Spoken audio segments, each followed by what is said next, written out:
Today we're at Castle Combe, where VP Racing Fuels is the official fuel of the circuit, taking a look at the best way in which to use racing fuel. And that's not just a question of picking a fuel and pouring it in.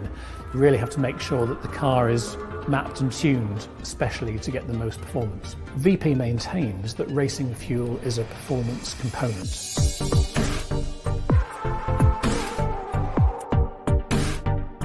Fiesta ST180, and we normally run this on 99 octane fuel. We've done the 99 octane dyno test, we've got base platform power figures. Today we're going to add the VP octane booster. The octane booster is now in the tank. I've made the changes to the code to take advantage of this octane. We're going to just increase the boost ever so slightly. We don't have too much headroom with the turbo to increase much more. However, we can be more aggressive with the rest of the parameters with fuel and ignition. So now it's over to do a dyno power run and see what difference we make.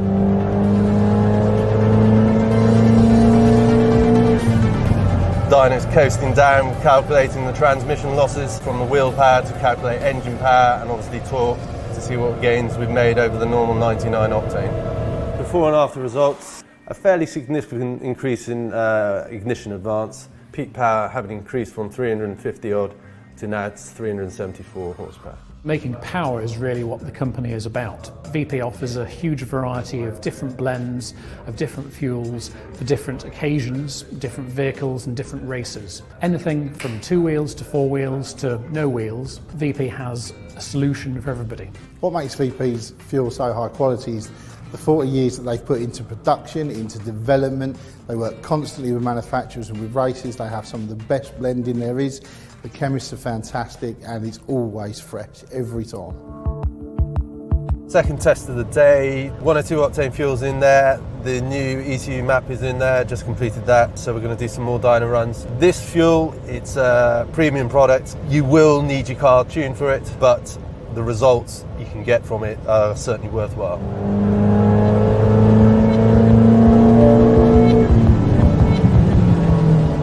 There you go, 1.6 1600 turbocharged engine featuring the 102 octane fuel, and we've just hit 405 horsepower.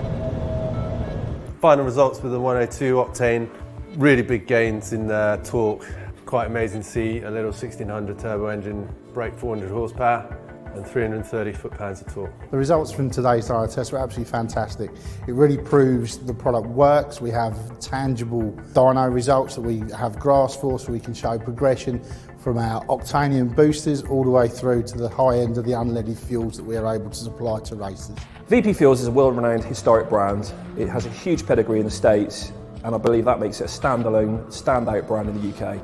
There's a lot of ways in which you can spend money improving the performance of your racing car. There's practically infinite means of doing that. VP gives an option where you don't have to commit to an enormous sum of money. Really just pick the right fuel for the right purpose.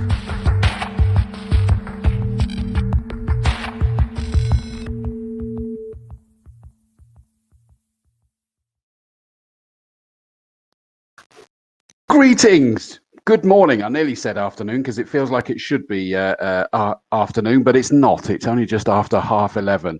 But welcome to COMBE TV, obviously VP Racing Fuels Finals Weekend Live. So thank you to VP Racing Fuels for helping make this, and they're our title sponsor for the 2 days, and some great videos that we've got there from the guys. We do have spectators up at Quarry Corner as well. Some of them may be watching it. Hello, if you're all up there. And I know that we've got some of the family and what have you. Some of the racing drivers are out for the first time watching them up there. But welcome. Just quickly show you that, in fact, look, if I put that as the full screen, this is the images that we're going to be having. We've got Greg downstairs is again going to be piling us through the action, following it through, selecting the cameras. Kev's work wonders is that hopefully it won't be a squidged image this time. We're going to have it across the whole screen because we're doing it as a screen share rather than a guest production going on there. So that hopefully is going to be absolutely fantastic. We will be joined shortly by my co-commentator over the other side, and Clive Woodward's going to be at Old Paddock. And we'll have Josh Barrett down in Parc Fermé doing the interviews. And obviously we get doing things like getting the mask down there so that the drivers can wear masks during the interviews. But wow, seriously, the hard work that we've got, everybody's putting in behind the scenes. So thank you for your comments. Lily Mae Daffern said hi a long time ago, so welcome there. And someone saying hi to them as well. TSW dude. Mike Cotton says, good morning from Quarry. And in fact, I can hear myself on the speaker. So I'm going to say hi to everybody up at Quarry Corner. Bear with me, everybody that's up there, because you know we're doing both the live and the circuit by the sounds of it, and it's only because I think I can hear myself echoing in the background on the speakers. Oh, crikey, and dropping coffee over my laptop. That's never a good idea, but I think I got away with that. Goodness me! Thankfully, it's a good solid VP Fuels Cup. All the merch is available. Don't forget. So welcome everybody. At the circuit, and I know, as I say, we've got the likes of Mary Ward and Lucy, Nathan Ward's mum and other half. Welcome down there. Matt Hallam's other half, mum's up there as well, I think, as well. So it's great. You know, we've got everybody piling in because we can. A few of them that were able to get tickets. It's a trial run this time, and I hope that everybody, whilst you're up at Quarry Corner, please remember social distancing. You need to keep your distance. Everything is being checked and double checked by authorities and all sorts. This is a test to see whether we can do it for the likes of the bikes next week and the Autumn Classic the week after. And we've, of course, got an additional meet now. The Classic Sports Car Club are here in October as well. So remember, no more than 6 in a group. Hello, Dave Luck. You're up at Quarry. Hello, mate. But no more than 6 in a group. If you're going into the loos, please put on your mask and all of that. And remember, wash your hands, sing happy birthday twice. Remember, all of the above is very, very important. So please, please make sure you do that. Mike Cotton says, good morning from Quarry. Hello, mate. Good to see that you're here. Chris Pearson, he's out there with his camera. Go, go, go. I hope you like that intro. I thought it was really cool. And when I knocked that up the other day, I was quite chuffed with that one.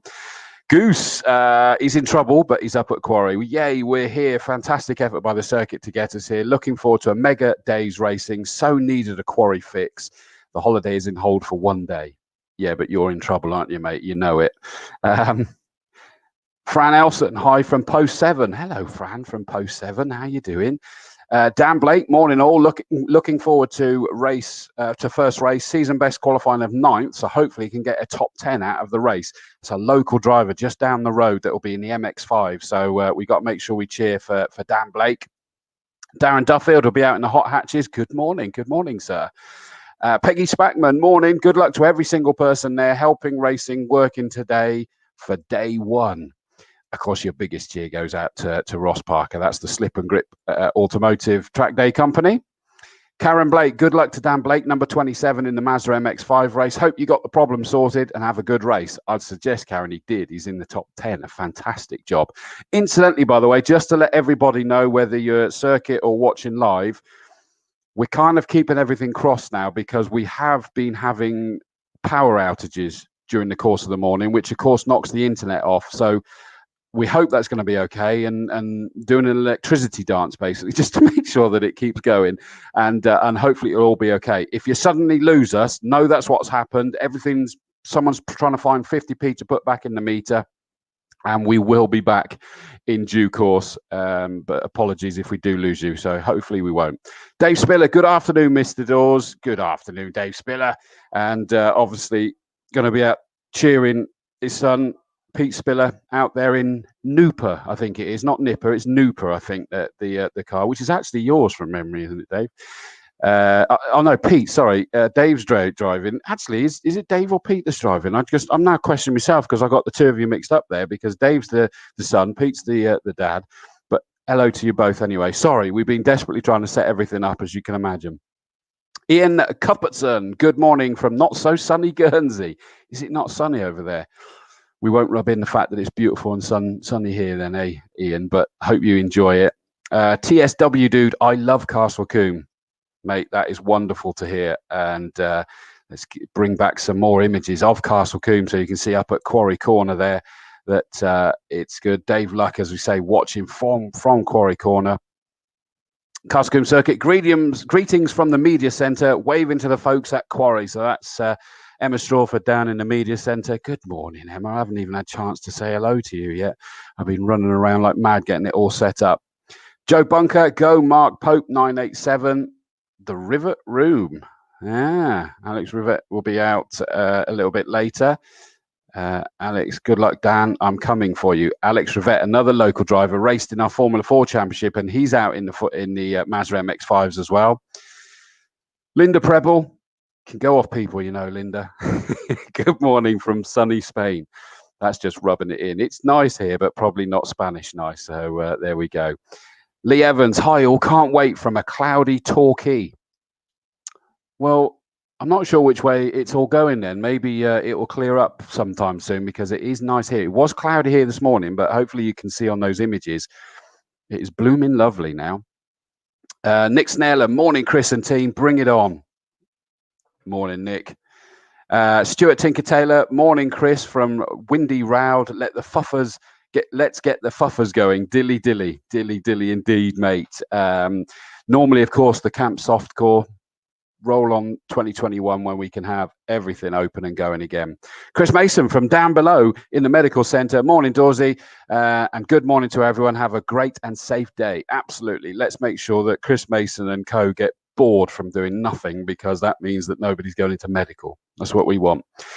Trevor Jones, got to quarry spectating instead of trackside. Have fun. Remember, stay on the black stuff. Trevor, retired marshal.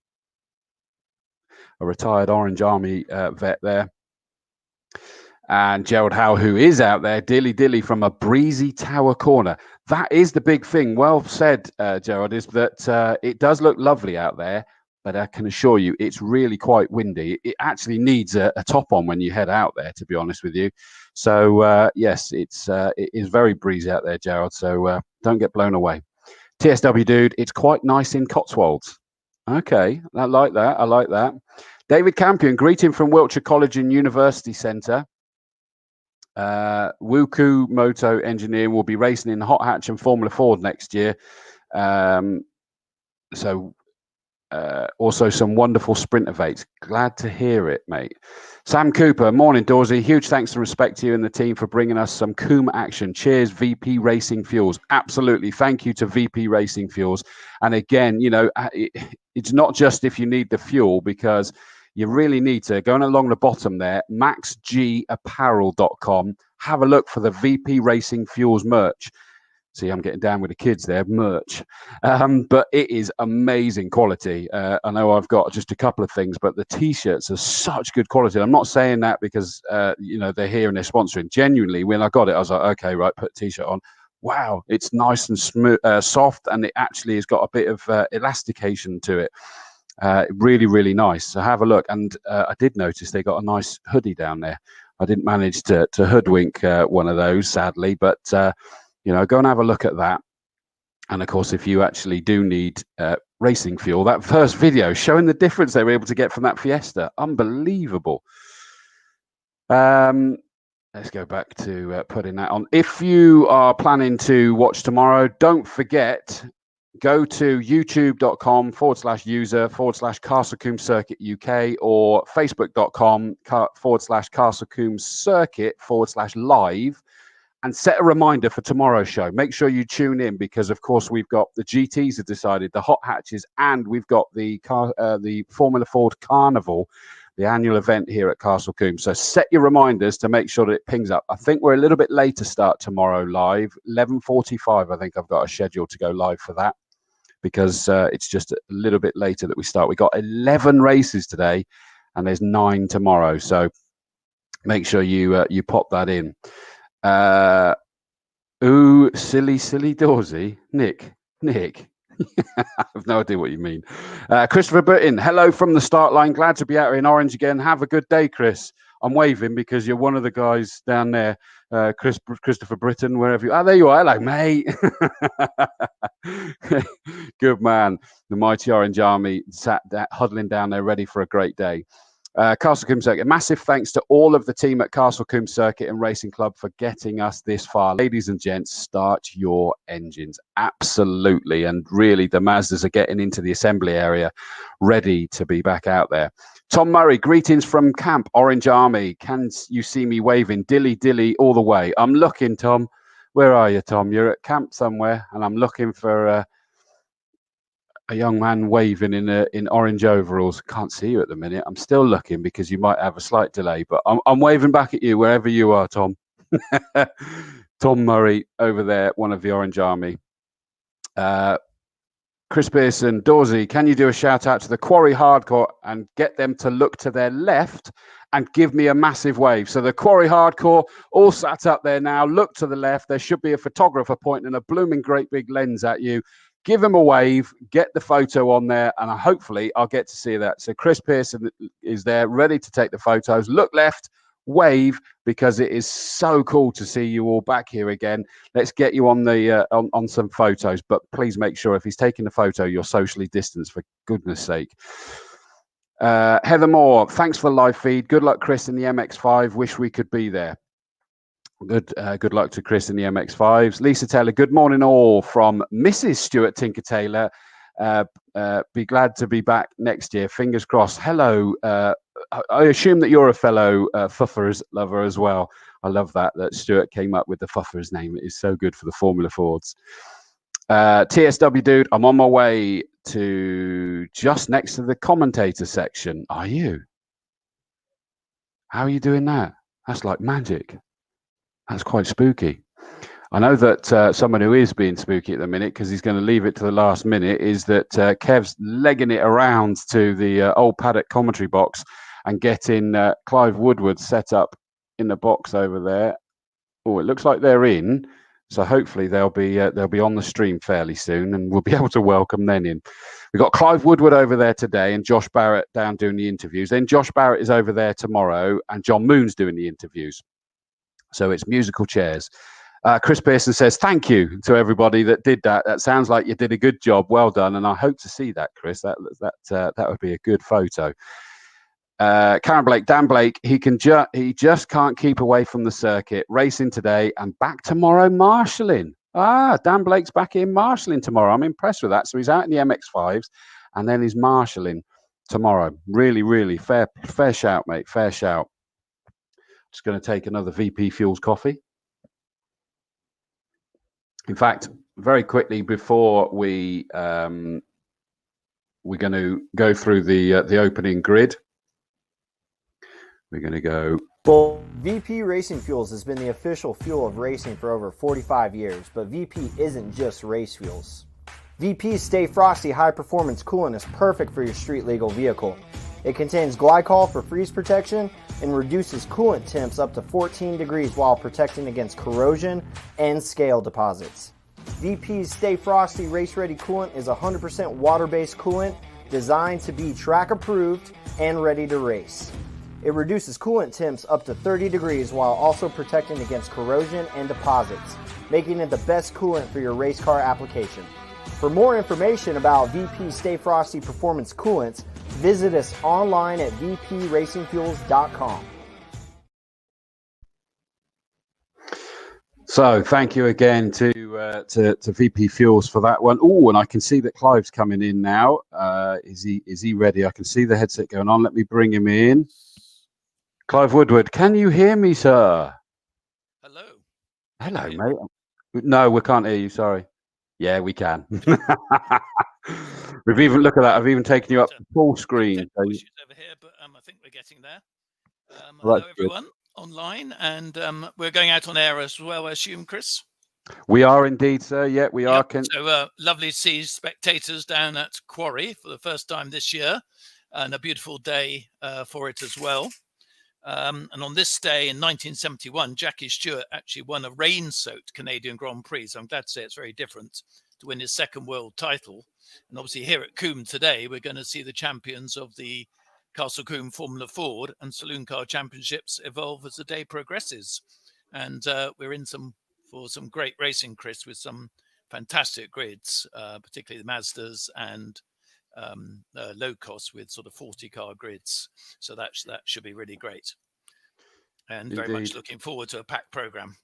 Indeed. So just making sure, if you can hear me okay? Is there a slight delay or anything like that? No, that all sounds fine to me. Perfect. So just waiting for the other screen to come up with the right information. Hopefully it looks as though it's going to for race 1. And all should be fine. Cool. Just picking up. And I think you get to see the messages this time, whereas it was only me. You only saw them when they're on screen.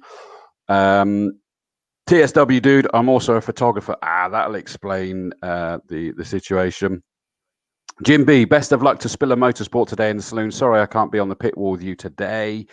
Tony Dave Alds, morning Castle Combe. Good luck to Nathan Ward, number 23. He's trying to obviously clinch the Class B championship today. Tony Dixon, Swamp Thing. It's the Swamp Thing monster truck, dude. Looking good. Thank you, mate. Thank you. I just love that photo as well on your profile. Paul McClumpfer, good luck Nathan Ward. Hashtag Tyro Junior Karting. Good man. I know he does a lot of work with the Tyro Junior Karting crew. Robert Cook, good morning, Clive, from the Philippines. Rupert Crook. Good morning. Yes, I know Rupert. Well, that's some distance away, isn't it? It wins so far, doesn't it? Yeah. We've had France. We've had Australia, I think, didn't we? Last race meeting here. Somebody dialing in from Australia. Wow. I think, was that Tim Woodman's mother, or was that somewhere else? That's right. Yeah, I think you're right. Yeah. So yes, truly international audience. Sorry, I'm just letting know that we've not got grids for some of the races later. So just making sure that everybody knows. So welcome, Rupert. Stuart Tinker-Tailor. Hi, Chris. Again, my dog Livy is sat here watching you. Goodness me, it's the whole Tinker-Tailor family there, isn't it? Georgia Rivette says, go on, Alex Rivette. Absolutely. Jake Alden. Oh, it's good to hear your voice from the paddock. Yes, because that means that you guys in the race paddock get to hear. Sorry, it's still us. We haven't thrown an alternative out. Good luck, Dan Blake. Morning from just down the road in Bristol, says Matt Ball. But I'm going to now refocus on to the grid now, because we need to take you through this one. The 750 Motor Club Mazda MX-5 Championship, and it lines up as follows. On the front row, 76, Alistair Bray, and 1, Ben Hansey. Ben Hansey down in 4th in the championship standings at the moment. Second row, 71, championship leader Ben Short, and 77, Steve Foden, who's second in the championship. So that second row is going to be tasty. Row 3, 35, Grayson Greatrix, and 37, Tim Dorr. Fourth row, 41, Tom Smith, 17, Howard Lancashire. Fifth row, 27, local boy Dan Blake, 154, Marcus Bailey. On row 6, it's 34, Callum Greatrix, and 61, Jake Dormer. Row 7, 72, Matthew Short, 22, Adrian Johnson. 8th row, 777, 777, Courtney Milnes, and 67, David Abbott. On the 9th row, another local boy, ex-Formula Ford racer here, 113, Alex Rivette, and 15, Charlotte Fox. 10th row, 14, Lloyd Huggins, 192, Taylor Johnson. Row 11, 25, Daniel Watkins, 21, Matthew Pennyfeather-Neal. 12th row, 66, Hayden McDonald, 144, George King. 13th row, 238, Chris Reese, 23, Stephen Reese. There we go, nice family affair. 14th row, 64, Philip Douthwaite, 98, Alex Lewington. Row 15, 75, Rob Bond, 54, Chris Moore. 46, Nicola Favot, and 55, Ian Van Reenen on the 16th row. 17th row is 51, David Rickards, 70, Jeremy Rivers Fletcher, and on the 18th and final row, 191, Philip Andrew Barrett, and 8, Richard Baxter. Clive, 36 cars on the grid. How good is that? Yeah, and typically Mazda provide very, very close racing, so really looking forward to this one. Of course, run by the 750 Motor Club, which was formed by the chairman, Holly Burkett, many years ago. In fact, one of the first racing clubs ever. Run some great events, including things like the Burkett 6-hour relay. And a lot of great constructors actually came from the original 750 club. Adrian Reynard, Eric Broadley, Arthur Mallock, Colin Chapman, Tony Southgate, and probably more applicable to the low cost from that perspective. And these Mazdas, believe it or not, are sort of over 30 years old, aren't they? The Mark 1 Mazdas. Yeah, but just still provide amazing racing, don't they? We're going to be we're 60 seconds away from the green flag lap. Incidentally, on the 9th row, Alex Rivette's on his own because 15 Charlotte Fox does not seem to be out on the grid, sadly. So hopefully they can get that sorted for race 2 and 3. So off they go on their green flag lap, which shows that we've got a problem with the camera at the minute. That seems to have frozen. Jay Wareham, morning from Chippenham. Nick Ramsden says, Dilly Dilly T-shirts visible at Quarry Dawsey. I'm impressed with that, guys. The show, COMBE TV show, I'm impressed that you've got them on. Mark Thompson, hi Chris from sunny Somerset. Hello, mate. Sunny Snetterton, I mean. Why did I say Somerset? I don't know. I know Mark's up there in the one of the recovery vehicles. Sam Cooper, morning all. Hello from Munich. Have a good weekend's racing. Hi to the marshals on post 3. Make sure Fishy stays awake. Yeah, Fishy, Chris, stay awake. Yes, mate. Chris, can I just ask you, have you got the drivers on your screen? Because I've just got a blank screen at the moment. What, the pictures? No, the actual sort of grid, as it were, because normally you get the grid, don't you? And then the positions for the race. No, it normally starts when the lights go off. Does it? Okay. Yeah. Okay, don't panic. But if you go into the other thing, you'll be able to see the grid if you haven't got that.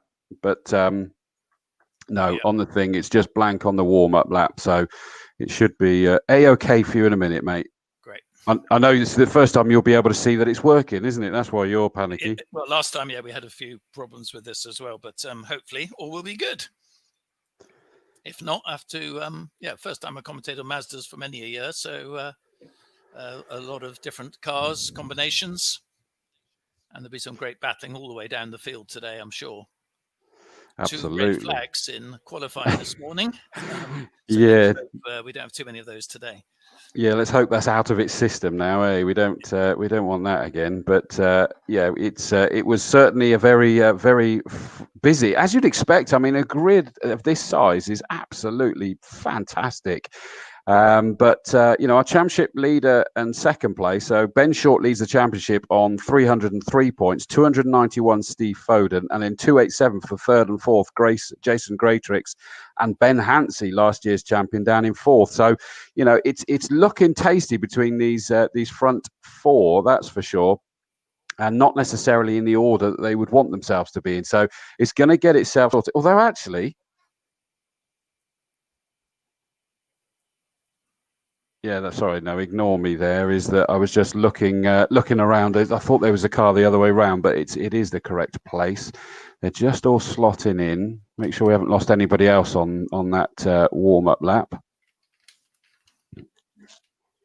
I'm hoping that the pictures are going to be okay. There does seem to be a slight lag on them, so bear with us, guys, because the internet is playing up a little bit. But of course, you get the audio. But also, don't forget that if you go to tsl-timing.com, go to the Castle Combe event, go to live timing, go down the bottom, and you'll be able to actually press play and hear the commentary, even if you're here at the circuit, so that you'll be able to pick it up. Emma Strawford said, give a shout out to the Cafe Bar H being open for food and drink. Obviously, that's no good to spectators, just to the people that are in the paddock, because we've got to have the 2 separate bubbles. But don't forget, if you're in the paddock, you can go and get some food and drink. Green flag has been waved. We're about to get today's racing. The VP Racing Fuels finals weekend, 4 lights, 5 lights are on. Off go the lights and off go the field. The number 1 car was a little bit slow. Ben Hansey's got it going again now, but the 71 car of Ben Short, the championship leader, he's about to dive up the inside in towards Folly for the first time, and he has taken the lead, so he didn't need to worry about being on the second row of the grid for very long. As he heads up Avon Rise en masse, they head in towards Quarry Corner. And it does look like our championship leader, number 71, Ben Short, has taken the lead already. I'm just watching to make sure we don't get the dreaded yellow flags. It looks like they made it round safely.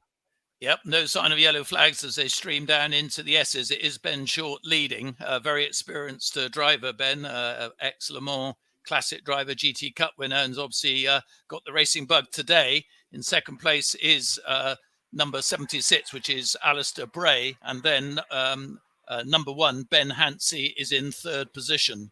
So a great gaggle of cars. They're all coming through Old Paddock. Even the back of the field, they're 2 abreast. And that summarises what's going on as they go down into Tower, and will very shortly be back in your view with Ben Short in the lead. Yeah, this is going to be an almighty challenge trying to stay abreast of who's who in this. Such a big field, and first time that I've commentated on these guys this year, but it is a breakaway at the front. It is Alistair Bray by the looks of it, our pole sitter, really hounding the championship leader, 71, Ben Short, as they come round. Oh, big tail happy there from our championship leader, and the 76 pole sitter, Alistair Bray, really had nowhere to go and nearly collected him as they came through camp onto the start-finish straight, got away with it, and it's still the two of those away from Hansi, the number one car who started on the front row in third, being really hounded by the 77 car of Foden. So it's a bit Noah's Ark 2x2 at the moment. Yeah, they're going around Quarry. They're actually bumper to bumper, the first two, and it's just Short in the lead with Bray right behind him, offering a challenge as he comes into the S's. And I think just trying to see whether he got the lead there or not. And they're just coming through into Old Paddock now. Indeed, he did. It's Alistair Bray now leading from Ben Short, and Ben Hansi in third position. Then 35, Jason Graytrix doing excellently well in the red line car. That's a red and white car back in fourth position. And some great dicing all the way through the field. A rather slow light blue car, number 23 there, lost a bit of momentum and getting passed by number 8, which had an off at camp this morning. One of the cars that made up 3 places on that opening foray was 154, Marcus Bailey. Cracking job there. Started down in 10th place on the grid and is already up into 7th, but it's no longer Noah's Ark 2x2. The leader is 76, but gets very much out of shape through Camp Corner there and has just lost all that momentum, is about to be gobbled up surely by Ben Short, who was back into second, is back into the lead again, and it looks like Hansi and Foden are about to make a challenge. They're suddenly spread out. It's basically MX5 cubed as we go up Avon Rise in towards Quarry Corner. Round they go, and it does look like it's Short that's back in the lead. Yes, it is, and they're not aware of social distancing for sure, the Mazda drivers. And he is in the lead as they come down. They're literally in line, the first 4 right together, slight gap back then to Graytrix in 5th position. But as they come through Old Paddock, it is Ben Short just leading again from number 1. Ben Hansi is now up into 2nd position. So that's a step forward for him. Some great dicing, Gaggle 22, 777, 72 all together there. And some great racing, Chris, all the way down the field. Some very close racing. These excellent little Mazda MX-5s. It really is. Local boy Dan Blake, 27, sat racing in 10th position as it stands at the moment, determined for a top 10. And Rivette is in 18th position at the minute, still trying to hunt them down. It's 4 cars battling this out, and the order has changed again from when they were here last time. It's 71, Ben Short in the lead, the championship leader from number 1, last year's champion, Ben Hansi, but being hounded there massively by the 76 guy who obviously had got himself into the lead, Alistair Bray. And thanks to Josh Barrett for letting me know that Alistair Bray, this is his first race this season with the 5 Club. He runs AB Motorsport. Certainly they run the purple and white cars out there, and he won a few races a few seasons ago, but he's doing well on his return, isn't he? Exceptionally well, yeah, absolutely. In fact, he wasn't in the program, was he, to initially on the entry list, and they're 2x2 for 3rd place, and coming through now in the lead is all very similar colours, which is a bit unfortunate, a lot of the white cars, but it's 71 Bray from Hansi in 2nd. 3rd is Steve Foden, and then we have Short Graytrix in 5th position, and 61 just gaining a position there as well. And they're going through Bobby's now and be back in your sight, Chris. It's a 15-minute race, by the way. Yeah, good point. I forgot to mention that part, isn't it? 15 minutes, and these guys have got 3 races. They start the day's race in action. They round it up as well. We got side by side for 3rd and 4th in towards Camp Corner, but not managing to make a move. It's the black and gold, number 77, that's currently in 3rd, but just got out of shape coming through Camp Corner, which means that Alistair Bray is going to try around the outside at Folly, the white and purple number 76 car. He's still side by side as they head up Avon Rise, not managing to do it. In the 5th place number 35 Graytrix car, desperately kicking up dust to get involved in this 5-car fight, and it looks like Bray has got himself up into 3rd. Not sure if he has now, but it's very, very tight as they come down into chicane. A challenge for the lead there, but couldn't quite do it. So it's still just Ben Short leading, but right on his tail was Alistair Bray. Got very, very close as they came into the S's there, coming around Old Paddock now.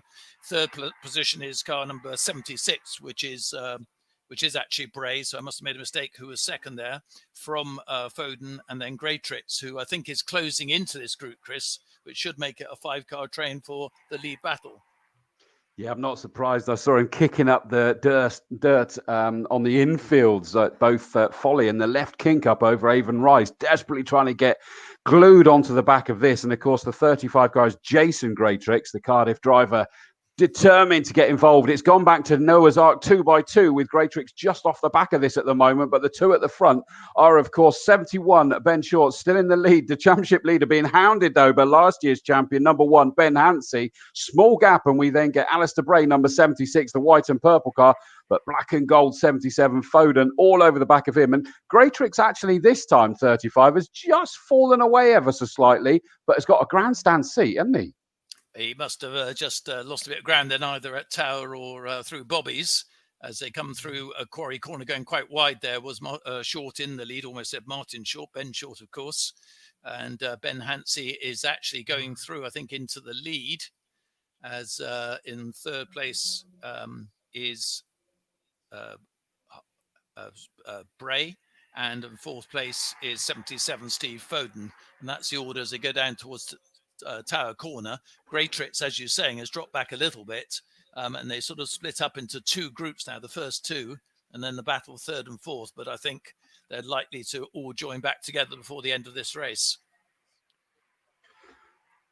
Of course, a mix of experience in Mazda racing, some fairly new drivers to the championship, and some experienced Mazda competitors, but a very competitive championship.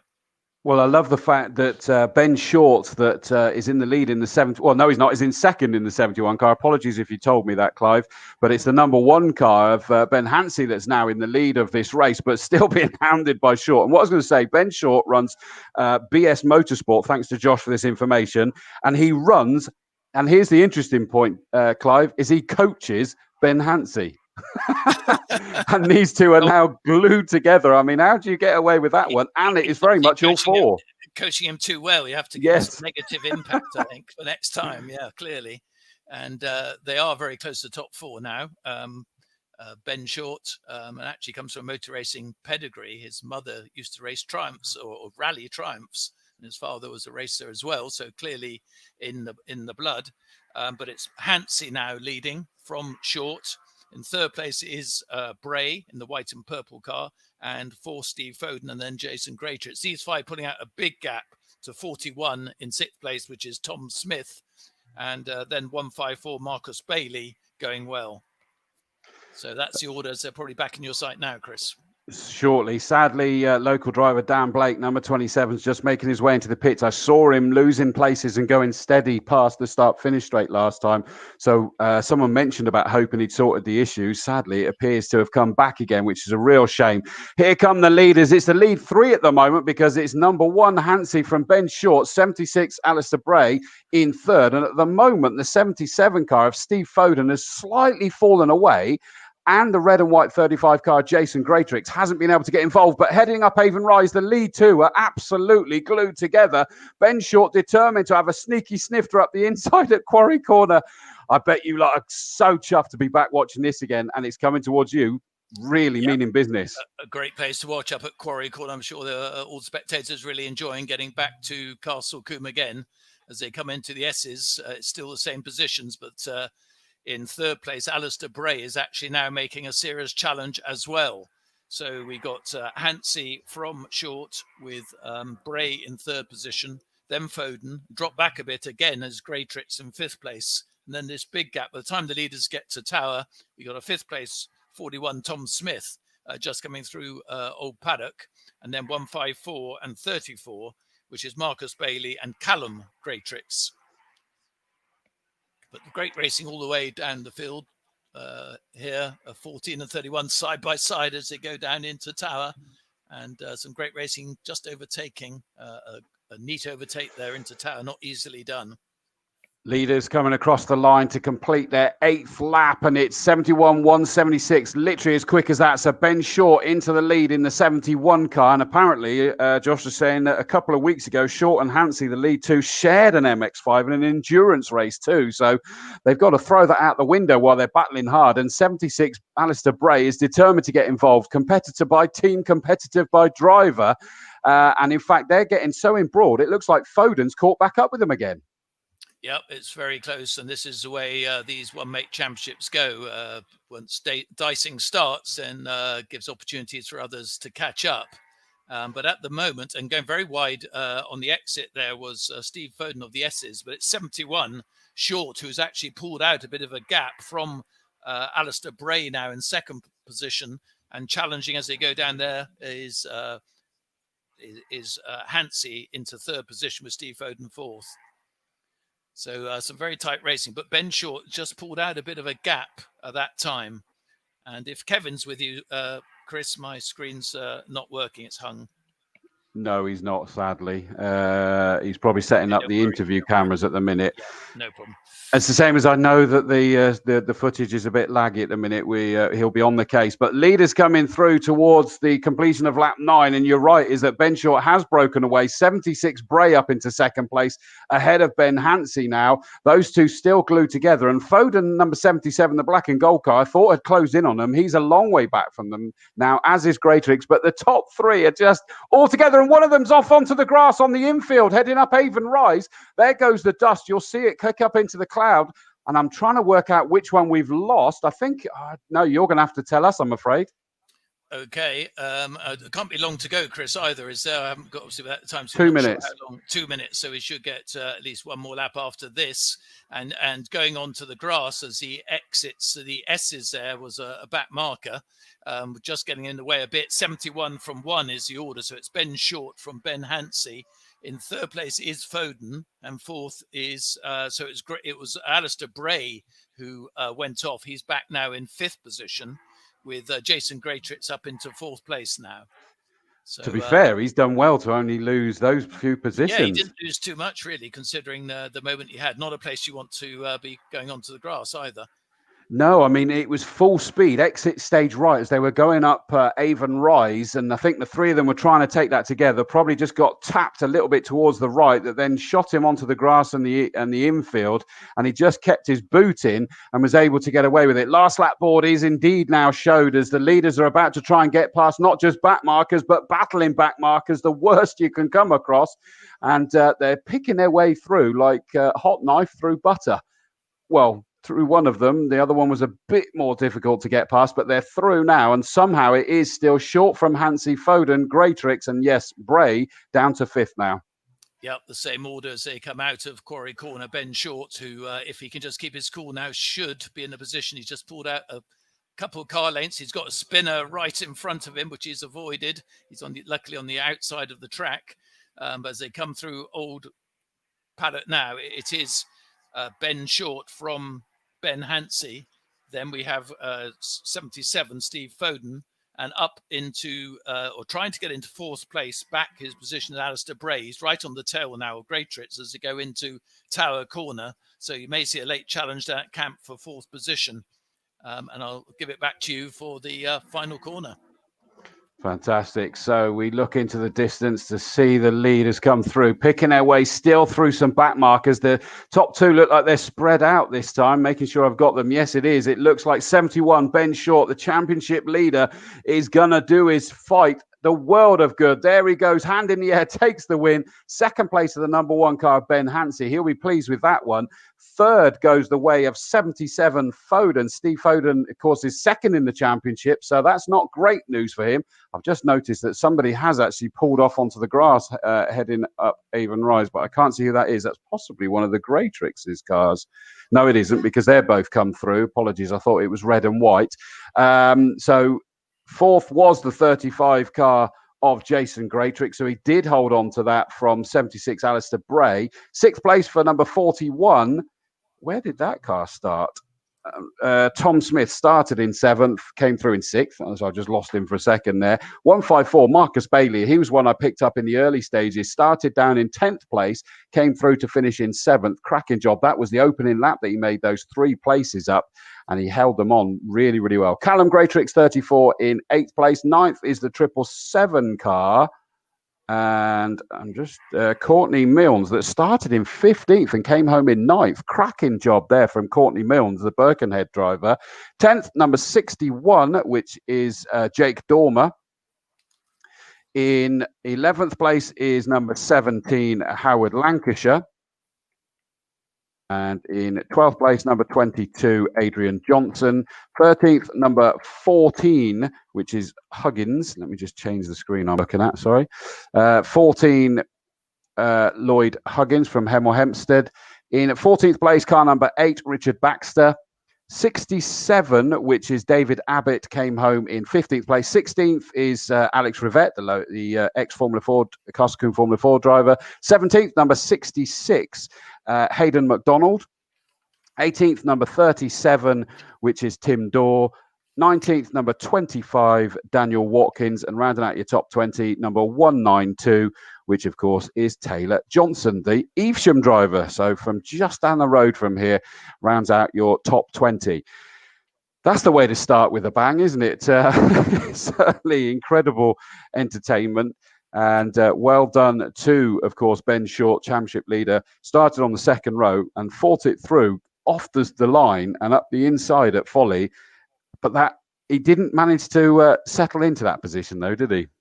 Not at all. There are lots of change of leadership during that. And I guess he was just showing his pupil how to win a race, I guess.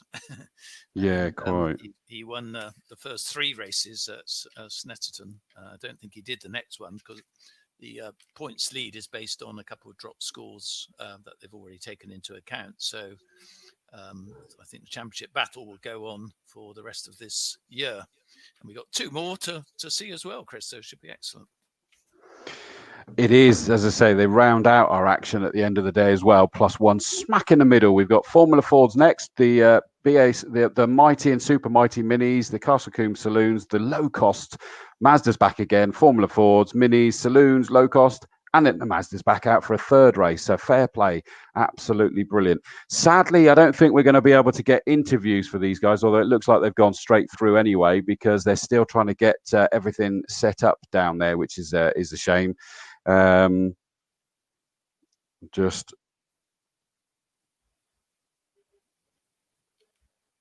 messaging. I've let him know that you got a problem with your screen over there, mate. There's your timing screen. It may have come back actually. I did send him a message, but it may have just come back. It was also a new lap record there actually for the race winner, Chris, and he got into the 121s. Previous lap record being a 22. Oh, so, fair play. Some quick lappery there. It's probably perfect conditions thinking about it, isn't it? Because it's nice weather, but it's not excessively hot. No, that's right. Ideal racing conditions, nice and bright, not too hot, as you say, and perfect conditions for racing and spectating. Indeed, absolutely. Modfix, say looking forward to a great weekend of racing. Big thanks to you and the team. Stuart Jenkins, all the best. Jason and Callum Greatrix, from John and Stuart Eccles, Fire and Security. Paul Wiltshire, mate, I'm so sorry to hear this morning. Watching at home, still with bad legs. So upset not to be there, Marshall, instead of hobbling along with a crutch. Get well soon, mate. Dawn Jacqueline Hewitt, good luck, Daniel Watkins, little cousin. Stuart Huggins said, have fun, Lloydie. Michael Lokanen, good luck, Daniel Watkins, making his Castle Combe debut. Come on, the Greatrixes. Andrew Ross says, afternoon all, have a great day. Shout out to Spiller Motorsport. Enjoy the day. Mark Gowing, hello, mate. Are you, Chris, in the paddock with the Mighty Minis, preparing for an exciting day of racing. That's an old school friend of mine, helping out on the spanners with one or more of the cars down there. It's so good to hear you here, matey. Jamie Peters, and sorry I'm late. Been washing car, ready to come to Combe later on. Good luck to Dave Scaramanga and Simon Walker Hansel. Paul Harrington says, hi guys. Tim Richardson, wonderful to be spectating at Quarry. Well done, everyone at Castle Combe Circuit, making this such a safe environment. And remember, that's not just what the circuit have done, guys. We need you to step up as well and make sure that we keep it safe. Keep yourself distance. No more than 6 of you in a group at any one time. Wear the masks when you go into the loos. Sing happy birthday twice out loud and freak everyone else out going to the toilet whilst you're washing your hands to make sure you do it enough. So please just keep everything safe, and we'll be able to do more of this. Henry Dowler, come on, Matt Hallam. So that we got a little bit of clearing up to do. We do miss out, sadly, on the interviews this time, I'm afraid. So very quickly, I'm going to just play this. Hey VP fans, as you know, we at VP Racing Fuels take great pride in the quality of our American-made product. I'm here at our manufacturing facility today to give you a behind-the-scenes look of our improved production processes on our motorsport containers. Let's take a look inside. With the innovative use of a robotic arm, we can now ensure the exact placement of our exclusive VP logo while also improving operator safety on the production floor.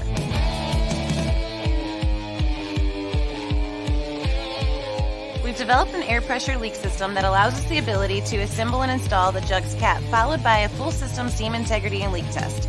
Every single motorsport container produced on our lines is leak tested before it's packed in a box. Multiple times per shift, we use specialized tools in our quality lab to test wall thickness, color readings, container weights, and seam measurements to make sure everything is still within quality specifications.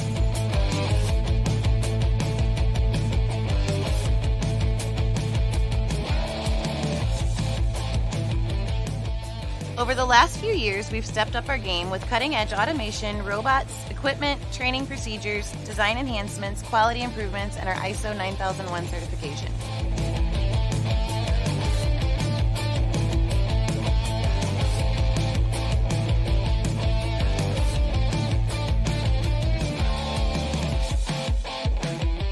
It's our top priority to produce a quality product that you feel confident purchasing.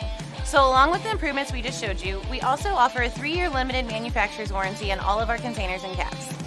Thank you guys for watching today, and we look forward to seeing you at the races.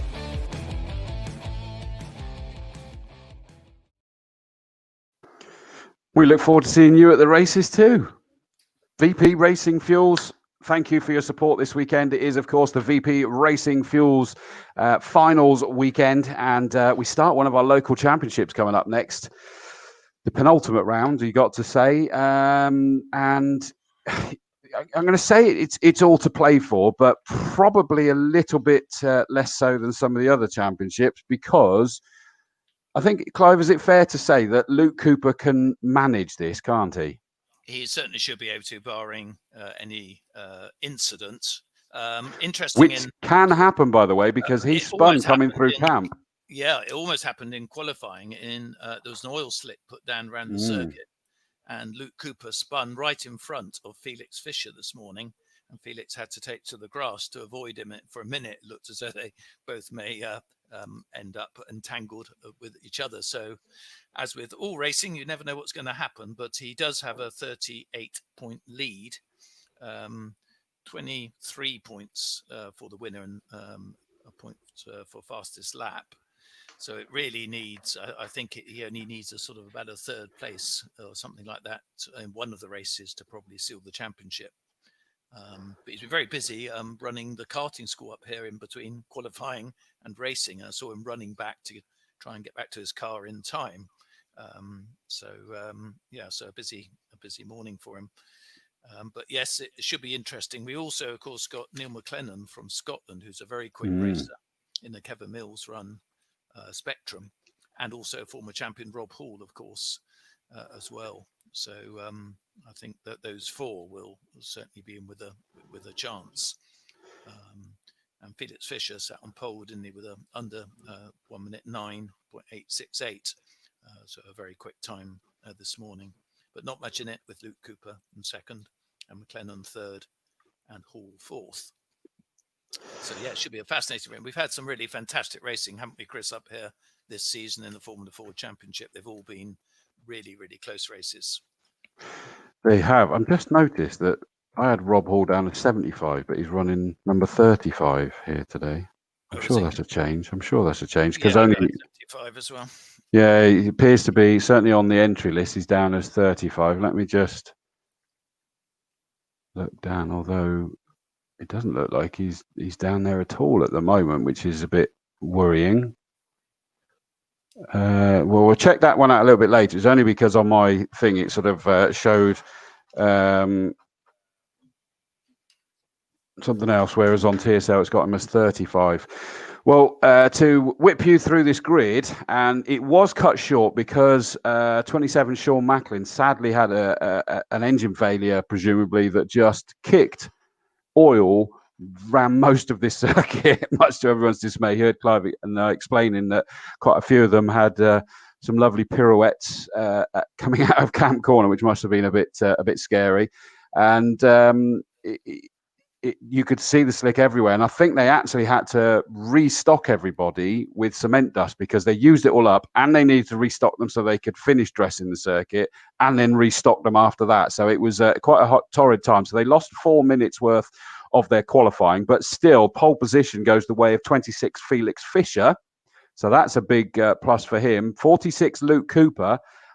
I'm sure that Josh was saying to me that he thinks he's worked out that because Bryce Aaron's not racing here this weekend, is that he actually probably only needs to finish in the top 6 in this first race, and he's probably done enough. My quick maths isn't good enough for that, because I thought his dad said that he thought he needed 2/3, but that might have been if Bryce was here. But, you know, anything can happen. We just don't know. So Luke Cooper has got to sort of make sure he gets a good result. Clive, you've raced in the past. I mean, that's quite a challenging, bordering on unpleasant dichotomy, really, in the fact that if you step off the pace, it isn't necessarily the safest way for you to race. Not at all. In fact, I think most racing drivers take the view you've got to treat it as a normal race. Otherwise, you either go slowly and disappear down the field quite quickly, or, as you say, you can easily get tangled up with others. And sometimes, in a lot of racing, actually, the drivers near the front can be, although it's hugely competitive, are very capable drivers. So you know, not all the time, but often have fewer incidents as well. So yes, but it's always quite nerve-wracking. I remember I once won a championship by 1 point, which is quite. In fact, we didn't know till after the season was over because there were drop scores and things like that, and there was a real debate about who had won the championship. But wow. So it's a tense time leading up to the last race. But I think Luke Cooper probably doing the best thing, take his mind off by running the karting school here. Yeah, good idea. Good point. So those two take up the front row. Second row is the Inverness driver, 125 Neil McLennan in Kevin Mills' car. And as we heard, 35 Robert Hall in 4th place. Third, 23 Nathan Ward, looking to try to secure Class B. And hi to Mary and Lucy, his mum and girlfriend, who I know are up at Quarry Corner, able to watch him here for the first time. So welcome, guys, and get yourself strapped in, ready for this one. I know you'll be on the edge of your seat, but he's put himself in the pound seat, being on that third row. Alongside him, 59, Chris Acton. 4th row, number 40, Matt Hallam. Remember that he actually won the Search for a Star last year, and he's in his 2nd year of racing. And, you know, he's 4th in the championship at the moment. It's not out of the question that he could actually finish in 2nd. You know, it's not out of the question at all. And by the way, 35 Rob Hall is there, so that's good news. I just missaw it. Where did I get to? Alongside Matt Hallam is 28 Tom Hawkins. 5th row, number 5 Paul Barnes, which is the 2nd place Class B car. So Nathan Ward's got 2-row advantage as it stands at the moment. So good moves there. Alongside Paul is Kieran Atwood, 43. 6th row, 84, Steve Bracegirdle. Good to see him back. He had a big impact when his Mini in the hot hatches, his brakes failed completely to the floor, flat out, heading in towards Quarry Corner. What a terrifying thought. And he hit hard. And all he had to do before he realised that there was no brakes was swear, he tells me, and this is his first time back in the car. He had to gingerly get in, and he was able to. The bruises made it a bit uncomfortable. He was able to get in, and he's got rid of the demons. He should have had 27 Sean Macklin alongside him, but of course that was the car that dumped oil everywhere. Sadly, that isn't out, which is a shame. Seventh row, 78 James Rose, 76 James Colburn. Eighth row, 91 Bob Hawkins, 960 Bob Higgins. Ninth row, 69 Alan Slater, 7 Michael Phillips. And on his own on the 10th row, number 25, Mark De Rosario, who seemed to have a few issues in qualifying. Hopefully they've managed to get that sorted. Solely Motorsport would certainly have been very, very busy. Now, this one, of course, is a 10-lap race rather than a timed one. Oh, and the good news is, and I am going to quickly bring him in so that we can see it working, I'm going to add Josh. Hello, Josh. You all right, mate? Hello, Chris. Yeah, we're finally all set up down here now, so hopefully you can hear us okay.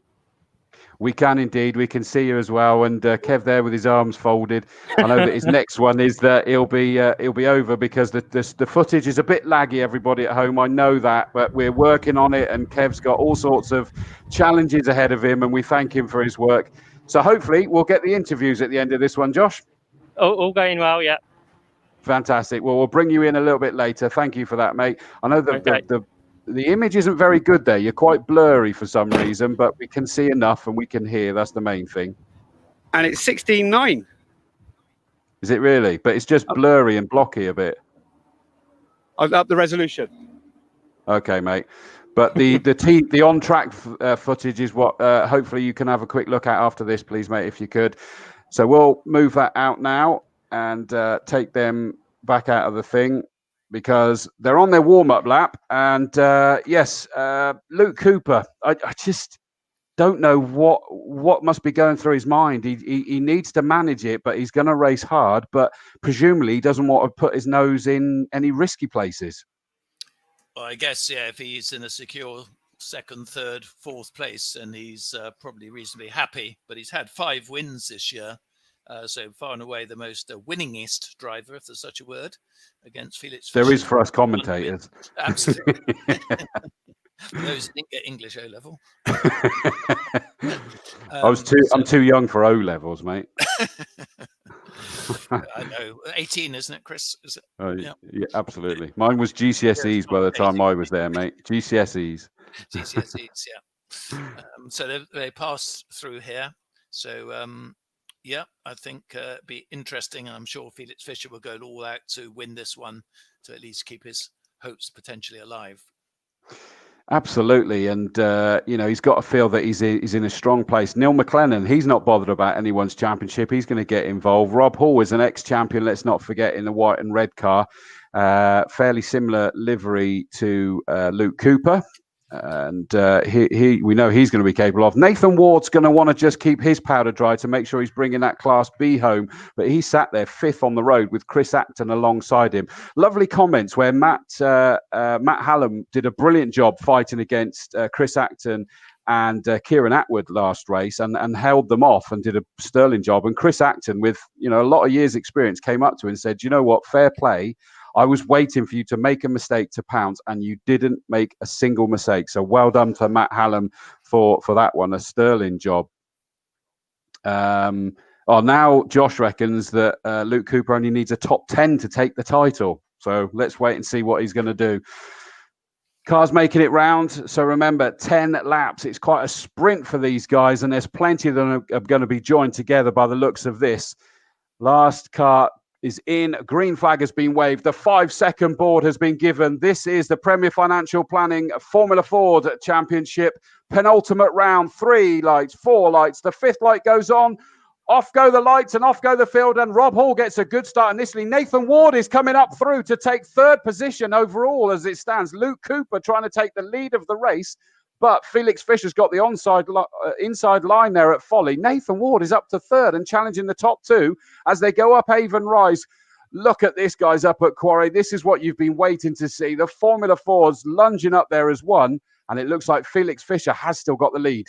It is an exit Quarry. It's Felix Fischer from Luke Cooper in 2nd place. A brilliant start, as you say, from Nathan Ward, who is now dropped back into 3rd. But what a brilliant start by him. It's McLennan up into 3rd place now. As we expected, he will be challenging for this race victory. 5th is Chris Acton, going very well. And Matt Hallam is in 6th place as they stream down into Quarry, about 20 cars. It's Felix Fischer just pulling away a little as they go through Tower, but I'm sure there won't be much in it by the time they get back through Bobby's and into your site. Yeah, we Great wait. start there by Nathan Ward. Yeah, we wait to see him come through. And I know a couple of you are making comments about the jittery pictures. That will be what Kev will be on now to have a look at. But the leaders come through. Felix Fisher romped away. Where is Luke Cooper? Luke Cooper's well down this order. There goes Neil McLennan, Nathan Ward, Chris Acton. Then it's Rob Hall. Where is Luke Cooper? Has he gone missing? I didn't spot him, I must say, because I don't think I mentioned him at all going through. So Now I've got yellows up at Quarry, actually, by the looks of it. Oh, wow. Yeah, it's Felix Fisher with quite a big lead now from McLennan in second place. You can easily see Nathan Ward's card in third, coming under pressure, though, from Chris Acton in fourth place. And the red flags are out. The red flags are out. The race is going to be stopped. So something must have happened. There's Luke. No, that's Rob Hall. Luke Cooper, as you say, is missing. Well, actually, it's Tower. Sorry, if you look to your left, I can't see the car. I think I did say he came through in second, didn't I? Yeah. So that would explain that. Red flag. Red flag. Yeah, that's what I just said. Red flag. And oh, sorry, mate. I had someone behind me. I've got to correct. So what we were saying earlier, by the way, because the organizer came in. It's not the 750 Motor Club MX5 Championship. It's the 5 Club being run under 750 Motor Club. So apologies to the guys for that one. Always confusing. Now I'm trying to see. Said, didn't we, Chris? Motor racing, anything can happen. And yeah, this is terrible news. We hope everything's okay. Can't really see from my commentary box what's going on. I think I'm pretty certain that I can see that recticell barriers. I'm assuming that's what that is, the recticell barriers. Now, the only car that didn't come through was Luke Cooper. I mean, this is just devastating. And I'm just looking down to see the guys, and they've got other cars. There's Alan Cooper. He's going into the paddock, and they've just got to stay calm and have no idea what the situation is. And I'm afraid that camera didn't really shed any great light on what the situation is there. But unbelievable, isn't it? It doesn't now either, does it? You can't see on the camera either. I think that's recticell barrier that we could see there with the sort of the cover off, I think. Yeah, the screen's a bit hard to see from where I am, but well, that's pretty devastating news for Luke Cooper. Let's just hope all is well with him and that he can get out for the second race. So 38-point lead, potential 25 points up for grabs, and we'll really bring it down. I was just thinking, Chris, as well, I'm rather surprised Bryce Aaron didn't come up today to try and, he potentially could have won the championship, which for a 16-year-old who's raced extremely well here at Castle Combe this year would have been quite something. Yeah, I mean, I was fairly surprised as well, if I'm honest, because I know they're racing tomorrow in a Champion of Brands race, which, of course, gives them practice for the Formula Ford Festival at Brands Hatch. But that isn't till tomorrow. So I know it's a heavy work, but I'm sure there's some of the others that are here are then disappearing off to Brands Hatch tomorrow. And it would have been nice to have seen Bryce and, of course, Grant Palmer, those two that have raced here quite a lot, but Low Dempsey have just set themselves up there. Understandably, it would be a lot of work, but it would have been nice, wouldn't it, just to have seen that come alive. But yeah, they may have thought they were sort of too far behind, but as we all know, you never can say. No, absolutely. Obviously, that red flag was sort of on the first lap that happened, so it will be a complete restart to full 10-lap race in the original grid order, sadly, with the front row empty. Semi-empty, because obviously Felix Fisher there on his own. He'll have no real idea because he'd scampered off a little bit, hadn't he, I think? No one else appears to have had any other issues, though. No contact with Luke by the looks of that. No, I can see the truck. I can't see his car, actually. I can see where the truck is, which I don't know whether that's getting the car or just repairing the barriers. A whole lot of marshals there repairing, but I can't see any sign of the car at all. See, this is where, for us, it's unfortunate, isn't it, that we don't get the spectators all around the circuit, because we get very valuable updates there, don't we? So yes, indeed, It is a shame. Just quickly catching up on some of the comments from the last race. Paul Harrington, Daniel Watkins, car 25, great finish, all backing you at home. Mary Ballard, wishing you safe, successful racing today, Rob. So that's Rob Ballard in the Saloons. Love from mum and dad. Jamie Peters Ennis asking a weird question. Any reason why the cameras are jittery? Yes, Jamie. It's technical stuff. It's internet stuff. I'm not sure why you asked that question, mate. And they'll be trying to get that sorted. I don't know. Did we need fairy juice? I'm not sure, mate. I'm not sure. Frank Bays, great effort, everybody, to get this organised. Really hoping that you can fix the live stream picture, which is not working properly yet. Absolutely. We are on the case. Kev's now got the interview camera set up so that he'll be trying to sort it out. Now, it's possible we've gone with a shared screen rather than the cameras being a guest. I don't know whether that's what's made the difference, or whether we just downgrade everything so the frame rate's a bit quicker. Best of luck to we Neil McLennan from Rockerton. Is that near Inverness then? Because I know the entry says he's from Inverness, and I know Inverness, but I don't know the name Rockerton because I don't know it well enough. But good to see him down here. Best of luck, my brother Chris Rawlins and my old mucker Ben Oggs. Both of those two, one in the Saloons, one in the hot hatch. Chris Rawlins out in his incredibly quick Volkswagen Golf, although I wondered whether he had a bit of an issue in qualifying. Actually, it didn't look like it was fully up to speed, or sounded a bit rough by the end. My old mucker Ben Oggs, that of course is the red Vauxhall Astra, the classic, the older style, the old GTE Vauxhall Astra style. And it's good to see that he's back out of there. So thank you for the comments. Keep them coming in. Good to see it. So many of you tuning in. And as I say, we'll hopefully have the footage smoother. That part has been good in historically, hasn't it? So hopefully it's just. Sorry to interrupt, Chris. I think Luke Cooper's car is coming back on the trailer. Okay. Let's have a look. You may have to have a look at. May like to have a look at that.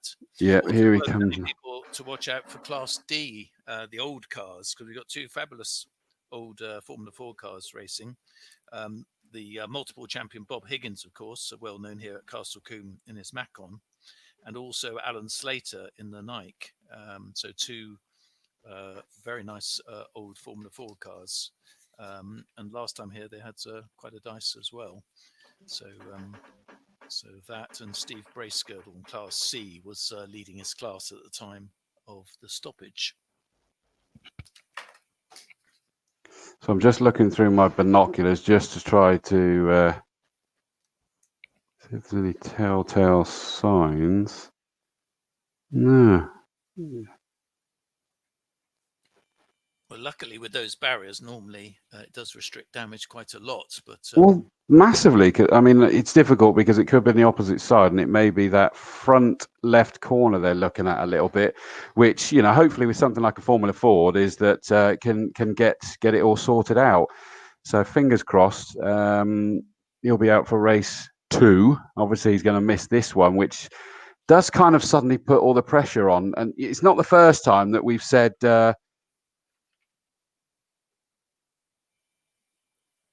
Sorry, I was just reading updates. Josh is doing a wonderful job. He's down there and he's keeping me updated. Thanks, Josh. I'm reading all your messages. It is appreciated. Alan Cooper's given it a close inspection. So I think it is that front right that they are looking at. And we have to go fingers crossed that that'll be okay and it'll be out. I've forgotten what I was saying then. I forgot where I was. Do we know how grids are formed for the second race? Is it on the results of race 1? Or no, second for the Formula Fords, the second grid is already on TSL. Yeah. For our championships, the Formula Fords and the Saloons, all the visiting ones today. Oh no, the Locosts looks like first and second because they've got grid for race 1 and grid for race 2. The MX-5s looks like it's based on their results or times in that last race or something to that effect. The Mighty Minis is just grid for race 1 sorted, so presumably that will be based on the result for the second grid. So a bit of a mixed bag, I think, is the answer to you there. Yeah. Because that could impact where, I was just thinking where Luke Cooper may start, assuming they can get it going. Sorry, say that. Oh, yeah. So he will be starting the second. Yeah. So. Yeah, he's on the front row again. So yeah, he doesn't get the double whammy, does he? No. So he's still got a good chance if they can get the car working well. Absolutely. Yeah. Which is good news.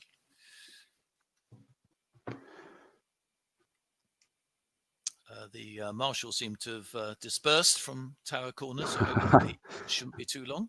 There we go. Here's the answer. Josh has said, with regards to the MX-5s, the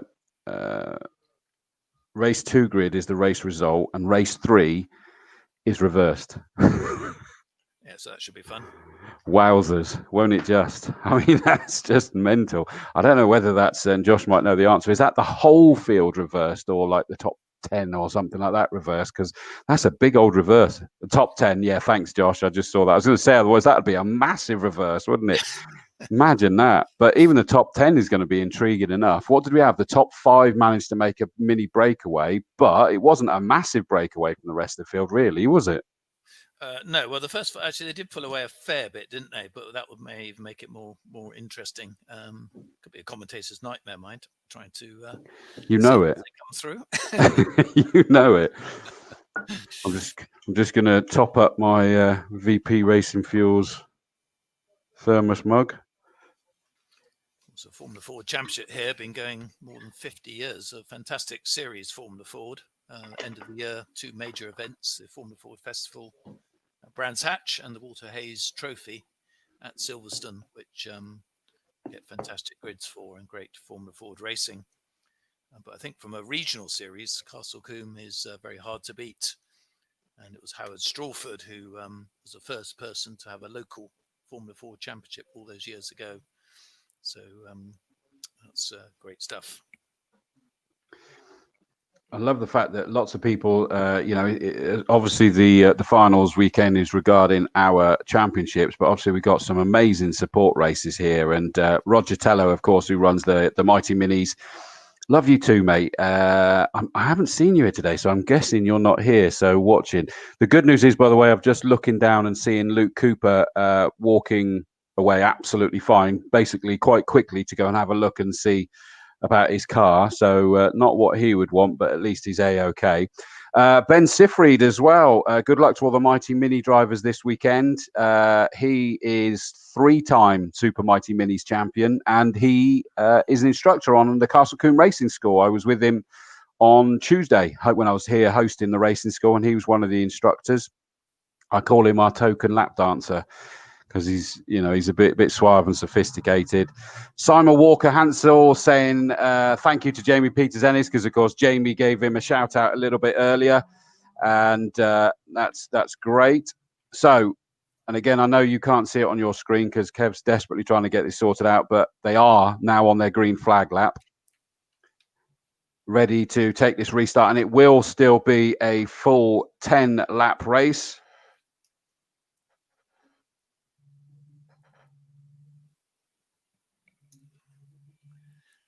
Yeah, the behind the pace cars just come out of Quarry Corner now. Felix Fischer leading the group as they warm up their tyres by doing the traditional weaving down the straights. Nothing excessive, by the way, stewards, but just enabling them to warm their tyres. So this time we got McLennan in second position, so no doubt he'll be making a charge down into Quarry Corner. And Rob Hall third, Nathan Ward fourth, Chris Acton, and then Matt Hallam. So sorry, I was going to say another story, Clive, was last time is that James Colburn obviously got into, there was the incident going through Bobby's with David Vivian and Jonathan Brown, and took out the stack of tyres on the apex of the chicane. And James Colburn actually ended up sort of trying desperately to avoid everything, but got one of those tyres wrapped around his tyre, and the bolt that was holding it in place puncturing his actual tyre. Came in, the whole team and support teams like Brian from Solly Motorsport all over it to get him back out again for when the race restarted, and he then did well in the race as well. So great sign of just how amazing he did, the team did to get him back out there again. So fair play. It's a great teamwork and team entrance. Kevin Mills, Wayne Poole, Saloon Motorsport, the Coopers as well, all been racing here a long time and putting together some great teams and drivers for us. Yeah, it's good to see the longevity, isn't it? Even when they retire, they then run others in here as well. Absolutely, yeah. Ben Sifried adds, don't forget, I'm also the youngest instructor at Castle Combe and have been for more than 22 years. That probably is true, actually. It probably, yeah. Very probably. Right, so they are on to the grid. The last car now gets into position. And it's about 5-second board has gone up. We look towards the gantry. The engine notes are already rising. 2 lights, 3 lights. The 4th light is on. On goes the 5th light and off very, very quickly. Nathan Ward needs to do that dam buster start again, but it's Neil McLennan's trying to go around the outside in the blue and white Kevin Mills 125 car of Felix Fisher, but Felix has got it. Nathan Ward is now trying to go up the inside of Neil McLennan. He's not taking it easy to try and secure this Class B at all, is he? He's trying desperately to get up into 2nd place there. He's still going to have the inside line, interestingly, up there. I don't know whether he's got it or not because I think they're still side by side. Yeah, it's definitely Fisher leading as they come down into the S's, and I think it's McLennan it is McLennan 2nd place, and then Rob Hall in 3rd place now, and Ward's actually dropped right back to 6th position, so something must have happened there. Chris Acton's 4th, and Matt Hallam is well up there as well in 5th position. So it's Felix Fisher from McLennan as they go around Tower Corner. And certainly dropping back was Nathan Ward after another brilliant start. So here they come, and Felix has just romped away at the front at the minute, hasn't he? I mean, I suppose there was a good chance he's going to do it, but look at this. Is Rob Hall in 3rd, all over the back of Neil McLennan. The blue and white 125 car sat there in 2nd place and has got a past Castle Combe champion all over the back of him at the moment. That is enabling Felix Fisher to romp away as it stands. Chris Acton, 59 in 4th, 28 Hawkins, 23 Nathan Ward. So that great start did not go to plan because he's actually down in 6th place, but he's still the lead Class B car. That's the most important thing, let's not forget.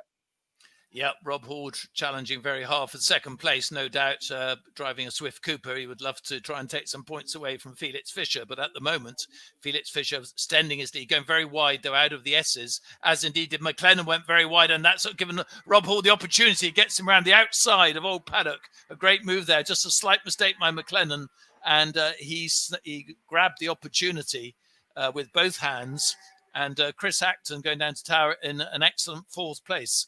The airline pilot from Bath, going very well and having another good season here at Castle Combe. But it's Felix Fisher now probably extended his lead even further after that mistake by McLennan. Well, yeah, I'm not sure if it is. It's not by a lot, to be honest with you. I mean, it probably will tell me a liar now as he comes across the line. 1.145 it was last time. But as he came into my shot, it's now up into 2nd has gone Rob Hall. 1.5, so not massively increase, but it is the white and red car of Hall that is into 2nd. But Neil McLennan's going side by side again, up over Avon Rise, and I think McLennan's about to take it. Big squeeze up over the rise, and it is well done. A good drag up to Quarry Corner. Indeed, as they come on the exit, McLennan did take 2nd place, so well spotted there, and demoted Rob Hall back to 3rd position. These 3 pulling away from Chris Acton in 4th place, having got now back up into 5th place is Nathan Ward. Chris Acton, then Nathan Ward, I should have said. So going very well indeed. Some good battles down the field as well in the old class. Just trying to check. Tis Bob Higgins leading Class D. And one but last is the other Class D competitor of Slater. Yeah, 2 beautiful cars, aren't they? Those Class D cars. You wait till you see the Merlin tomorrow that's out. Looks incredible. Wayne Poole Racing run it in. Josh Fisher driving it. But here comes, that's come down this. 1.5 it was last time the lead. What are we at now? 1.0 because a new fastest lap of the race, 1:10.251 to Neil McLennan. And he has not only retaken that 2nd place that he momentarily lost to Rob Hall, but he's already starting to gap him a little bit and close in on Felix Fisher's lead. Yeah, and that's quicker actually than he went this morning in qualifying. So obviously not a regular competitor here at Combe, so going very well indeed. But it's still Felix Fischer going through the S's, sliding nicely through this, just going into the second part of the S's there, which is noticeably closer, Chris, as they come through Old Paddock. Probably still about a second, but maybe just under. And Rob Hall right on his tail. Then a great battle for 5th place with Matt Hallam now coming up to really challenge Nathan Ward. So some great racing there as well. Well, here comes Felix in the lead. Well, the good news for Felix, though, is that Neil McLennan's not comfortably in that second anymore because Rob Hall has closed right back in on him again. I said that he'd managed to gap him. That's gone now. Oh, the lovely Formula Ford 4-wheel drift round the right-hander camp corner onto the start-finish straight. There goes Chris Acton in a lonely 4th place. Hawkins 28 has got past Nathan Ward, and so has Matt Hallam, actually. So Nathan Ward's down to 7th place, but again, still leading the Class B. And the good news for him is that Atwood's got past Barnes, so there's a car between them as well. Yeah, that's looking fairly secure as long as he hits no problem for that class victory and probably class championship. And a real battle, as you say, for 2nd place. The danger for that is it may actually spread out the gap a bit, but it is McLennan just 2nd. Rob Hall putting a lot of pressure on, using all the road as they come out of Old Hall and down into Tower Corner. Rob Hall looking at the outside line. I don't think he'll be able to make it there, but eyeing up perhaps the inside line for Bobby's. Very difficult place to overtake, but always possible. And I've just had message that you're a little bit quiet, Clive, so you might want to pop your mic down to your mouth or something like that, just in case it makes a difference on the circuit speakers. You're a bit quiet, so we don't want that, mate, do we? We don't want that at all, no. Is that, yeah, it should have been okay because it was... Yeah, you'd imagine so, but I just thought it's worth a try. Yeah. But the leaders have gone through halfway through the race now, and Felix Fischer's back up to 1.4 in the lead, with the 2nd and 3rd place cars still joined together in a titanic tussle. Oh, and I thought that Rob Hall was trying to have a bit of a lunge around the outside at Quarry. Is he going to try the old switcheroo towards you? No, he still hasn't been able to do it. It's still Felix Fischer going into the S's now, as in 2nd place, McLennan goes through Rob Hall right on his bumper, if they had such a thing in Formula Ford. Again, McLennan goes a bit wide on the exit, and also wide at Old Paddock. So he's certainly feeling the pressure here from Rob Hall, who's going very well in the Cooper Run car in 3rd position. Chris Acton, a good 4th position. And Hallam now challenging for 5th. Nathan Ward, as you say, is still leading Class B in a good 7th place overall. And Steve Bracegirdle leading Class C in car 84. And fair play, a great comeback there after the big incident in the Mini for him last time. But here comes Felix Fischer, 6 laps now completed. And it's really all about that 2nd and 3rd place fight. McLennan and Hall all over each other. And it has allowed Felix to now be over 2 seconds clear of the rest of the field. What a great battle here. Matt Hallam's up ahead of Hawkins now. So Matt Hallam has got himself up into 5th place on the road and in Class A. So this is doing his fight the world of good there. But Hawkins, 28 all over him with Nathan Ward, number 23. He's not settling for a safe Class B win, is he here? Well, Nathan never does. He wants to be as near the front as possible. Obviously, seeing him win races here in the past. And still this great battle for 2nd place. Still McLennan leading, being very crafty as he goes down into Tower Corner, snugging the inside line to prevent Rob Hall making a challenge there. Chris Acton goes through 3rd. 5th place is back with Hawkins on that occasion, but Hallam's making a dash around the outside at Tower. So they're very, very close together for that 5th position, with Nathan Ward keeping a watching brief in 7th position. Leaders come through, and it's now Rob Hall up into 2nd place. The number 35 car has got past Neil McLennan, but as you'd expect, Neil McLennan still chomping at the bit round the outside at Folly. Surely he's going to set himself up for the same move he did last time he lost the lead. Yes, he is, and it looks like he's going to do it. He has. He's done it again. He gets a great slingshot out of camp. He did it last time. He's just done it again. Incidentally, by the way, Mark De Rosario only needs to get 4th in Class C to secure that, we believe, and he's running 3rd in Class C. So that's good news for him. And McLennan is back in 2nd place. They're really having a tussle, these two. This has enabled Fischer to pull away. They're on their 8th lap of 10. And Hall now right in the slipstream again. And these three in a class of their own, really, top of the field. McLennan really coming under pressure down into Tower Corner, but holds on to second place for now. Chris Acton goes by fourth. Hallam now got a clear fifth, and up into sixth place has come Nathan Ward. Yeah, it's a great three-way tussle, though, between those guys, isn't it? But Matt Hallam's doing well. Yeah, oh, side by side for second place. Oh, and I just thought there was a bit of contact there, but I think it was just a change of direction from Neil McLennan, and he snapped across the nose of Rob Hall onto the start-finish straight. So it is still Neil McLennan after retaking it last time up Avon Rise. I tell you what he needs to be wary of, though, Clive, is that if Rob Hall manages to do that on the last lap, it's not until after the start-finish line that he's able to retake the lead. So it would go the way of Rob Hall. Right, yep. Obviously got on the absolute finish line. Felix Fischer, meanwhile, extending his lead, certainly to the visual eye around here. And very close. McLennan again wide, just touching the grass on the exit of the S's. And Rob Hall really putting this pressure on as he comes down, hammer down into Tower Corner. Sweeps to the outside line. McLennan on the inside line.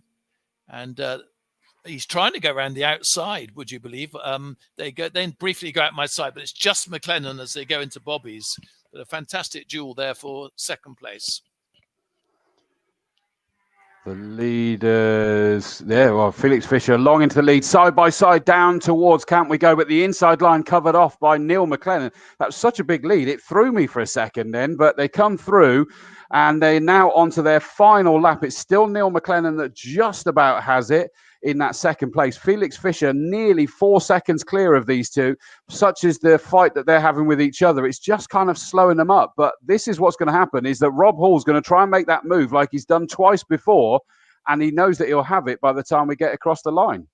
Also a good battle for Class C between Bracegirdle and Colburn further down the field. But Fischer comes around for the last time. What should be a fairly dominant victory in the end. Very, very close still for second. McLennan again a bit wide. Rob Hall trying literally right behind, and he's pulling out almost alongside, can't quite get alongside down hammer down, and he's pulling out very dramatically on the outside line into Tower Corner, and just McLennan as they go into Bobby's, but it'll be very, very tight going down to camp for the final time.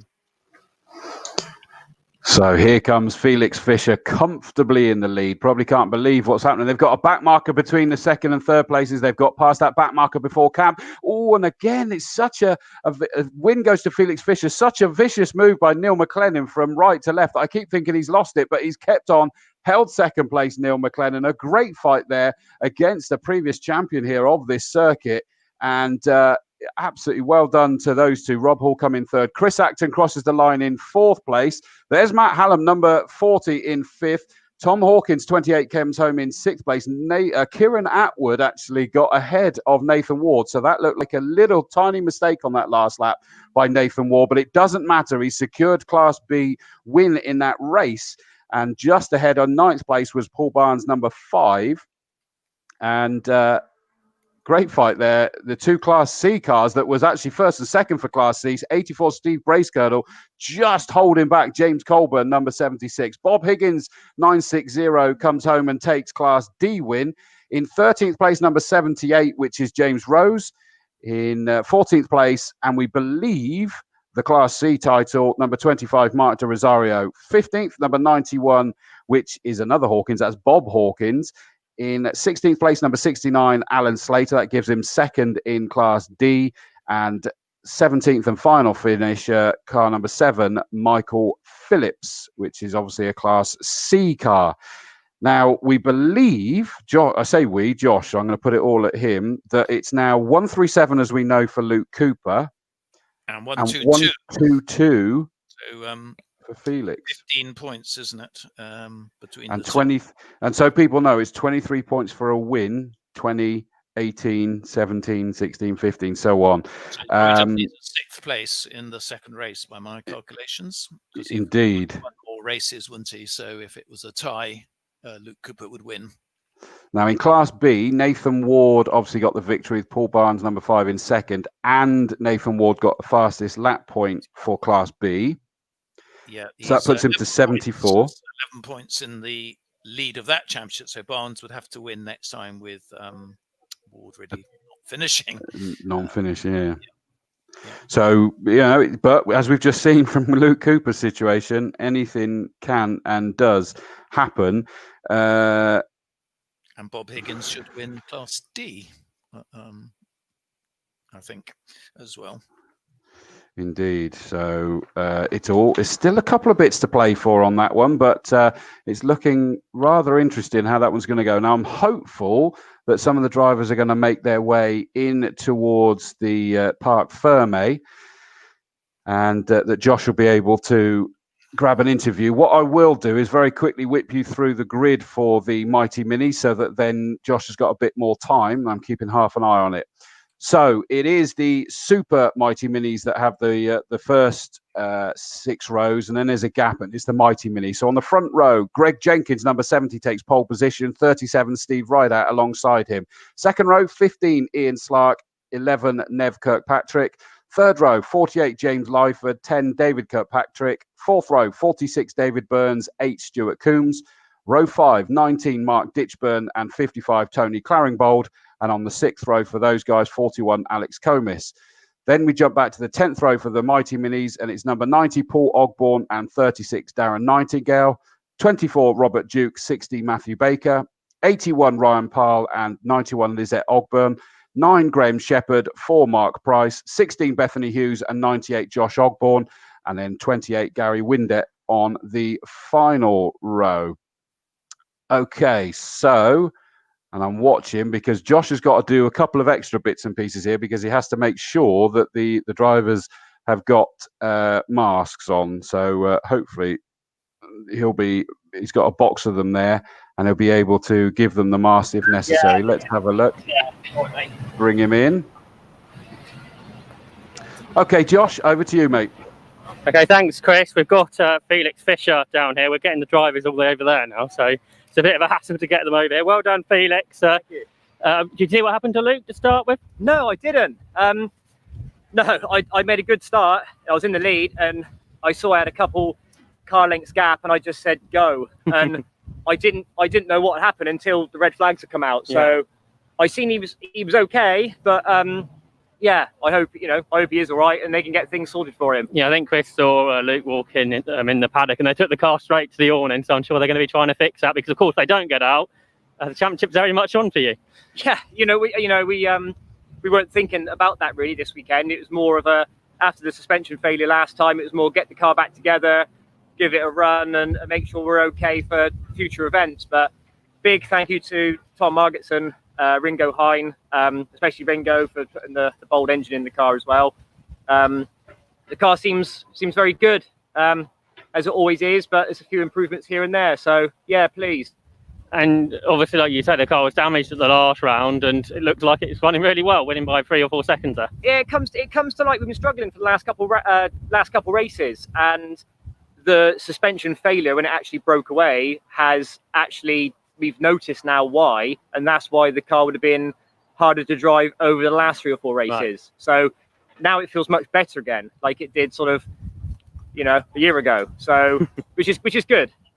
But it's credit to them, because without, and big thanks to my wife at home, because she's always supported me and, running the reins at home. So yeah, thank you very much, and thanks to the team. We know how quick Neil and Rob are, and you were able to pull away from them and get a good gap. Yeah, it worked out well, because I was hoping Rob was going to fight with Neil and I could go away. But I must admit, it was still nerve-wracking. Every lap thinking, come on, keep going, keep the gap, don't get caught by back markers. So yeah, it all held together. It's this, another win on the board, and hopefully we'll get another one later. Oh, good luck for that. And would you take it really? You'd prefer to have a race with Luke, would you, rather than just have an easy championship win? Yeah, I've raced with Luke for over 10 years now. He's a great chap. I already congratulated him last time on the championship. So, and he was gutted for me because I had the failure. So, we're good mates. I'll go and see him in a bit and wish him all the best. Oh, well done. All right. So well done to Felix Fisher. We already got cars to the grid, have we, Chris? Because drivers are a little way away to grab them, so I think I might have to go back to you.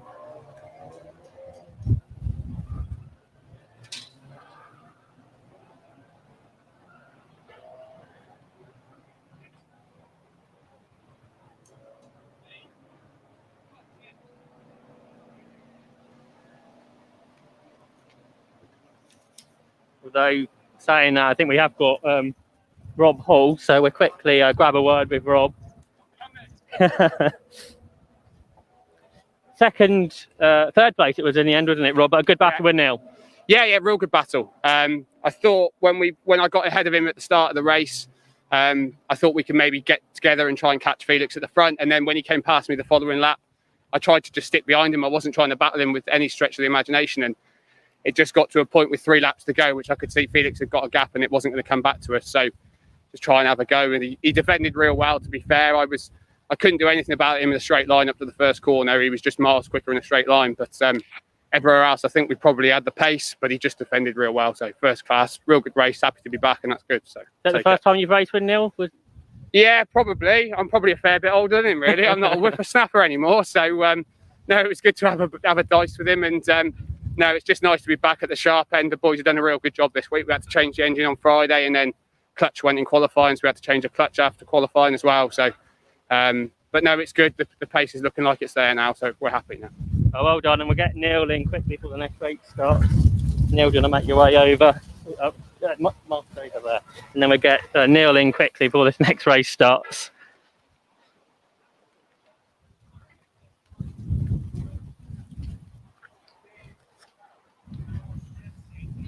Good battle there, Neil, with Rob.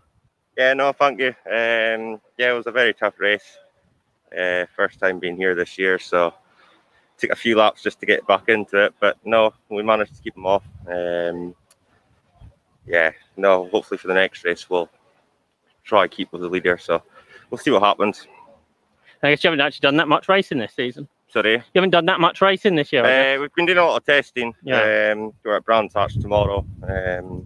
For the Champion of Brands. That's for a test for next weekend for the National. So no, really there's not much we can really be doing, but yeah, we're doing what we can.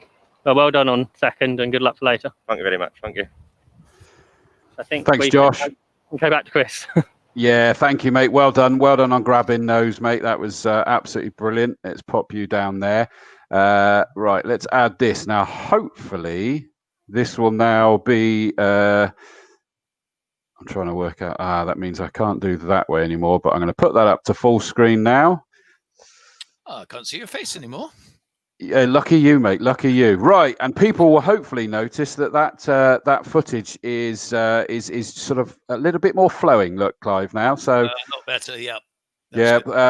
Well done, Kev. He's been ferreting around, and we've gone to a different stream because we've still got the stream we had before that's there, but that was the one that was a few issues. We had a fire last night, I think, as well at a certain part that damaged some technology. So Kev's been brilliant. Right, the Mighty Minis and Super Mighty Minis, 5 seconds up on this one. Greg Jenkins, Steve Rideout have the front row. Slightly different livery for Greg Jenkins. 3 lights, 4 lights. On goes the 5th. The whole field, off they go now. They might be separated on the grid, but there's no delayed start. They all get there underway. And it is the purple Jenkins, number 70, that takes the lead. Red, white, and black, Steve Rideout, number 37, in second place. As for after that, it's everybody else. In fact, Rideout's losing places by the looks of it. Lost momentum through Folly as they go up Avon Rise. And you're going to love the sight up there for everyone up at Quarry Corner as they cock their leg like a dog needing a wee going around Quarry Corner and arriving as one for you. I've never heard that expression at a motor race meeting before. But yeah, great series of mini racing. It is the purple car, but it's been overtaken by, I think, Ian Slark going into the S's.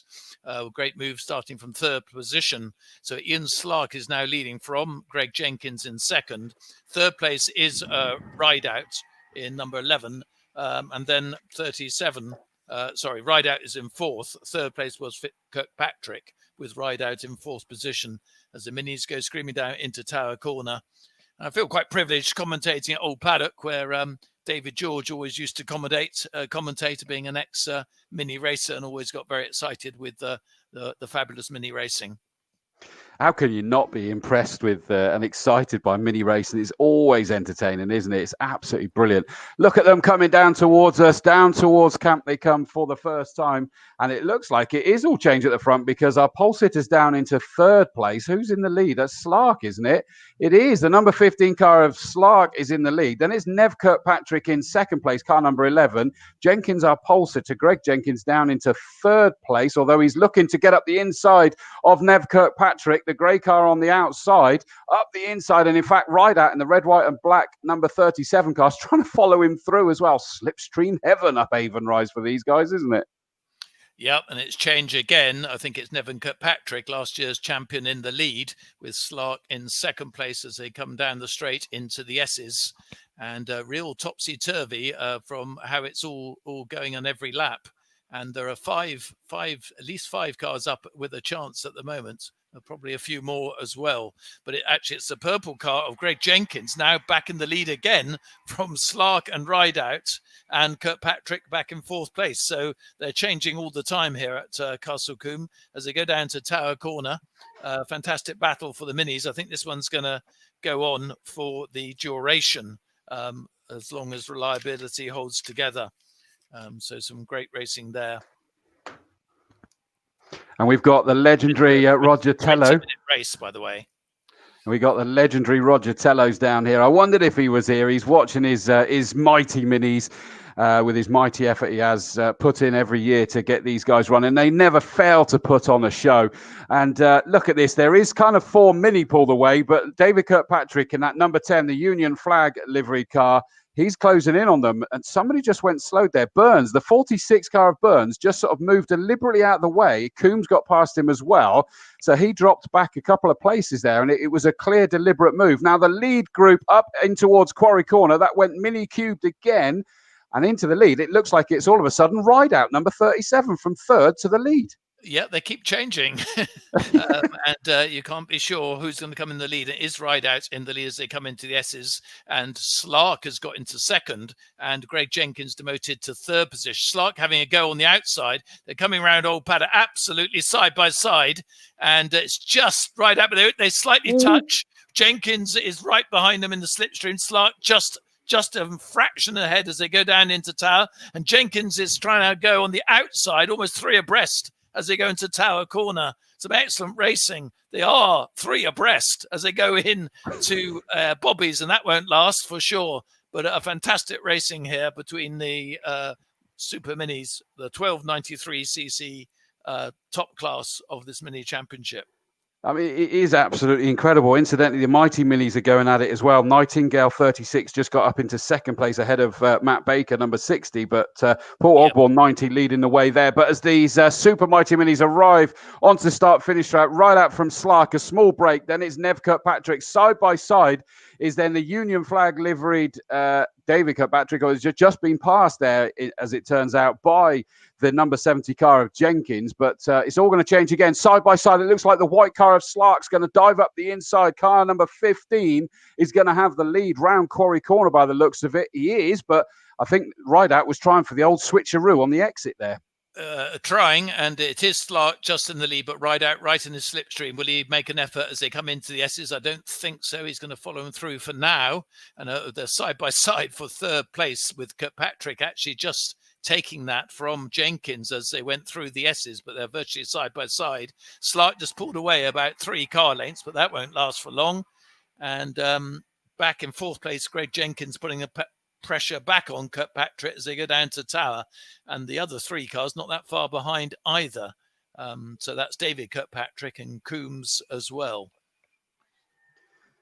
Paul Ogborn, as you say, leading the Mighty Minis, but only just from Darren Nightingale, who's right in his slipstream as well, going down to Tower.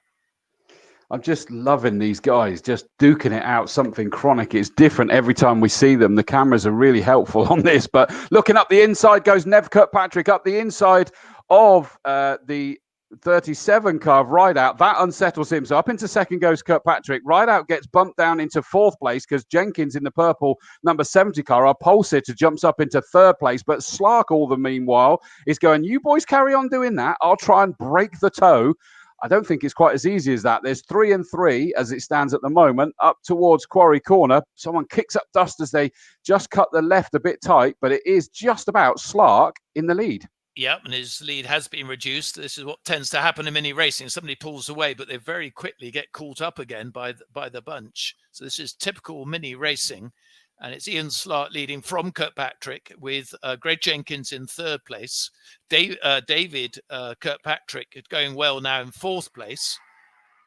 And then we have Rideout slip back to 5th position now.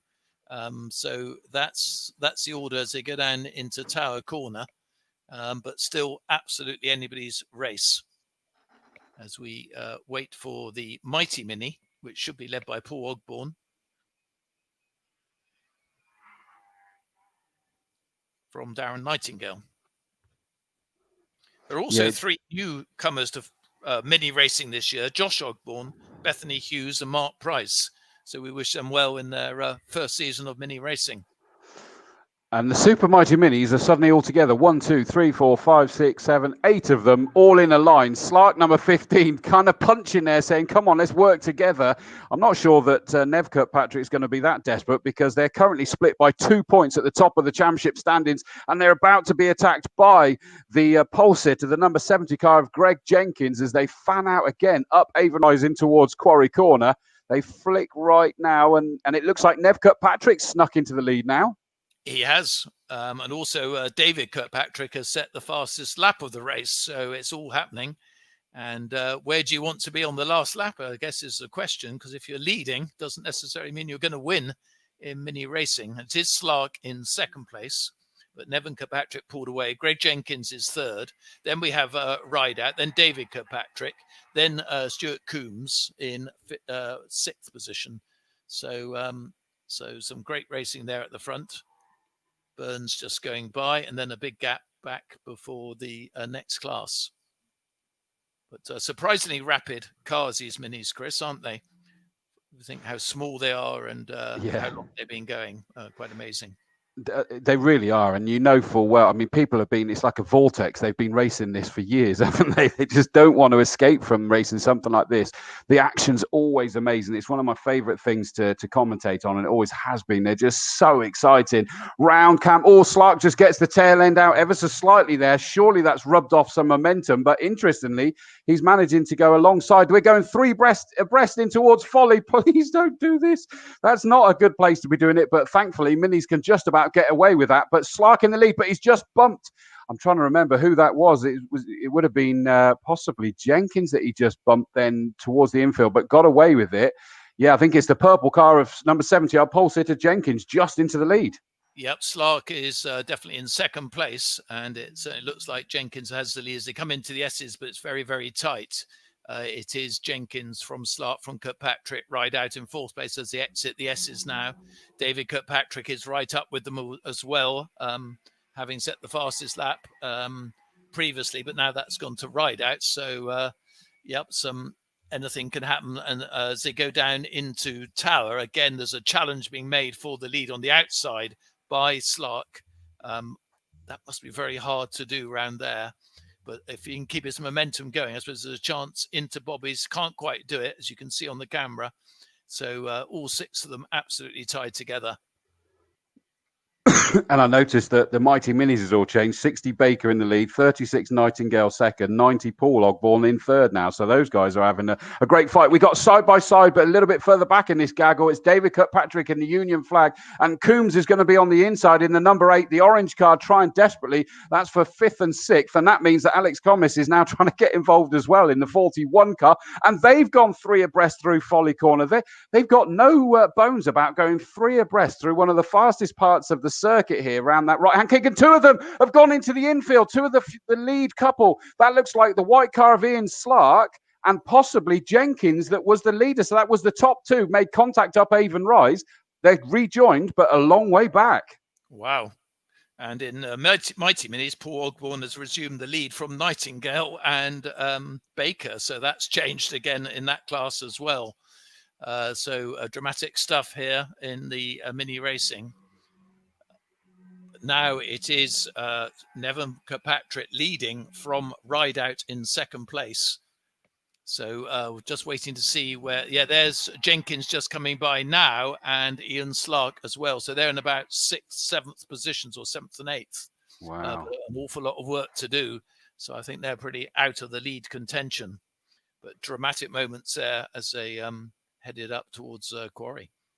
It really is, and that's bizarre, isn't it? It's not something that happens very often, but that's happened twice now. The MX-5's had it, these Minis have had it. It's just that little bit of side-to-side contact heading up at full speed, up Avon Rise, and they just disappear, exit stage right to the infield, and they manage to rejoin, but it loses them a lot.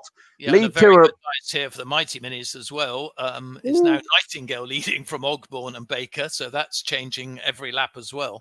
Well, the leaders just had to weave their way through some back markers through Folly, and they've suddenly changed round by the looks of it. I think that has compromised Nev Kirkpatrick. Yes, it is. The red, white and black 37 rideout takes the lead as they fanned either side of a back marker.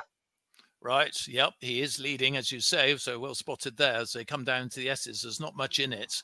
In fact, he's a great overtake there by Nevin Kirkpatrick. As he came into the S's, he dived down the inside and took the lead from Rideout in 2nd position. And these two now pulled away. And that was a great move there by Kirkpatrick. Comis is in 3rd position. David Kirkpatrick is in 4th. And Coombs in 5th position. Yeah, and the Mighty Mini's just gone past me, and I see what you mean about that great battle, and it looks like 90 Ogbourne's trying to go up the inside of the white car with the orange stripe of Nightingale. So they're side by side heading up Avon Rise. So that is the Mighty Mini's lead heading up to you guys up at Quarry there.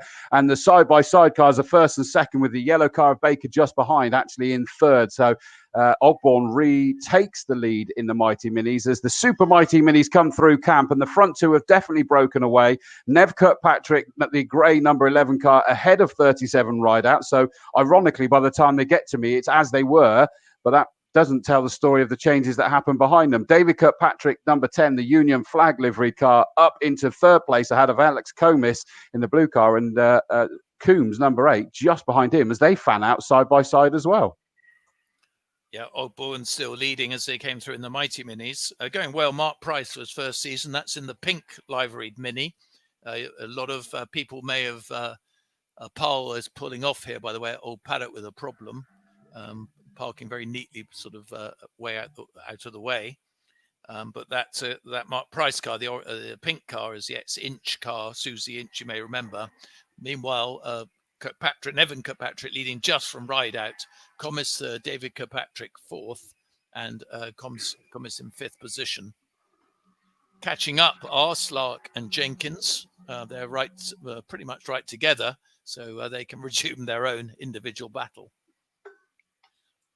Mighty Minis have actually spread out a little bit for the first time this time. Number 90, Paul Ogbourne in the lead of that. Nightingale 2nd, and then Matt Baker. Although Baker's trying to reel in Nightingale as they head up Avon Rise. But I look to my right now towards Camp Corner.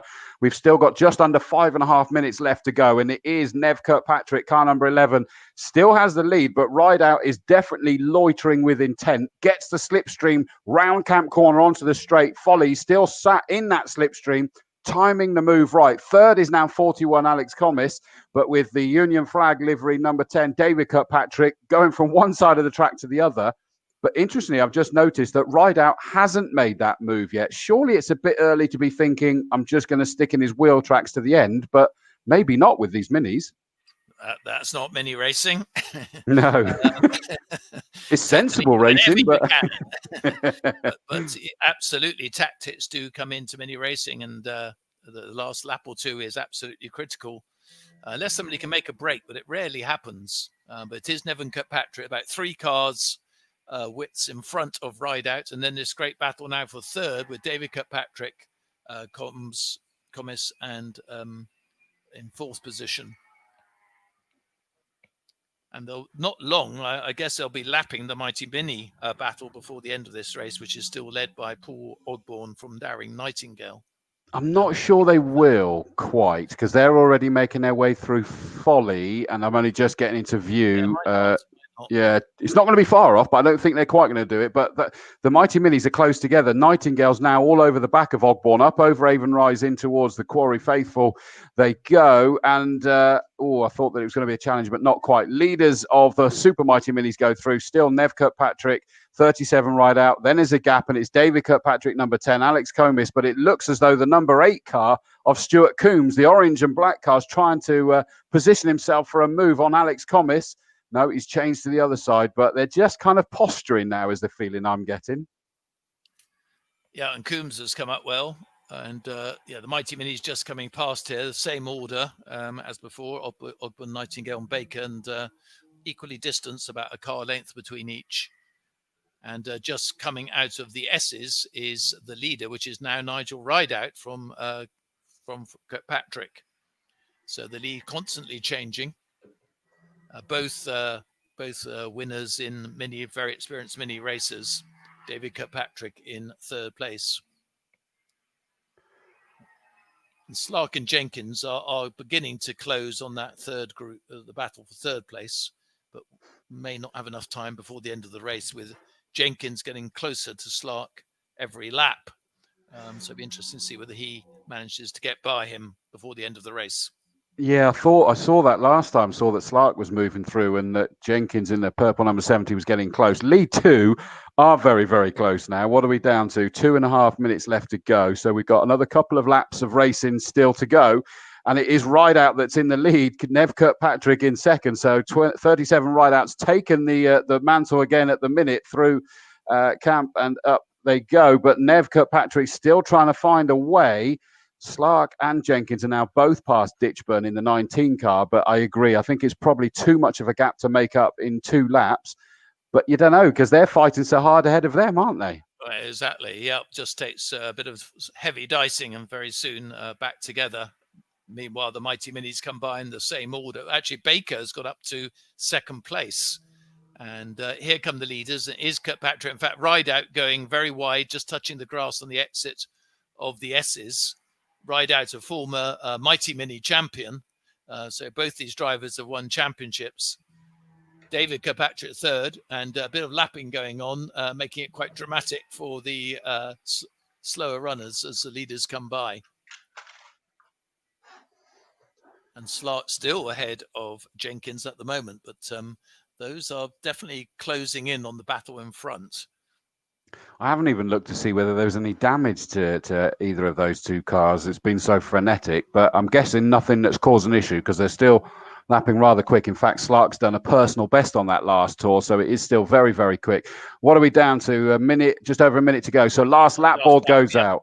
Yeah, Nev Kirkpatrick back into the lead in number 11. Rideout actually half a second back in that 2nd place. David Kirkpatrick now in a very comfortable 3rd position. No pressure, and it's now the number 8 car of Stuart Coombs sat in what actually is also a lonely 4th place, surprisingly, because Alex Combes, number 14, has dropped away. Slark and Jenkins, and in fairness, Ditchburn stayed with them in that green number 19 as well, hasn't he? That still stayed a 3-car fight, but it's a bit too much to get up to 5th place Combes, I think.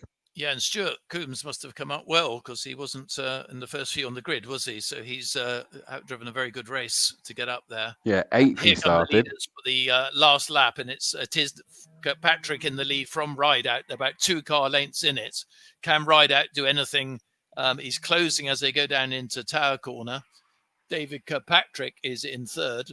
As for the last time they go around Tower, Kirkpatrick is leading, but there's nothing in it, Chris. And no doubt Rideout might just give it a late go down into Camp Corner. So I think it's all to look out for as they go out of Bobby's and into your sight for the final time. Yep, here they come, glued together. The Mighty Minis are in their sight, just ahead of them. So you weren't far off there, Clive. I tell you, they're just going through camp to start what will be their final lap. But the lead 2, Nev Kirkpatrick still has it. Rideout trying everything he can to get through there. But Nev Kirkpatrick just kept that clean through camp. Takes the victory in number 11, 37. Stephen Rideout takes second. There's David Kirkpatrick, number 10, takes third position. Stuart Coombs in fourth. Alex Commis, fifth place. Then it's all hell breaking loose between the guys behind. Who got that? 15 Slark in sixth place. 0.122 back was then the number 70 car of Greg Jenkins, our pole sitter. And then a great job there by Mark Ditchburn, the number 19 car, coming home in eighth place. We keep an eye out to the right because we've got the 46 car of Burns will be the last, and Claringbold, sorry, will be the last two Super Mighty Minis. But the Mighty Minis, are they past you yet? Mighty Mini's just coming around, and Paul Ogborn has got a big lead now, but very close to second. Nightingale just in front of Baker as they go down towards Tower. But certainly Paul Ogborn looks as though he's got this well wrapped up on this last lap, having been very close together the whole race. And there's been an overtake, I think, for second round Tower, which, didn't quite do it, actually, but very, very close as it went through Tower. But it's just Nightingale holding on to second at the moment. Yeah, the yellow car of Baker there, sort of hammering behind, trying desperately to find a way through. Comfortable win it should be now by the number 90 car of Paul Ogborn. He's making his way down towards camp. But what of second place in the Mighty Minis? It's the white car with the orange flash Nightingale that has had it at the moment. But Baker was looking one way, looking the next. It's not been possible, and he's got to settle for third place. But what a cracking fight between those guys. Victory there, as I say, 90 Paul Ogborn in the Mighty Minis. The 36 car of Darren Nightingale, the Tamworth driver, comes home in second place with Matthew Baker, number 60, in third. Fourth in the Mighty Minis was number 24, Robert Duke. Fifth is the number 9 car of Graham Shepherd, the Plymouth driver. So probably it's going to be his local circuit in reality. In sixth place in the Mighty Minis, car number 4, Mark Price, a late addition to the entries, and he's done well there in sixth. Then it's Lizette Ogborn, Josh Ogborn, and then the number 16 car of Bethany Hughes is, by the looks of it, the last finisher, because sadly we lost the 81 car of Paul early on in that race. But what an incredible race, as to be expected by the Mighty Minis and the Super Mighty Minis. And the good news is we will be able to grab an interview with those guys. But before we go that, let's just quickly play you the VP Racing Fuels has been the official fuel of racing for over 45 years, but VP isn't just race fuels. VP's Stay Frosty high performance coolant is perfect for your street legal vehicle. It contains glycol for freeze protection and reduces coolant temps up to 14 degrees while protecting against corrosion and scale deposits.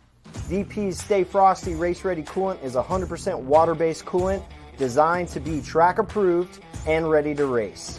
It reduces coolant temps up to 30 degrees while also protecting against corrosion and deposits, making it the best coolant for your race car application. For more information about VP Stay Frosty Performance Coolants, visit us online at vpracingfuels.com. So again, as we've been saying, thank you to VP Racing Fuels for being the title sponsor for this, the VP Racing Fuels finals weekend here at Castle Combe. And I know that we're getting close, that Josh is rounding up the drivers, then making sure that they've got masks on to be able to wear for this. Let me take you through the grid for the Saloon so he's got a bit more time. Pole position went the way of Gary Preble, number 91. Alongside him, number 1, last year's champion, Simon Thornton Norris. Second row, going for the title, number 66, Adam Preble. Alongside him, the black Golf, very rapid, number 50, Robert Ellick. Third row, 33, Tony Hutchings. So good to see the TT back. 98, Mark White in that famous yellow Vauxhall Astra alongside him. Fourth row, 2, Dave Scaramanga. 7, Chris Rawlins. Row 5, 25, John Lannon. 6, Rob Ballard. Sixth row, 282, Dave Spiller. 123, Peter Elliston. Row 7, 76, Dean Clayton. 39, James Blake. Eighth row, 231, Alexander Baldwin. And 26, another champion-elect, Mark Sutton. And the ninth row, number 28, Chris Hignall. So that's the grid for this race. That gives Josh plenty more time, and we'll put him up to full screen. Go ahead, Josh. Thanks, Chris. Yeah, we got our first winner of the Mighty Minis today, Ned Kirkpatrick. Well done, Never. A real close battle. Yeah, it was a very close battle. It helped me by the two guys in front just tagging each other, which nearly required a change of trousers, but it worked out for me in the end. Yeah. So that meant you sort of just had a two-car battle. Is that more a tactical race in the Mini then? It's Slightly, there's less things to go wrong, but it's still hard work with someone right up your behind all the time. So yeah, tough race. Good cars to race around Combe. Oh yeah, very much so. Yeah, slipstream makes a big difference here. And I guess because you're so close all the time, that's how the touch happened in front of you. Yeah, it was looked scary actually. I'm glad no one was damaged. Yeah, because they both come through and finished as well, which, like you say, could have been a big accident. Yeah, absolutely. Well done. I look forward to the race later on. We've also got David Kirkpatrick, who come third. How was that for you? Did you see much of the Eastern in front? Yeah, they just seem to be moving across the track and tagged each other's back ends, but it happens. But yeah, interesting race. I'm not sure quite how my seat has shrunk during lockdown, but yeah, it has. It's not me. But yeah, other than that, it was. I just sort of hang on the back of the pack and watch them knocking each other to bits. So it was still difficult because I had Alex and Stuart pushing me all the way. Alex got past a couple of times and we swapped over. But yeah, it was a good race. Hot. And again, like you enjoy coming here to Castle race? Yeah, it's a great track. I'm particularly appreciative of the airbags on Quarry that I managed to test out this morning, and no marks on the car at all. It's quite remarkable, isn't it? How they work. Yeah, just straight in there, quite high speed, and not a mark on the car. So yeah, I'm pretty chuffed with that. So well done. Not sure if Steve got it. No, they've gone. It looks like Steve's one. Is that Paul Ogborn who won the Mighty Minis? Let's get him, Paul, over. A few moments. Paul first in the Mighty Minis race, and much like the Supers, there was three of you battling, I think. Yeah, it was pretty tight. We had a race a few weeks ago where, again, it was a bit tight, but it's really getting close now.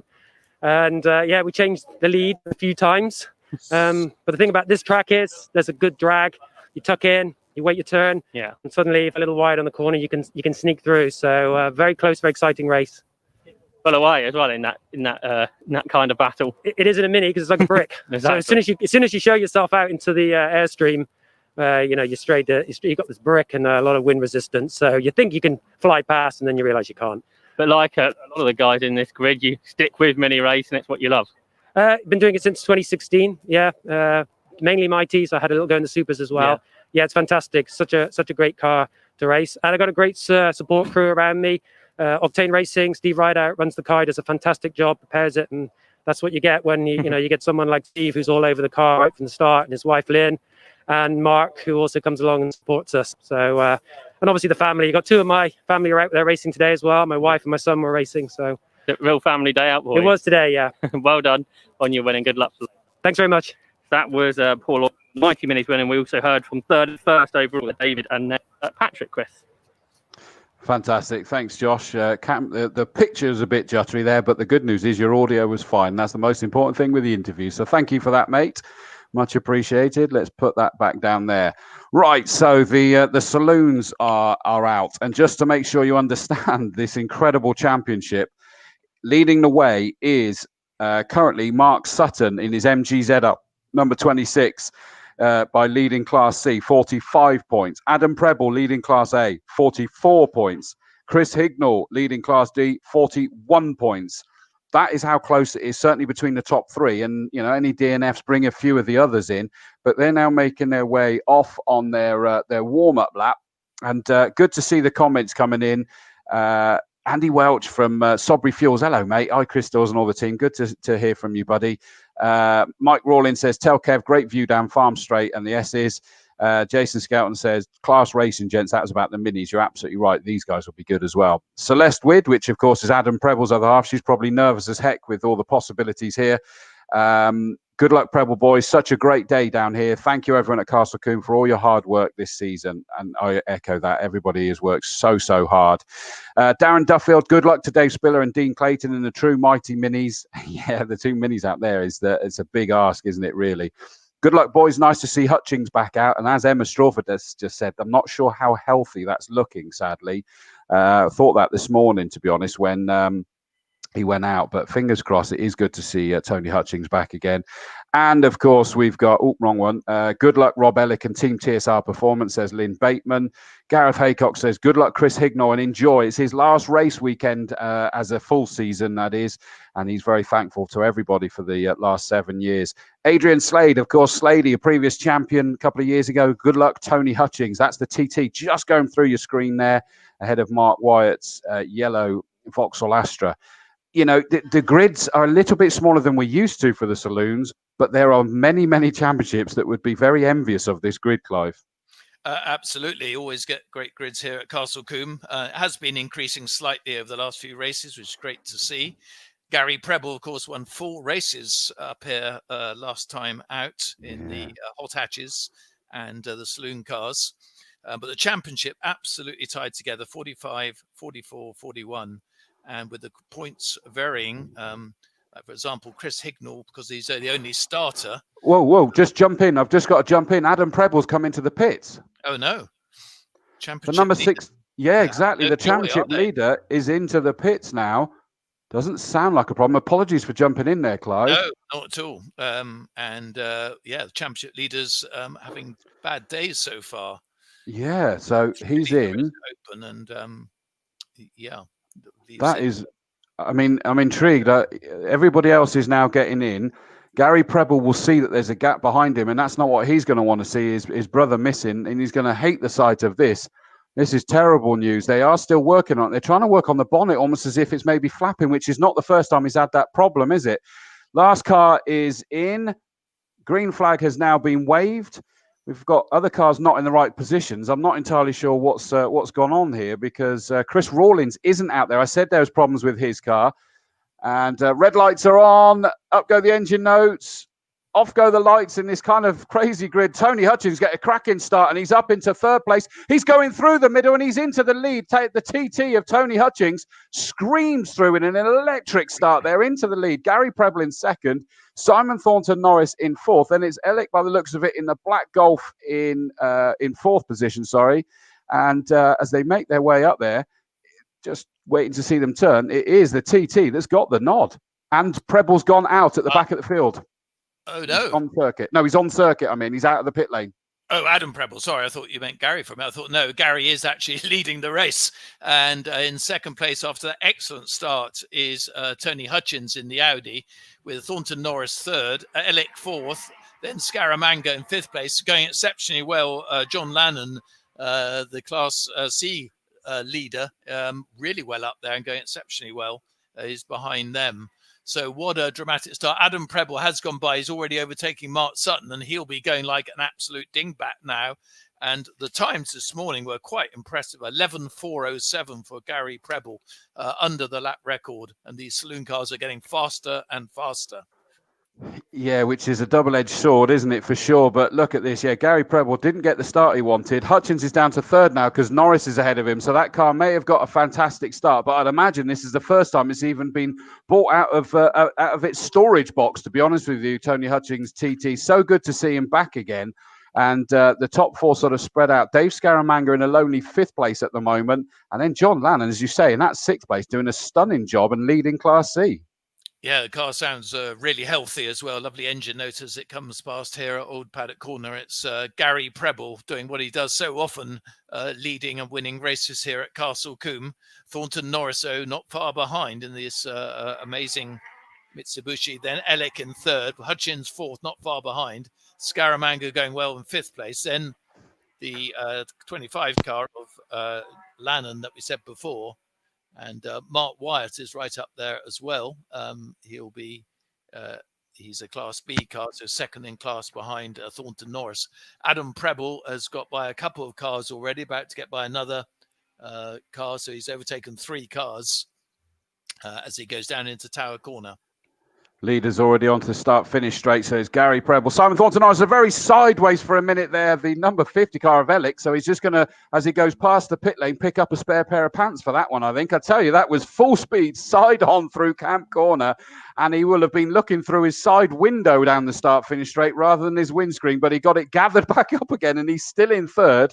But all of a sudden, Hutchins, who he'd got past last time, is back on the tail of him.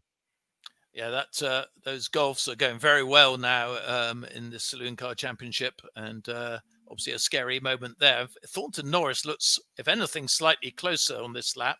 He's just got fastest lap of the yeah, race. He's definitely closing in a shade. Elliott third, now pulled away again from Hutchins after that sideways moment round camp. Scaramanga fifth, and they all go through Tower Corner safely. And then it's Lannon and Wyatt. That yellow Astra been going for so many years here at Castle Combe. Wyatt, of course, also a former Saloon Car champion here at Combe. Leaders already lapping Chris Hignall, that I think is just sort of pootling around to try and make sure he just finishes and wins his class to give himself a chance. Either that or he's got a problem because he's massively off of his normal pace there, 144s. Incidentally, I noticed, by the way, Adam Preble may be circulating, but his lap time's 118 compared to 111s. Something's not right with that car. He looked quite slow coming through here that time. So Yeah. clearly something wrong, which is a great shame for him. As the leaders now come down into the S's, still the same order, about the same distance this lap as they come through the S's. But Thornton Norris, Preble sometimes has some car issues later in the race. So the race not over yet, I would suggest. Ellick in third position. Hutchins doing well on his return here in fourth. And then a lonely fifth for Scaramanga. And some lapping going on. Yes, as you say, Hignall's going very, very slowly. I think he's got a major problem as well. And he's just trying to circulate to get his 7 points for the championship. And with Adam Preble out, he's certainly in with a shout. Well, he's not out. He is still going. He's running ninth in the points. But Josh has just messaged saying if they finish like this, 6 drivers could still win the title in the final race. Have that. Bosh. There goes Tony Hutchins. That car is, I mean, it's lapping around its best, but it just does not manage to keep up with the rest once everything going. Dave Scaramanga in that Sirocco, a bit different to the Ginetta in GT Cup that I was commentating on him in last weekend at Donington Park. I think also Mark Sutton's going much slower than usual as well. So all the leading contenders seem to be having some car issues today. And we've seen a bit of this, Chris, this year, car issues in this Saloon Car Championship. It's been a recurring theme. I think as the cars getting more and more powerful, they're becoming slightly less reliable. And I think there's something about the new tyres they're allowed to have on this are putting more strain on things, apparently, like the drive shafts and what have you. Right, that would make sense. Yeah, yeah.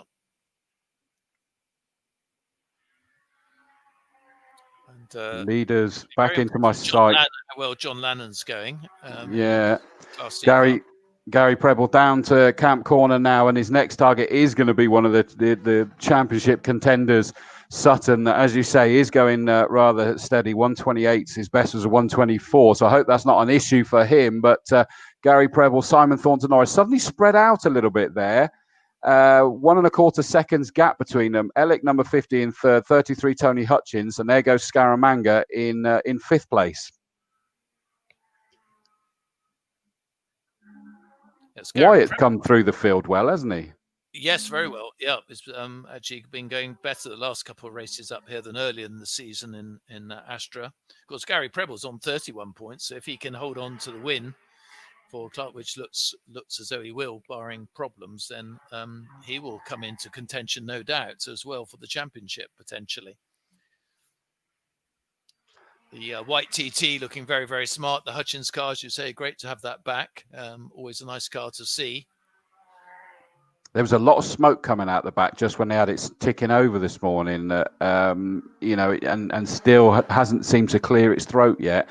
Preble's going to be lapping Chris Hignall again very shortly as he's pootling around to sort of just make sure he's the only Class D car out there. So he just needs to make sure he finishes. He gets less points because he's the only one in it. But, the last thing he wants to do is overstress that car and get nil point, as we tend to get in Eurovision. Chris Hignall's making sure he doesn't get that. Yeah, he wants 2 points. Exactly. Or even 10 points. Yes, Gary Preble coming down into the S's. This super quick machine of his always drives so well, both the Prebles when their cars are functioning. Thornton Norris, a fearsome competitor as well, and second place leading, of course, his class. And he's on 31 points as well. So some interesting permutations as this race develops. I still don't think that Thornton Norris is done yet, is he? No, I think he'll keep going. He always keeps going absolutely on the limit throughout a race, does Thornton Norris. I think he knows that, tyres can go off or can have slight car problems. And he's very, very determined competitor. Certainly not happy with just winning his class and wants to win overall. Yeah, and I mean, he's there sort of still in striking distance. The leader's just getting past Alexander Baldwin in the black Honda as they make their way back up Avon Rise. Gary Preble still, I mean, they've both clicked down into the 112s now, and they're both leading their class, their respective class. But Simon Thornton Norris has never cared about that, has he? He just wants to race at the pointy end. He does. He's a very competitive guy. Another car going well, actually, is Dave Spiller in the Mini. I don't know if you noticed that, Chris. The Mini going very well. Wouldn't expect it sort of near the front in with these sort of cars going, but going very, very well indeed. As you said, I think Thornton Norris has just gained a fraction that lap. And Ellick still in a commanding third place. And he goes down towards Tower while Tony Hutchins just comes around Old Paddock now in fourth place, and Scaramanga completes the S's with Wyatt coming out of Quarry Corner in sixth position. So fairly well spread out race at the moment, apart from perhaps the lead battle. Which is coming onto the start-finish straight now. Sadly, Dean Clayton, the number 76 Mini, the Salisbury driver, brings his Mini into the paddock and into retirement, sadly. Or into the pit lane, sorry. He's coming all the way into the pit lane. But leaders already heading up Avon Rise. Where's the third place Ellick? We lost the 50 car. Oh, no, he is here, but he's just been passed by Tony Hutchings. So that Golf, and that is sounding very dodgy. You might have heard that in the background as he came past my commentary box. And I think I heard that towards the end of qualifying as well, that he sounded like that. Yeah, he's had those sort of problems before, hasn't he? The Golf not... I think, again, very highly tuned car. And the two leaders gone by about the same distance, both absolutely screaming down, hammer down into Tower Corner. Very, very impressive speeds they're doing here. As Hutchins comes through. Ellick not far behind. We'll have a listen. It doesn't sound too bad through here, Chris, actually. And he's keeping up with Hutchins, but clearly not everything quite right with that car. Yeah, it's a good point. He has kept with him, hasn't he, to be fair? Leaders come through to complete their 9th lap, 6 laps left to go in this 15-lap race. I just want to keep an eye whether it might have just been the windows in this in the box and race control here, but I thought I just saw a few wisps of smoke from Gary Preble, although it could have been from the speed that he took through Folly that time round. But keep a slight eye on that and see whether it was an optical illusion. And you're right, Ellick's now all over the back of the 33 Audi TT of Hutchings, so that's going to throw up a nice, interesting close to this race as well. And the leaders are having a lot of lapping to do as they approach the S's there. Gary Preble's got through very well, and Simon Thornton Norris has as well. But I would say Gary Preble just extended his lead through that lappery. He just came on Sutton, who's going around fairly slowly, I think, with some sort of car problem, but wanting to obviously come second in his class, getting just... not his fault, but just the way the circuit goes, making it quite difficult for the two of them. And Ellick has got past Hutchins now, back again for third place. Yeah, I wonder whether he just made a mistake, because he's now received a black and white warning flag, which will be for track limits, I'm sure. So he obviously just overcooked it. Interestingly, by the way, Adam Preble's now down into the 112s. He's gradually worked his way down. Either making sure that the problem isn't more serious, or it has actually started clearing its throat a little bit. He's up into, what's he now, 6th in Class A, so his point haul is increasing. Now, actually, Chris, right behind Ballard, so I think he's about to get 5th in class, and he's right in screen. He's getting on the inside line to try and do it into Tower, and he's already passed Ballard as he goes into Tower Corner, so that is 5th in class, so certainly helping his chances. Well, and it's all relative, isn't it? Because if you consider Hignall is leading Class D, but because he's the only one, he gets limited points. You've then got obviously Sutton is second in Class C, and there's only 2 of them, so he's second and gets a restricted number of points. So he doesn't have to get himself all the way up to the top to maximise it. No, they both get 7 points, and I think for if he ended up fit, he'll get 5 points. So it'll make it very, very close, actually. But Sutton probably will still be leading despite his issues.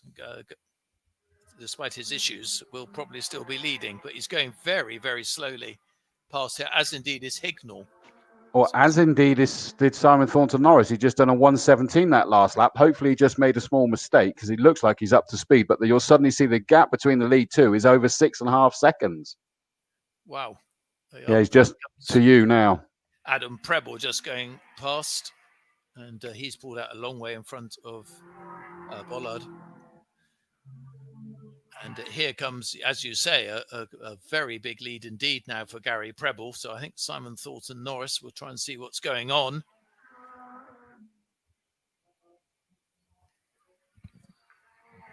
It looks up to speed again, doesn't it? Yeah, it sounds and looks fine, but it's lost a lot of time. So either a moment or some intermittent problem there.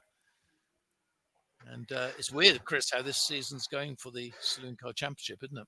Yeah, I mean, a number of things that have contributed to that. Thank you to Josh Barrett. He's just worked this out, that as it stands is that Mark Sutton will be on 52, Adam Preble 49, Chris Hignall 49, John Lannon 43, Simon Thornton Norris 42, Gary Preble 42. Can you believe that?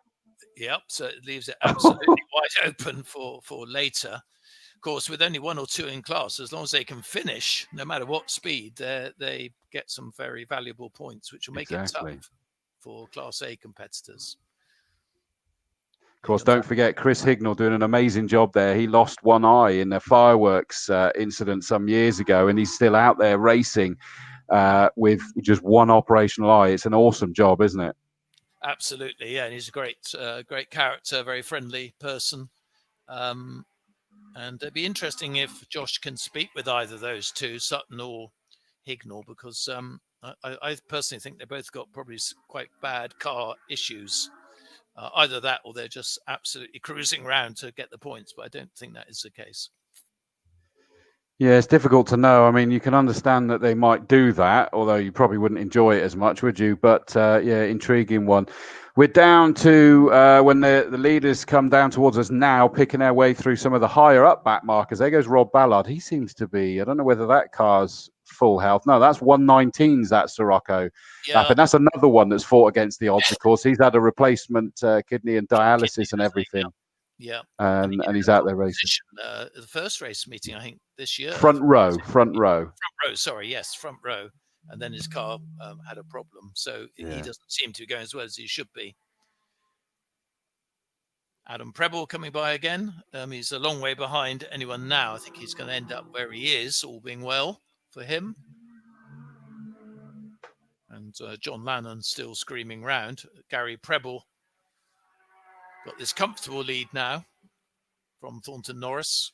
And it must have been an optical illusion, because there's definitely nothing wrong with that car. I thought I'd seen smoke, but it was all fine.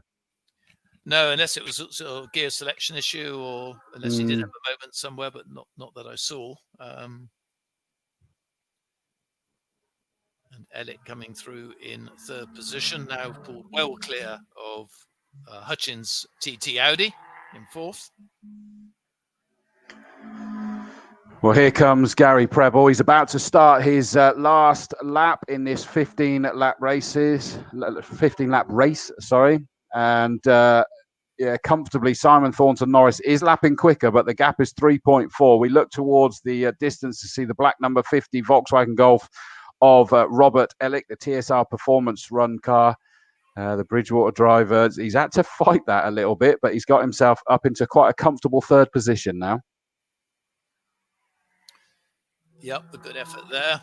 And Gary Preble coming through the S's for the last time of this race one. We've got another race, of course, later, which will decide the championship. Lots of drivers very keen to try and win the very prestigious Castle Combe Saloon Car Championship. Thornton Norris through in a very, very safe second, as the Golf is just coming out of Quarry now in third position into the S's as the Audi TT exits Quarry in fourth place. So Ellick will be a secure third from Hutchings.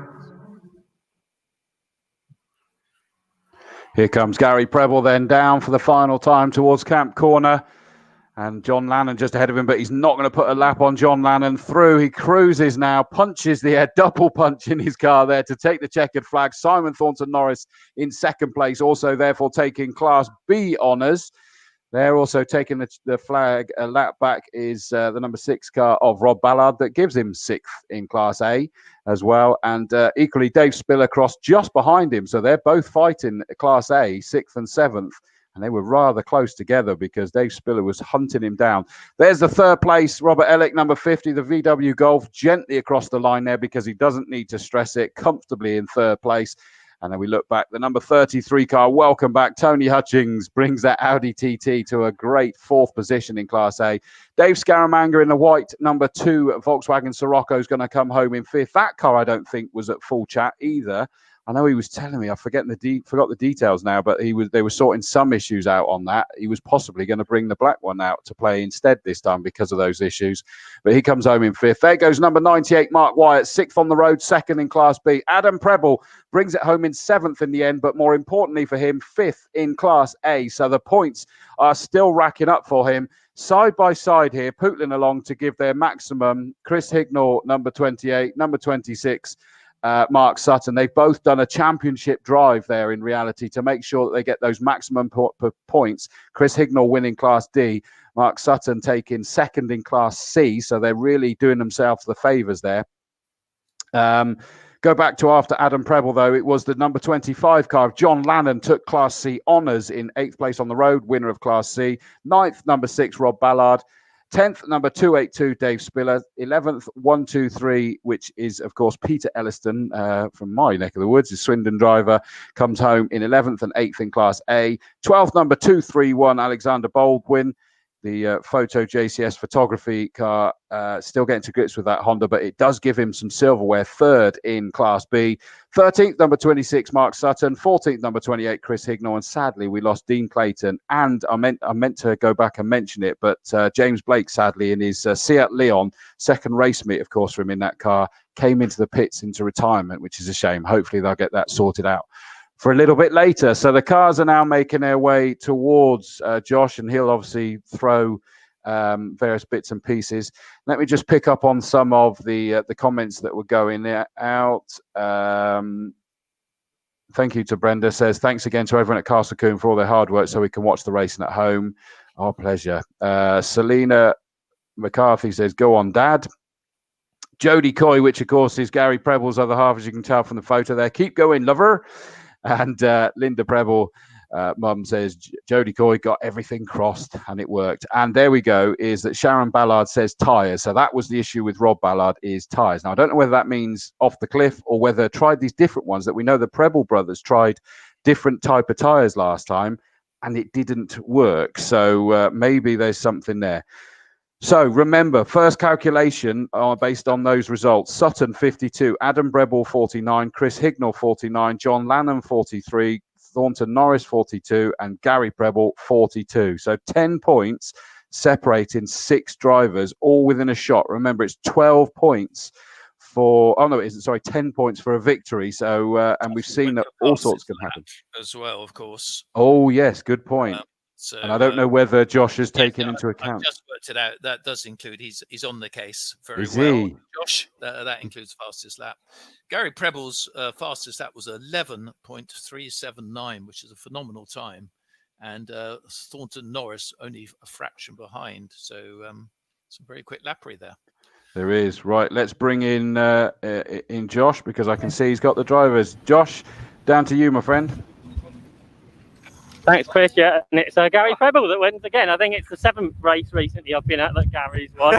You keep coming. Yeah, absolutely. You're more than welcome. And with some dramas for others, you're still in chance of the championship going into the last race. Well, unbelievable. Yeah, talk about turning the tables on the head. As you know, the beginning of the season for me was torrid. So unfortunately, I don't know what happened to Adam. I see him pull off in the pit lane just before the start there, so I'm not sure what the issue was. He did get back out, obviously didn't. Oh, good, good. I didn't see where he came, but yeah, I mean, it's fantastic. Just to, I spent a lot of time and done a lot of work in the garage between the last race and this one. We've had the gearbox out and spent many a night rebuilding the gearbox and trying a few little changes, which certainly have paid off today for sure.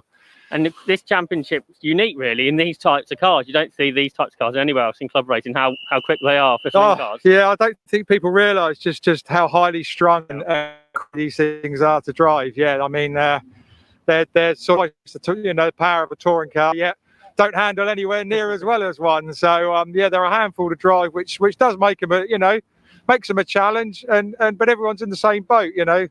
But yeah, it proves why Castle Combe, saloons have been so popular. Yeah, it's that even if you're not local to Castle Combe, the Saloon Car Championship, everybody knows wherever they Everyone are in the knows country. it. Yeah, everybody knows it. Yeah, it's brilliant. Absolutely chuffed to bits. Well done. Thank you, mate. Thank you. In second place was Simon Thornton Norris. You were chasing Gary all the way through. I think your lap times almost were identical as well. Yeah, I had electrical problems again. Engine's cutting out, misfiring. I had to keep turning the ignition on and off. That's why it's dropping back on some laps and not others. I think I probably had the pace at the end to get behind him and mount a challenge here or there. But sadly, electronic problems, which has been Achilles' heel this year, has scuppered me once more. But good race. Car was reliable. Fingers crossed for race 2. And like I was saying, Harry, same for you. You are in a mathematical chance of winning the overall championship still with some dramas for others. Okay, I'd given it up long ago. 3 DNFs out of 6 races was hideous. 1 in 5 years, 3 this year. I've still got the possibility to DNF the next race, don't you worry. Yeah, I think there's 6 of you that mathematically can still win in the last race, which is fantastic to watch. Yeah, brilliant. Yeah, well, I'll be going full guns anyway, like always. Yeah, we'll see how it all ends. Well done today. Thank you very much. And then in third place was Robert Ellick. So we get Rob over, who took 3rd position in golf. And today, Rob, just was there a problem in the middle there? You sort of dropped back. Yeah, there's something wrong with the car, like understeering a little bit, and the back oversteering. Sorry, the back end's coming out a lot. Right. So have a look and see what's going on there. We've just been testing different things. We tried different tyres in the qualifying, they didn't work, so we went back to them. But something's upset it, getting a lot. The back end's coming out a lot. So I guess that's all good for learning things for next season. Yeah, exactly. Make a change and then go back. Like we were on the pace last time, and now we've lost it a little bit. So try and get back to where we were, I think. I guess now you know not to try whatever you've tried for this race. Yeah, that's it. Don't try, don't know. A 3rd place is still not a bad result, is it? Yeah, it's all right. It's a shame Adam dropped out. I think otherwise he'd have probably been there. But yeah, I spun off and then ended up getting overtaken by the TT. I thought I'm a lot quicker than that, so I'll just overtake that and then just kind of stay I am and not worry about pushing too hard, just get the car back. I hope to see the car back right up the other guys later on. Yeah, good luck for that. Cheers, mate. That was Rob Ellick in 3rd, 2nd Simon Thornton Norris. The winner once again here at Castle Combe, Chris, was Gary Preble. Thanks, Josh. Thanks, mate. And it's a big old grid, so we needed that. Let me just pop you back into semi-retirement. Yes, as you'll see, that is a big old grid that we've got out there of Locosts with some interesting grid positions. Oh, we've just got the number 19 cars being pushed away, sadly, out of the way. So that one's not going to take place. The grid should be as follows. On the front row, number 4, Simon Walker-Hansel. Alongside him, the championship leader, number 87, Craig Land. Second row, 26, Mark Burton. 94, Tim West. Tim West is currently 4th in the championship standings. Third row, 6, Peter Hatfield. 44, Louis Wall. Good to see Louis out there. A driver I know well. He's from Cheltenham, I should say. Was it Cirencester, actually? Probably Cirencester for Louis. Let me just check. Yeah, Cirencester, not Cheltenham. 4th row, 84, Carl Rusenars and 2, Murray Shepherd. Murray Shepherd is 2nd in the championship, but starting down in 8th. 5th row, 82, Paul Clark. 74, Gary Brendan. 6th row, 55, Simon Court. 43, David Mason. On the 7th row, number 7, Gregory Smith. 33, Glenn Boyer. 8th row, 37, Ben Powney. And 12, Thomas Gadd. 9th row, 47, Timothy Penston Smith. 29, Jeff Peake. 10th row, 19, Daniel Garrett. 42, Andrew Tate. Now, Andrew Tate is actually third in the championship standing, starting in 20th place. 11th row, 88, Jack Chapman. 96, Jonathan Higgins. 12th row, 71, Daniel Court. 5, George Grice. 13th row, 72, Alexander Artis. And 11, Jack Artis. 14th row, 15, Rob Sisson. 22, Kieran Sill. Row 15, 99, Ryan Garrett. 21, Kevin Straw. 16th row, 41, Keith Malpas. And 66, Paul Williamson.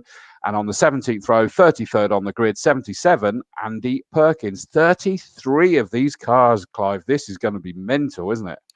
Absolutely. Again, a championship that defines close racing typically, and quite often some rather hairy moments as well. Fantastic grid, 33 cars. 1300cc engines, not hugely powerful, look a bit like the Lotus 7s and sort of based on them, but great fun to compete in and very, very close racing. And number 4 just coming past my box now, which is Simon Walker-Hansel on pole position from Craig Land. And then the red 26 car of red and black of Mark Burton in 3rd position. Fantastic sight as they come through. Again, 2 races for these today, both of 15 minutes duration. And championship points are 25, 22, 20, 18, 16, 14, 12, 11, 10, etc. And Craig Land leading from Murray Shepherd and Andrew Tate, who's well down the grid at the moment, and Martin West in 4th position.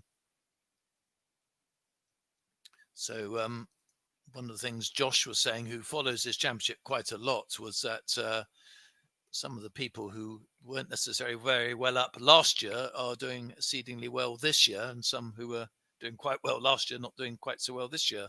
So very competitive series, very even match cars, of course, as long as they're the preparations up to speed. I was talking to Craig Land this morning, and he was saying he's driven different low-cost cars. He's an ex-Carter, but that has actually made a difference. He said some have been better than the others, as I guess is always the case in any motor racing championship. Indeed, such a bumper grid as well. And these guys, I can tell you that the second grid is already decided on their second fastest lap, so that's that side sorted. As that camera seems to be a bit dark and pointing down, so I'm not sure if something coming through camp has changed on that particular camera. The 19 car that was pushed away, Daniel Garrett, that is not going to be taking this start, should have been on the 10th row, so it's a shame that we're going to have Andrew Tate on his own on that 10th row. And of course Andrew Tate is relevant, 3rd in the championship standings, down in 22nd. That is really intriguing. Although I must have typed it in wrong here, because I've got him down as 22nd on my sheet, but he's actually 20th. So there might have been some reserves. That means that I've got it a little bit wrong on my sheet, but the TSL bit is all a bit more important. It's going to take a little while, this. I've been joined by a wasp and surrounded by about 300 dead flies in my commentary box. So I hope yours is a bit more pleasant. I've Chris. got lots of live flies, sadly, but car number 5 has also come down that's George Grice from 24th on the grid into the pit lane. Now, hopefully they'll try and get that one sorted, but still we're trying to get the field all together. Last couple of cars, it looks like 1 or 2 others might be missing from towards the rear, but we now look towards the marshal that's going to show. There we go. The green flag has waved on that infield. The 5-second board has been given. This is a 15-minute race for these guys. 1 of 2 races for them today. 1 light, 2 light. On goes the 3rd. On goes the 4th light. 5th. Up go the engine notes. And they're off. And it looks like a fairly equal start for most people, apart from the number 6 car that did not get away brilliantly there, Peter Hatfield. But I think he's doing okay in the second phase. And they're all basically arriving at Folly as 1. As they're staying side by side, as you'd expect with this sort of low cost, it is what it says on the tin, one make series, is that they're very evenly matched as they go up Avon Rise. And is it the black and green car that's in the lead? You'll have to tell me, Clive. Yeah, very difficult to tell with the sun down, but I think it probably is Simon Walker-Hansel leading. I'll confirm that when they get a bit closer to me. But yes, he is leading as they come through the S's and driving very hard actually through the S's and just extended his gap. His car was weaving a bit about as he came on the exit. Craig Land is in second place and Mark Burton is third. But I mean, there are 25 cars pretty much line astern, or 30 cars line astern as they go down to Tower Corner, but making a great sight here. And Simon Walker-Hansel it was from Craig Land and Mark Burton. So as per the Grigg order, as they came through Old Paddock Corner on the first lap of this 15-minute race. Which you can never guarantee that it's going to be the same order with this many arriving as one up at Quarry Corner. So they've done well to make that the case. Front two have made a mini breakaway at the moment. It's the black and green car that has the nod. Number 4, Walker-Hansel. But he's being hounded by the number 87 of Craig Land. They've broken away from the 44 car. Not 44. Yeah, it is. It's number 44's got himself. Louis Wall, the local driver from Cirencester, up into third, although they're suddenly panning out 2, 3 wide up there. As are the leaders going side by side, you're going to see 6 of them arrive in as if they were still on a rolling start or something up in towards Quarry Corner. As they turn right, I got a feeling that was an orange roll bar in the lead, which would be Land. They're absolutely together. Great first lap there by Louis Wall, who started 6th and came through the line in 3rd position. But yes, it has changed position. It's the orange rollover bar car in the lead just from, so that's 87, which is Craig Land, the championship leader, from Simon Walker-Hansel in 2nd place. Louis Wall there in 3rd position. So great side-by-side racing down the field as well as they scream down, hammer down. So a change of lead, but this is wide open race as we expect from these low-cost racing cars and drivers. Yeah, I think Louis Wall's down into 4th now, actually, isn't he, with the sort of a luminous orange roll cage and flashes on it. So who does that put ahead of them? Is that 26 Burton that's got ahead of him? We'll have a look as they come round. And it looks like it's Simon Walker-Hansel back into the lead again. So number 4 retakes that ahead of 87, Craig Land. Then it is Mark Burton, 26, ahead of Louis Wall, number 44. But as we said, Louis done a great job coming through the field, and he's looking towards the outside as they exit Folly. I think he's done it, and that really came down to the fact that Burton looked like he turned in a bit too tight through Folly, which is a new one on me, but it just meant he kicked up some dirt, unsettled himself. Louis Wall back up into 3rd again. Yep, he is, as on the exit of Quarry. You can see the orange quite clearly on his rollover cage, but it is still Simon Walker-Hansel leading, but only just from Craig Land leading, I should have said, from Simon Walker-Hansel. There's nothing in it. Louis Wall in 3rd place, 26 and 94 follow, which is Mark Burton and Tim West in 4th and 5th position. But I think any 5 or 6 of these drivers could still win this race. And there's a lot of grass smoke coming up. Somebody touching the grass on the exit of the S's there. Yeah, it's becoming a much bigger train all of a sudden, that, isn't it, by the looks of that one? Yeah. Incidentally, Andrew Tate, 42, that's 3rd in the championship standings, just came into the pits, has got back out again before being lapped, but of course is way out of this in terms of championship scoring points. But the lead 4 are now crossing the line largely as one. 87 back in the lead. Craig Land from Simon Walker-Hansel, number 4 in 2nd, although Walker-Hansel's diving up the inside at Folly to retake that lead. Louis Wall wants a piece of that as well, but is still sat there in 3rd with the red and black Burton 26 car just behind him. Up over Avon Rise they go, and I'm sort of glued to this to see who's going to turn right. What's the order? It looks like it is Walker-Hansel just ahead of Land. Just, yes, very tight, wasn't it, going into Quarry? They're just about to see them on my screen and from a distance as well. But yes, and it is still in 3rd place, Louis Wall, and he's just dropped back a fraction. In fact, the leader's just pulled away. It's car number 4, Simon Walker-Hansel, leading, as we said, from Craig Land. A real dice for 3rd, neck and neck as they go down to Tower between Mark Burton and Louis Wall. They're literally side by side. Mark Burton on the inside line. He's got a great chance to overtake there, but I don't think he quite did it. I thought he was going to go through, but didn't seem to quite make it. We've got a car on the grass just coming through, rejoining safely. That's car number 11, having a slight moment there, which is Jack Atkins, is it? Artist. Artist, yeah. Or third place up for grabs side by side, and Louis Wall's just been passed in towards Camp Corner there by the 26 car of Mark Burton. The Camberley driver would sort of line that up, presumably from the exit of Bobby's. But all of a sudden, Louis Wall going towards the outside of him again as they go through Folly. But directly behind them is the 94 car of Martin West, the Southampton driver, with the Cole Trickle livery on that from Days of Thunder. I love that. He's got the mellow yellow stickers on it and everything. And he's trying to get involved. And I'm trying to remember who the white car is that's involved with them. That'll be Peter Hatfield from Western Supermare, I think. Quite fairly local to here, really. Mm. Yeah, very close for the lead still. Although on the exit, Craig Land just pulled away a little. Sorry, Simon Walker-Hansel pulled away a little from Craig Land. Third place, very tight again as they go down towards Tower. They're side by side again. Mark Burton's on the inside line. Can he do it this time? Not quite sure as they went out of sight. It was really, really close there for third position. Yeah, it looks like the front two have managed to sort of pull away slightly. 77 goes through, not sounding very healthy there, sadly. But the 42 car we already know has been into the pits, Andrew Tate. But yeah, the 77 car of Andy Perkins sounded very rough. But the lead too, and it is for Simon Walker-Hansel, just about ahead of 87. Third place almost come to blows there as they exit onto the start finish straight. Oh, Louis Wall throws it up the inside. The ex-superkart racer kind of showed what he was used to with the close racing there, threw it up the inside, and it looks to me as though West in 94 is about to put a challenge on the 26 car of Burton, the sort of dark red and black car. Possibly has lost out 2 places with Hatfield in the white car, number 6, just behind them. Yep, the first 2 just pulled away from the next gaggle of cars as they come down into the S's.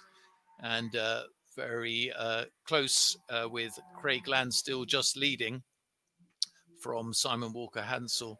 And then we got this 5-car train with 44 Louis Wall in third, Burton in fourth. And also up there is West as well. So Martin West. And further back, there's 7 or 8 car dice going on. So action all the way down the field. This excellent championship. So I think the race is on between Walker-Hansel and Land, Chris, and potentially the others may catch up yet still. Yeah, possibly. And Land putting a new fastest lap of the race last time. He's still in second at the moment. Everybody getting past this 77 car that we said earlier was having an issue. Walker-Hansel doesn't get a good exit from camp there, which means diving up the inside goes Land, the number 87 car, the sort of dark grey with the luminous orange roll cage, up into the lead again now. Louis Wall still in third place, but it looked to me, up into third. After the line, I've just noticed when I look at the timing screen. So again, major slipstream by the looks of these guys, isn't there? Yes, absolutely. And a lot of racecraft as well under the lap record again. So records tumbling again here at Castle Combe. But it is, as you say, Craig Land now just behind Craig Land just in front of Simon Walker-Hansel. A fantastic dice for third, 3 abreast as they go down into Tower Corner. They're literally 3 abreast. I'm not quite sure who's going to get that, but they're absolutely side by side. This could be very hairy indeed, and absolutely tight for third place, which is probably going to drop them a bit further behind the leading duo of Simon Walker-Hansel and Craig Land.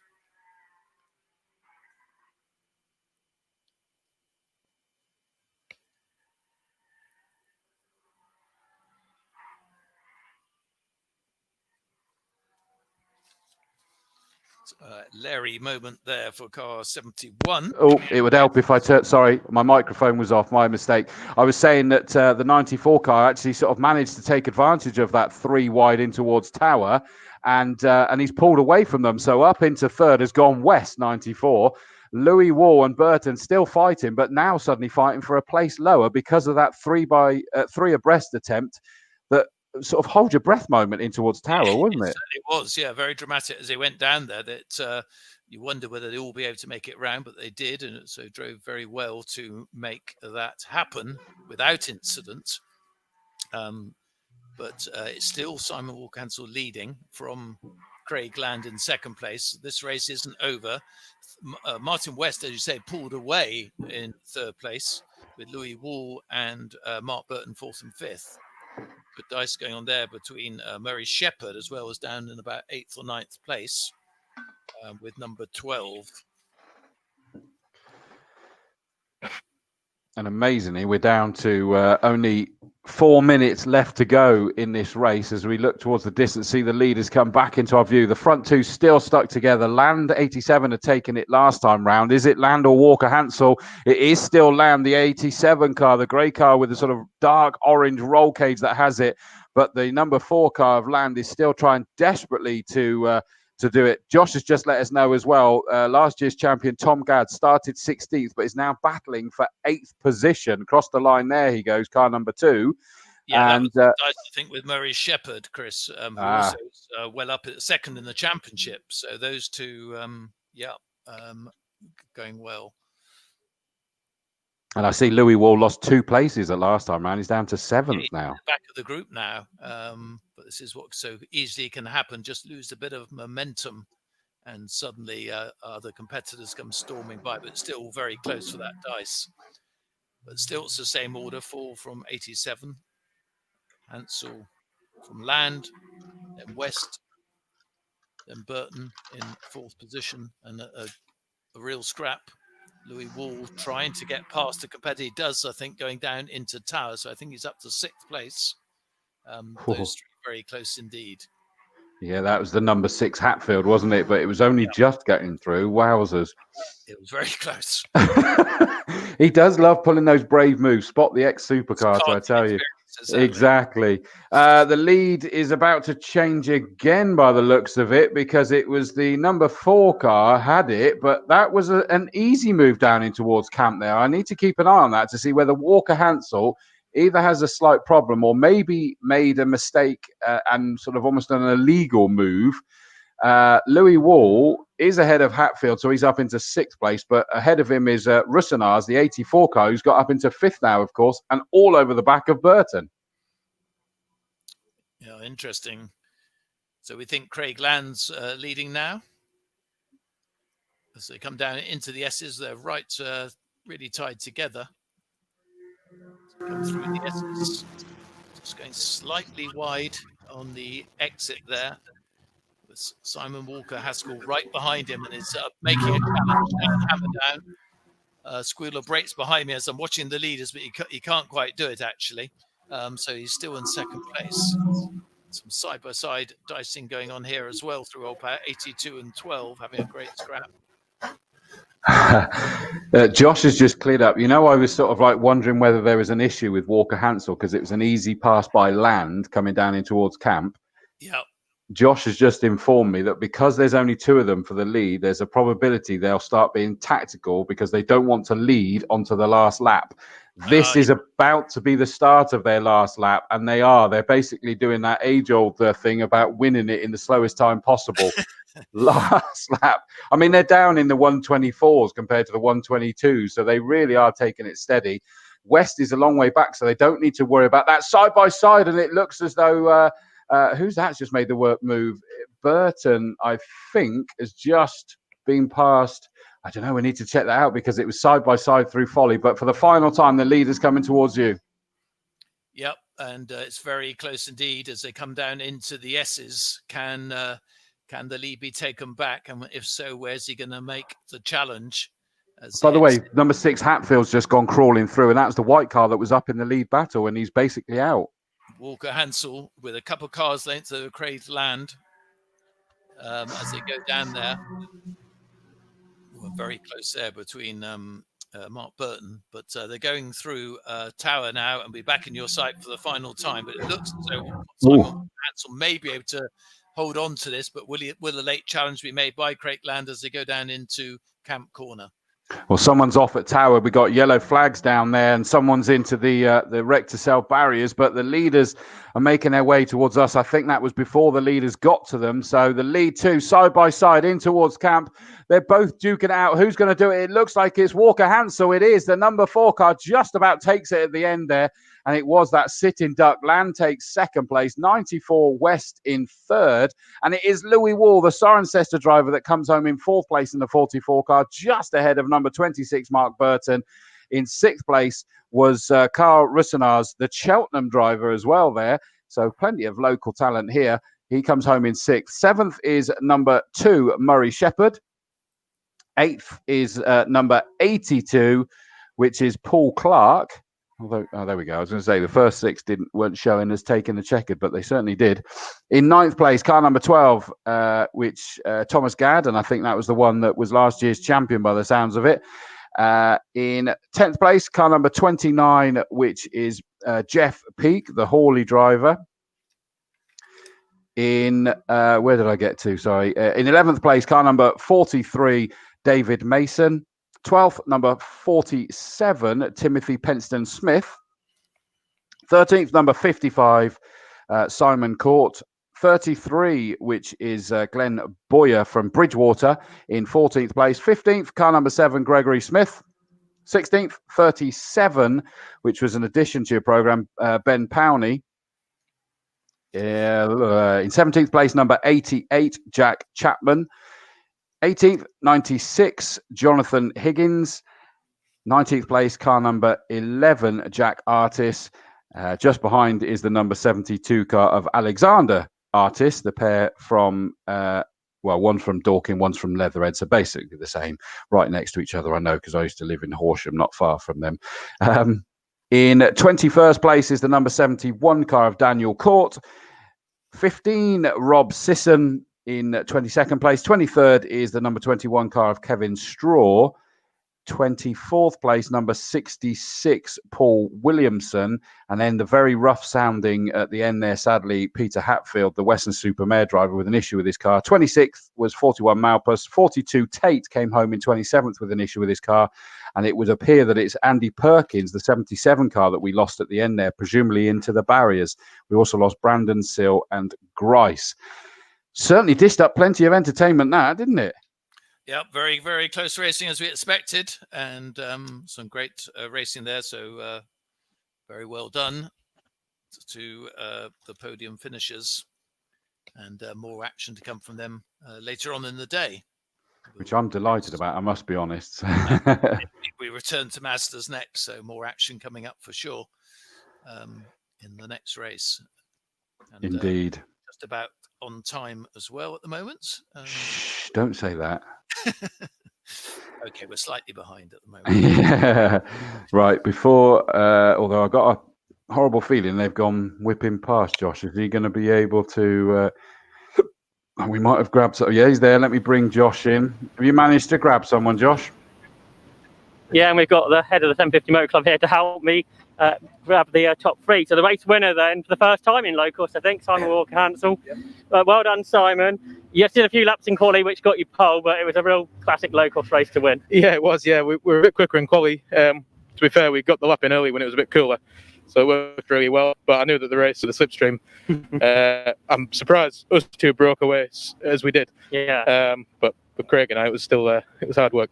And then it was a bit of tactics on the last lap to grab the lead going up to quali. Yeah, well, I think it's Tower before the last chicane, before Bobby's, and there was a yellow flag going into there, so I could see that on previous laps he'd passed me going into there, but I knew if I could make it into quarry in first, he wouldn't be able to pass me coming out of there, and I was quicker in the S's, so it defended at the last corner. And you had a bit of traffic as well, which I think was a problem. Yeah, I didn't really judge that very well, to be honest, but luckily Craig didn't either. So I think he could have had me there, but that's racing. And I think this is the first time you've actually done qualifying, because the first 2 meetings you had to start at the back. Yeah, a bit of a habit of that. Last year at Croft as well, we did the same thing when we tried the car then. But hopefully that's the last of it. Have you raced here before? A few years ago in Compact Cup, but back in 2003, I think, with the T-Car Championship, I did my yards test here. Yeah. Is it a circuit you obviously like? Yeah, it's great. It's fast and it's flowing, and if you can keep momentum going, it's you can be quick. I haven't quite got the last corner right yet. Craig is a lot faster than me there. I need to do something about that. Oh, good luck for the second race. Well done. Thank you. And second place was Craig Land. So Craig second place. I think you've been on the podium at every race this season. Every one apart from the first one, which I did that spin at Snetterton. Yes. I cooked it. Yeah, but I was still in 7th, so I'm pretty happy with that one. But been a great season, and your main championship rivals didn't do very well at all. So that's a great result. That's perfect. I was worried about the start because it's a long run down that into that first bend. So I thought if we work together with Simon, and then we got away. That's the idea: to try and work together, not push too hard, and just keep each other's slipstream. That was the idea. But yeah, I mean, I'm really happy with the points. Get the points in. That's the main focus of this race. Just keep that consistency. And was it last year? Was that your first season? No, this is my 3rd season. Right. But it's my first season with that car. Okay. I had a big crash at the start at Donington start last season, which then we spent a couple of months trying to get back into racing and get it up, and now we're finally getting something and getting the podiums. Really, I'm really happy with it. And obviously the Sellers guys, a good car they prepare for you. So, well, we actually prepare our own car. Right. But Stuart, the guy who runs engines. Okay. So we use his engines, and it's our engine, but he rebuilds it for us. So he does a great job. Yeah. So we're really chuffed with what he's given us, and see if we could do something similar to win it. So very different race to Brands Hatch, where obviously it was so slippery. Here was sort of a typical low-cost slipstreamer. Yeah, exactly. I mean, there's a lot of toe down this into this first straight. We can gain, I think we gain half a second to almost a second in the toe. So that's why it was so important for me and Simon to work together. Otherwise, the guys are going to be pulling us in before you know it's a 10-car battle. Yeah. But yeah, Snetterton was crazy. That was we was 4 abreast in some corners going down the straight. So I'm trying to weave to shake him off the toe, and yeah, like you said on the commentary, you can weave too much and then they catch up, or you can say it's trying to find a bit of a hit and miss with it, really. But yeah, I'm with it. And good luck for later. Right, thank you very much. And we bring Martin West in, who got 3rd place. I think you got that position, Martin, a 3 wide move down at Tower. Yeah, I was sort of playing it a bit patient, seeing what was going to happen, but I could see them two getting away in the distance. I thought, I've got to make a move now or never, or else I'm never going to catch them. But even then, they had 4 car lengths and 2 cars working together, and you working on your own. You've got no chance of catching them up. I was hoping they were going to start battling with each other on the last couple of laps, and it would allow me to sort of catch up, but just trying to keep with them in the own air was hard enough job. Then the yellow flag come out because the car went off down in one of the corners Tower, I think. So that sort of nullified that. So yeah, it was just a case of going through the motions and just get it to the line. There's no way I was going to catch them two without a toe. So yeah, it was good fun, but we'll pick up and hopefully get away off the start a bit better for the next one. It's an interesting year because we've got lots of different drivers at the front of the field. Yeah, it's good. Like I say, a lot of people have moved over to Mazda, but there's still a good influx coming through. Yeah, it's good fun. Yeah. Still over the winter, you sold your old car, but you couldn't resist coming back. Well, yeah, I sort of sold the old car to help fund the wedding. Then the wedding got put back, and then we had this spare chassis, and then with lockdown, it was like 3 months of doing nothing, so we sort of built this one back up. So yeah, effectively, I haven't missed any races at the moment, but got to postpone the wedding. But we'll hopefully get that sorted for next year, all being well. You've been in the Locosts here at Castle King before? Is this your first time here? Last time we're here is the only time I've been here before. I think it was wet then. But yeah, it's a nice track. I quite like it here. It's very well run. So yeah, it's been enjoyable so far. I'm hoping to go a bit better later and try and get that first win of the year. Yeah, and you get to drift too far away too early in the race, so I can stick with them and have a bit more of a battle. But we can only try. Well, good luck for that. Thank you well very done much. Today. So that was 3rd place, Martin West. 2nd was Craig Lambert. Simon Walker-Hansel winning for the first time in the Demon Twigs and Yokohama Low-Cost Championship.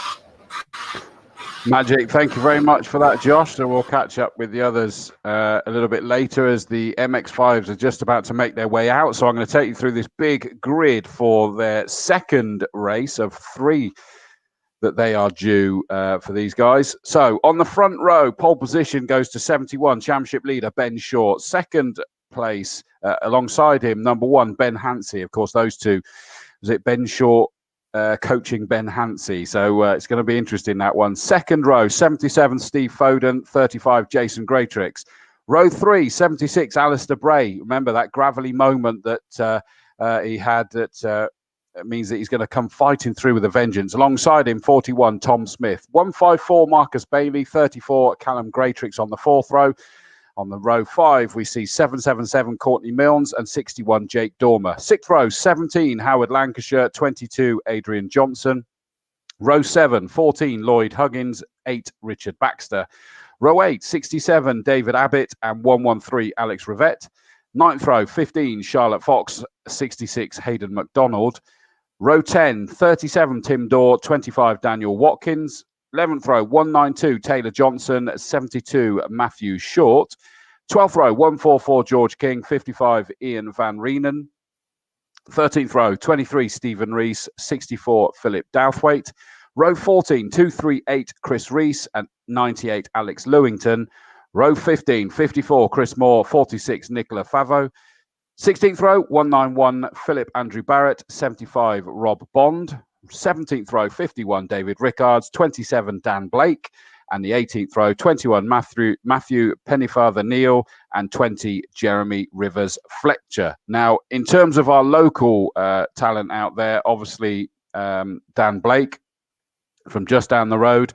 Plug 3 came loose during race 1. Different issue to qualifying, which was fixed. Managed to get it back out, and I missed this fact. He actually got back out onto the circuit, but 2 laps down, so he starts 34th in race 2. So keep an eye on Dan from the back. Pale blue with white flashes on it, and I'm pretty sure it's like a green roll cage that he's got on that one, but I might be imagining that myself. But keep an eye on him.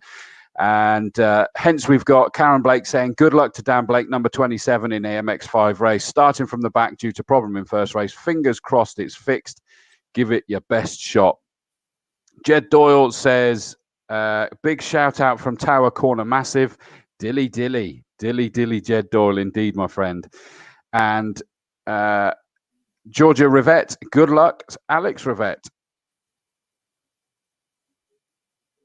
And I'm just checking adjusted scores, not got, but we'll let that one go. So hello, Georgia Rivette, and passed on your shout out. And I'm looking down at the red, yellow, and black 113 of Alex Rivette. So off they go on their warm-up lap.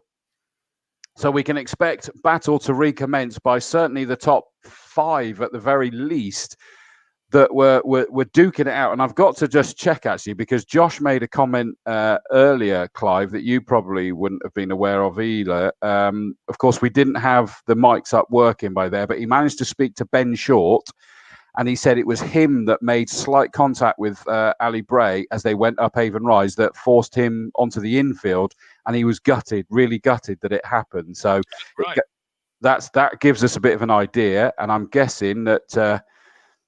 that's who Chris Bray is talking about. Good luck to my brother. Is that your brother? Chris Bray. I know Chris Bray from the MG Car Club, and I didn't realise, unless you're just making that up, Chris. I don't know. You probably would. Well, it should be another cracking race. They're just coming through Old Paddock behind the Honda pace car. And, should be really good racing again between these competitors in this Mazda Championship. So looking forward to this one, Chris. Again, this will be a race for 15 minutes in duration. And what a field we've got of these Mazdas. Always very well supported, the Mazda Championship. And low-cost racing, you can buy a car from about £4,000 or £5,000, or either ready to build or one all ready to go. So a pretty cheap way to go racing. Relatively speaking. No racing cheap. No. But, compared with Formula One, it's extremely cheap. Whilst I remember, apologies, I should have been saying this previously a bit more, is please, all of you up at Quarry, again, massive welcome. So good to see that you're here. But please remember social distancing, no more than 6 of you together in a group. So make sure you got plenty of space between you all. If you're going into the loos, wear your mask, sing happy birthday twice whilst you're washing your hands. And make each other laugh by doing it out loud. Why not? It's quite a giggle. But equally, if you're standing in a queue for any food or drink, the same applies there. So please just sort of keep your distance, keep your mask on, follow any instructions that are there for any food or drink stalls. let's just keep everybody safe. Let's keep ourselves out of trouble. Let's keep the racing going. Let's keep it so that maybe we can have spectators back again if today and tomorrow goes well. And I think we've all got our fingers crossed for that one. So hopefully it'll be sorted. So please, please, please bear all that in mind. Right, so this is MX5 Cup by the 5 Club Racing, as I was pointed out to me. Yes, it's under the 750 Motor Club banner, but it's MX5 Cup by 5 Club Racing that run this. And of course, it's the original MX5 Championship, in fairness. And I knew that is definitely the case, is that this is where it all started. 5-second board has been shown. 1 light, 2 light. On goes the 3rd, the 4th, the 5th. Are they going to hold them for long? Off go the lights. There was a bit of creep in there by 34 and 777. They'll have to have a check on that one to see. And they are all going down. It's literally everybody sort of bunching. We're going 3 wide, trying to see if a 4 wide's possible, which I don't think it is through folly. So they've got themselves settled down. But the championship leader, 71, Ben Short, looks like he's got himself into the lead with Ben Hansey, number 1, the white and green car just behind him, I think, as they turn right. I'm pretty certain that is the order they're in. And it looks so they're all making it safely through Quarry Corner, which is good to see. With so many cars, you sometimes wonder how on earth they do all get round the first lap. But it is Ben Short leading from Ben Hansey in 2nd place. And up there in 3rd place is car 76, come up very well. Alistair Bray from 6th on the grid and is really challenging for 2nd place as they go down into Tower Corner. So a brilliant start for him, who of course went so well in the first race as well. But Ben Short just putting out a slight gap on this first lap, seeing if he can make the break, which very hard to do in this sort of racing, but we'll see what he can do as they storm through Bobby's and back with Chris. Yeah, I was watching on the multi-camera that I've got next to me. There's a few of them locking up in towards Tower, probably unsurprisingly, and they're all do-si-do your partners. Is that someone with a problem heading towards the pits?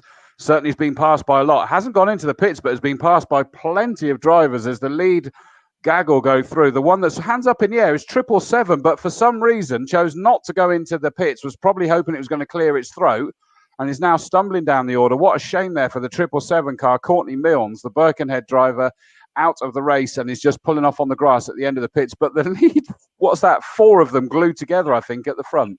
There are 4 of them, yeah, absolutely tight together as they come down the straight. A great sight as they come down into the S's. It's still Ben Short, though, just leading as they fan out to make it safely through the S's, but going a bit wide on the exit and coming under quite a lot of pressure as he comes through Old Paddock from 76. Is Alistair Bray now up into 2nd place. So really storming along in this race with Ben Hansey in 3rd. And then I think Steve Foden in 4th place as they go down to Tower Corner. And they keep that order as they go through. And also well up is Jason Greatrix there in 5th position. And as before, lots of dicing all the way down the field.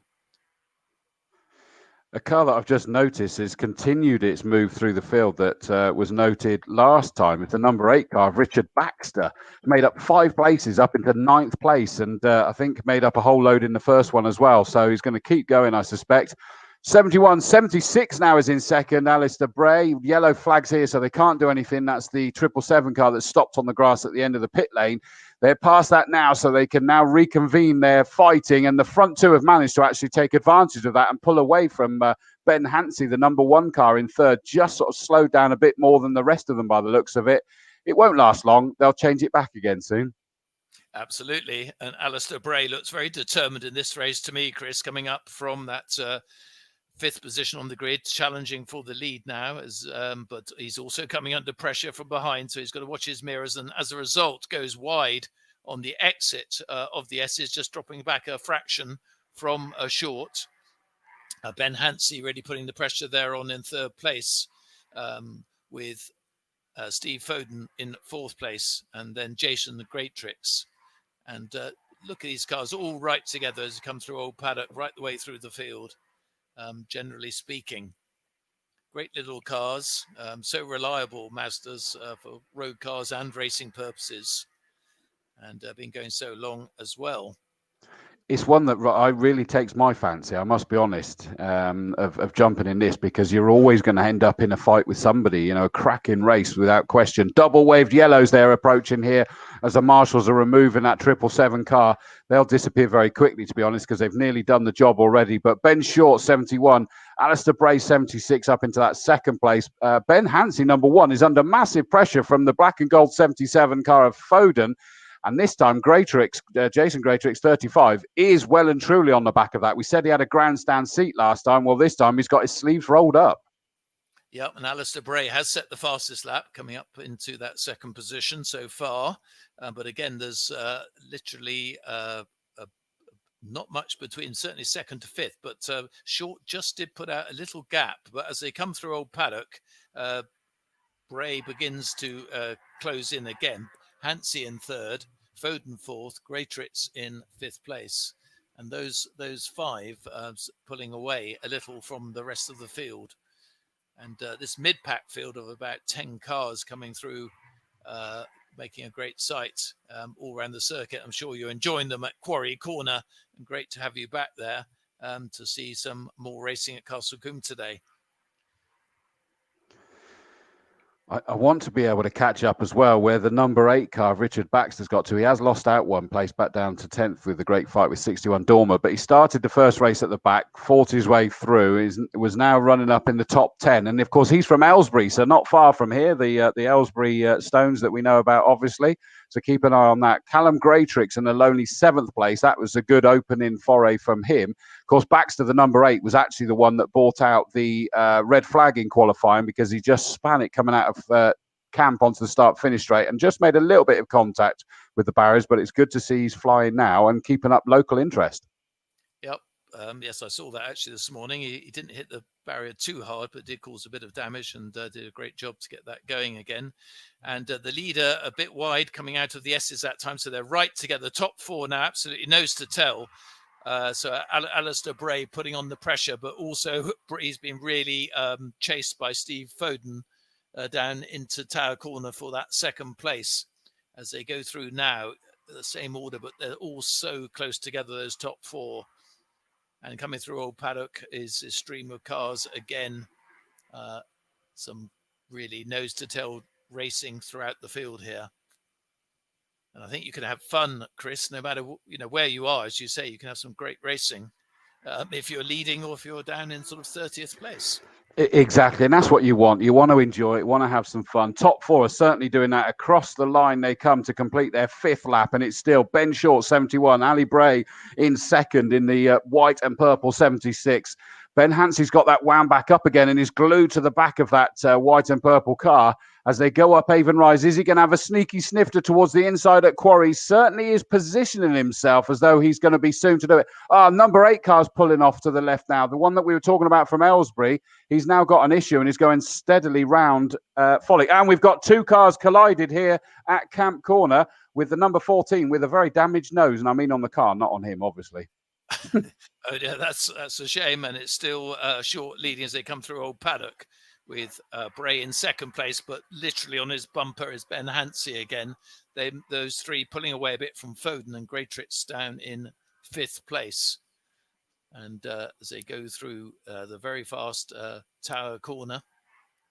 We may have an issue at this rate, Clive, because the white 17 car's still in the middle of the circuit at camp here. They're going to have to, yes, red flags out. Red flags are out. They're Yeah. stopping the race. It had to be done if it was in the middle of the track. It was, and they're just coming down to camp now. So they gave it a bit of breathing space to see whether it was possible. But the number 17 car, which is Howard Lancashire, the Warwick driver, who started the first race in 8th position, he's in the middle of the circuit, presumably can't move. And the number 14 car, that was Lloyd Huggins from Hemel Hempstead, who started further down in the first race, but very damaged, nose on that car, and he's sort of aiming towards the gate, where they aim towards the Avon Bridge. Oh yeah. They're obviously another one of our sponsors, Avon Tyres. So thank you to those guys. But so the rest of the field is just down here and stopping. They're sort of waving them down. And to be fair, make sure. here, as soon as the red flags came out, the driving was excellent through here. They all really immediately saw the red flag and slowed down appropriately. They did. I was worried for a second. That Bray was not going to see it because, of course, he was so close to the leader, Ben Short. But thankfully, before he made a move or anything, he was able to sort of slow it down. So, yeah, that's a good point, actually, Chris. Sometimes when you are racing, if you're really behind a car, you don't. Although when you're watching, you may think, "Why didn't you see the flags?" It's not quite so easy always, depending upon where you are on the racetrack. no, because you could be glued up right behind a driver having your own battle, or it could just be, the flag's maybe not quite in the perfect position. I mean, we saw it with the F1 at Monza when Lewis got done for coming into the pits when it was closed. Yep. And you looked at the onboard, and the actual light that said it was closed was on the outside of the circuit, wasn't it? And so it wouldn't have been easy. Not on your eye line, really, no. And I don't think his team informed him in quite enough time. So No, exactly. last weekend, wasn't it? Too lots of. It was. Where was I last weekend? I think Donington Park. Donington Park commentating last weekend, and I got whiffed of just how crazy it was, and I went, I might have to watch the highlights for that, and it was worth watching, wasn't it? Certainly, if full of incident, yes, indeed. Yeah, absolutely. Right, I don't know what the situation is because it's actually saying checkered flag as well now. But after 4 laps with something like 7 minutes to go, it'd be a shame if that's the case. It may be that that was the situation with it being such a busy program, and they've got their 3rd race later. It may be the case, or they'll push this back to. They can't push it to the end if they've got their race as the last one anyway, can they? Wouldn't have thought so. No, because that's sometimes what they do, isn't it? They'll. It's possible they could run 2 races back to back if there's enough time. Rather them than me. But I would doubt whether they do that. They may declare a result if 4 laps completed. I think you can declare at that time. So. Yeah, I mean, it'll have only been 50% of race distance, so I'm not sure that would necessarily apply. But they're obviously collecting the cars up. The red cars moved out of the way. We had a couple that were failing with mechanical issues, which is a shame. But we'll take a pause and see what they're going to do in a second to see whether they're going to get them back up and running, which I kind of hope they will, but we just don't know. So we'll just take a pause from it. Today we're at Castle Combe, where VP Racing Fuels is the official fuel of the circuit, taking a look at the best way in which to use racing fuel. And that's not just a question of picking a fuel and pouring it in. You really have to make sure that the car is mapped and tuned, especially to get the most performance. VP maintains that racing fuel is a performance component.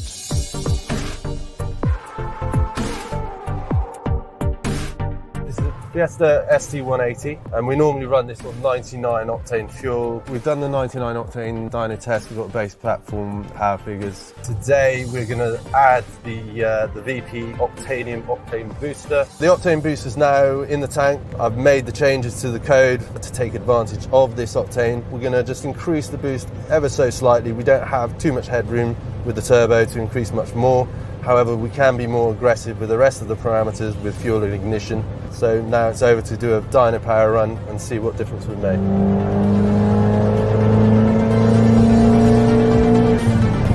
Dyno's coasting down, calculating the transmission losses from the wheel power to calculate engine power and obviously torque to see what gains we've made over the normal 99 octane. Before and after results, a fairly significant increase in ignition advance. Peak power having increased from 350 odd to now it's 374 horsepower. Making power is really what the company is about. VP offers a huge variety of different blends, of different fuels, for different occasions, different vehicles and different races. Anything from 2 wheels to 4 wheels to no wheels, VP has a solution for everybody. What makes VP's fuel so high quality is the 40 years that they've put into production, into development. They work constantly with manufacturers and with races. They have some of the best blending there is. The chemists are fantastic and it's always fresh every time. Second test of the day, 1 or 2 octane fuels in there. The new ECU map is in there, just completed that, so we're going to do some more dyno runs. This fuel, it's a premium product. You will need your car tuned for it, but the results you can get from it are certainly worthwhile.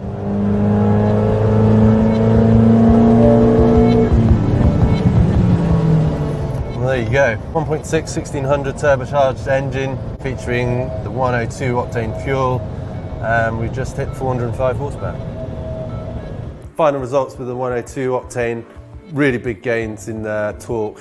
Quite amazing to see a little 1600 turbo engine break 400 horsepower and 330 foot-pounds of torque. The results from today's dyno test were absolutely fantastic.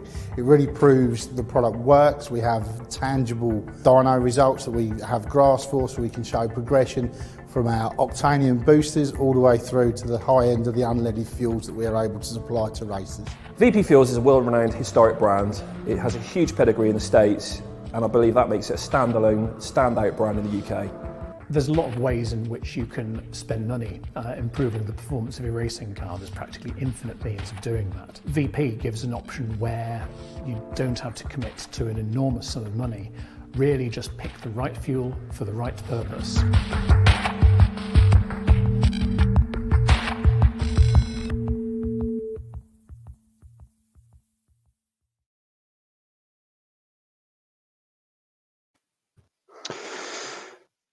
Pretty funky that we get to take ad breaks there, eh, Clive?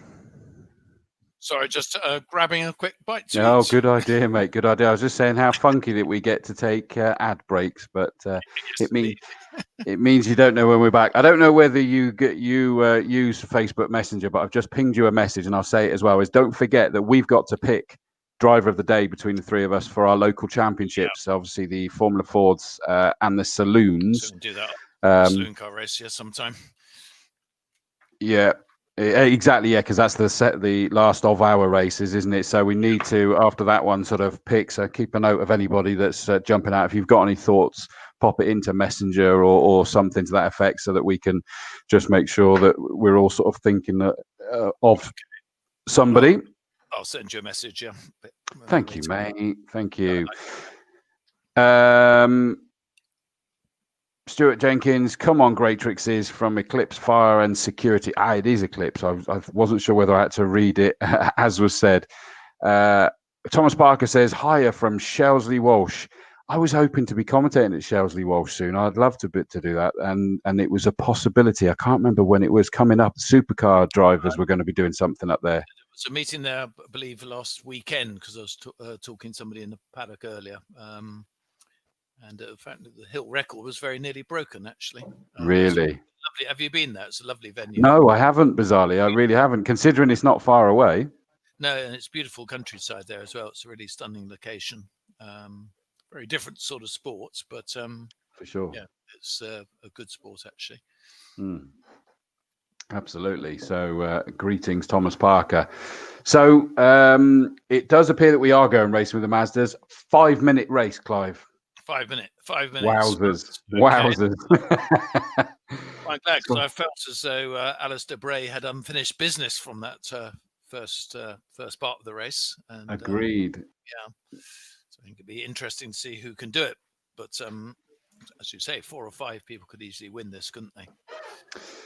Yeah, exactly. I mean, it means they're going to have to do another standing start again, 5 minutes. So we're probably only going to get, is there going to be 3 laps? 3, maybe 4. Maybe 4, yeah. It's going to be something. It's not many, is the point, isn't it? Not many at all.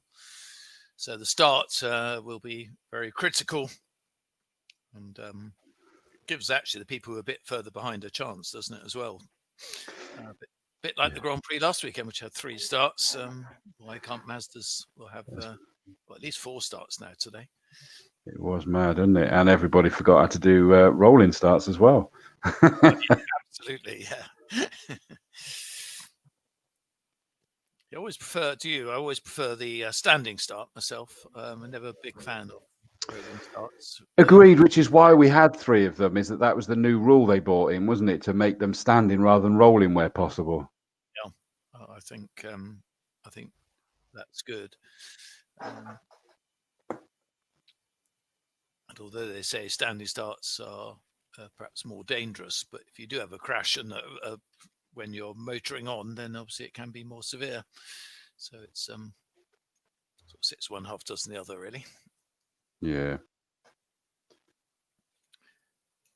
But more of a fan of the traditional, going back to traditional ways of motorsport, where I think used to have sort of four cars on the front row in the old Grand Prix cars. And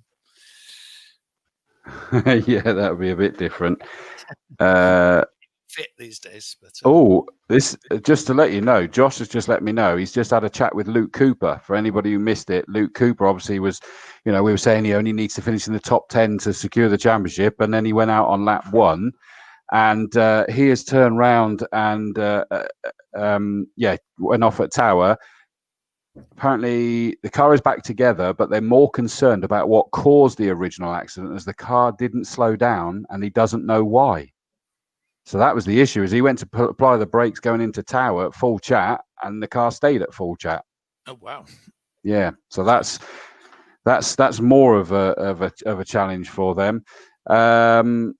Just quickly say, Jason King says, afternoon, I'm at Quarry Corner today, Shelsley Walsh tomorrow, weekend sorted. Bosh, have it. That's a good one, mate. Well done. So meeting at Chelsea tomorrow then. Yeah, it sounds that way, doesn't it? Maria Favo, go 46, go. Let me just put something in here, because then that tells me that's oh no, I'm putting that in the wrong one. Let me just I've got too many things open here. We are going MX5 racing again, which is good.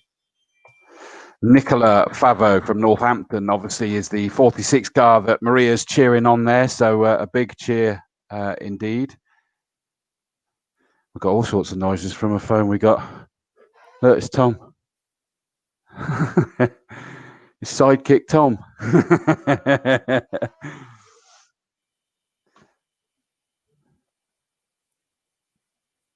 Oh, thank you very much for this. This is a lovely comment. Andy Smith says, the online coverage was great when you started, which I worried when I started reading that, but it has come on so much. Excellent stuff. Thank you very much. That's why I'm chuffed that I even get to do ad breaks and everything now. I thought he was going to say, and gets worse and worse for a minute. I know. I would. I like the fact that Chris Mason down in the medical centre says COMBE TV on, and also sat watching the iconic Le Mans 24-hour on TV as well. It is a fantastic weekend. So the grid is going to be as they finished that stage of the race, and it's going to be for 5 minutes, and we do get to see them go at it for a good few laps. I'm just going to put that to full screen. I'm going to mute a second.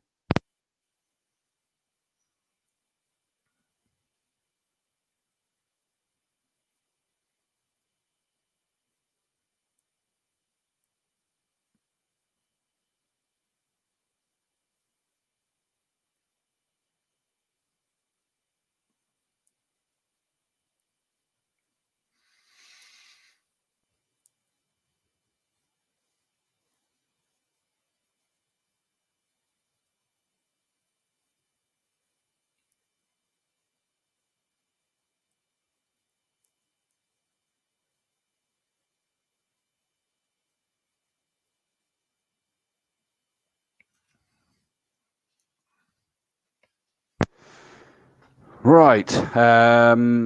Let's just check.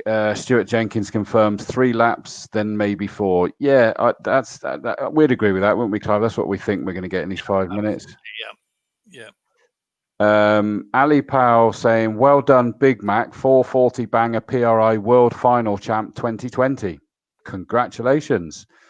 And I know there'll be plenty of people either tuned in watching this or potentially even up at Quarry. And I hope you're all enjoying yourself up there at Quarry Corner, that go and watch those kind of things. So they may well be knowing about it. Paul Cornock, just so chuffed to get to COMBE today. Shout out to my main man, Andy, for letting me know about the tickets. Absolutely. So well done and welcome, Paul Cornock, and well done for Andy for letting you know, indeed. Georgia Rivette, come on. Keep on going up the grid, Alex. I'm guessing, now I'm not aware that Alex is married, so I'm going to guess, Georgia, you his sister. I might be wrong, and he might be married, but I'm just sure that I recall that Alex is still at university. So I'm going to guess that you're his sister. But apologies in advance, Georgia, if I'm wrong. In fairness, I normally am, so we're it's fine. Green flag. We're ready to get this one round, and the clock won't start obviously until the race starts, and we'll continue this one. We've got various people continue to make their way through. We've obviously said Alex Rivette, and we've also got Dan Blake, number 27, that had to start from virtually the rear after the problem in race 1. Both of them making their way up through this order. I don't have a note of exactly how far they've got at this stage, but we will once we get through first lap. And George has confirmed, yes, sister. So thank you. I'm relieved about that, Georgia. I kind of went out on a limb there, but had to make the make the guess. So there we go. Very good. Few. Knowledge there, yeah. Very impressive. It could have gone horribly wrong making a guess like that. It could have done. But welcome, Georgia. Start in third place. We should get 4 laps, I think, Chris, actually, all being well. Yeah, I think we should do. Cool. They lap at about 122, don't they? So I think we should get 4. That would be good. And of course, don't forget, we do have another race from these guys as long as the timetable keeps ticking over and we still have time, which we should have because we got a bit of there's a fresh bit of timetable, wasn't there? Actually. Yeah, exactly. But you never know when you've got grids this size, do you? Absolutely not. No. Very few race meetings take place without incident, do they, around the country, actually? Very rare if you go to a meeting without been some delays or incidents, which is not surprising. No, exactly. And I think, they have to make those allowances to make sure that you can do your best to get through it. Right, so... Sorry, Clive. Go on, Clive. I think one of the things people like at Castle Combe is, the meetings are run so well and there's not big delays generally between races. As a spectator, that's quite a nice thing, really. And that includes where life is obviously a lot harder for our amazing recovery and maintenance crews, as well as obviously the medical crews here, where, you can't just sort of mindlessly jump into a van and disappear up and not think about what you're doing. Everything has to take more planning, time and thought. Absolutely, yeah. Yeah, I don't envy them. It's a very difficult task. Okay, so they're back on the grid and getting ready to get this 5-minute sprint race underway. 5-second board has been shown. And remember that Ben Short 71 has pole position, 3 lights, 4 lights. The 5 lights are on, but Ali is determined to try and make a stand. He got a bit of wheel spin there, so suddenly Ben Short manages to get back past him. I thought that Ali Bray was going to take the lead there. He's down to 3rd, possibly 4th, because Foden's trying to go up the inside. Not possible at the moment, so suddenly it's the 2 Bens at the front again. Ben Short in the lead, 71. Ben Hansey right behind him. That was massive wheel spin from Alistair Bray from the front row. I think he's in 3rd, and he was under challenge for lower than that. Yeah, it was weird, wasn't it? Because as you say, it looked on the screen, so he got the lead off the initial line, then dropped back through obviously that wheel spin. But it is Ben Short as he comes through the S's from Ben Hansey, with Alistair Bray in 3rd, but going all over the grass and losing a lot of time, but holding on to his 3rd position. But coming under pressure as a result of that by Steve Foden in 4th place, who's looking down the inside as he comes down to Tower. That was quite a big mistake there, coming out of the S's by Alistair Bray. And he's on the inside line, though, for Tower, so should hold that position just about as he goes into Bobby's as the field stream through. But that was quite a big error there because he was looked as though he was going to challenge for the lead. But the first 2 now got away. They have, and it was optical illusion then. I thought they were side by side, but they weren't. They're just tucked up behind each other, and they've massively scampered away from the rest of the field. Quite an incredible first lap there.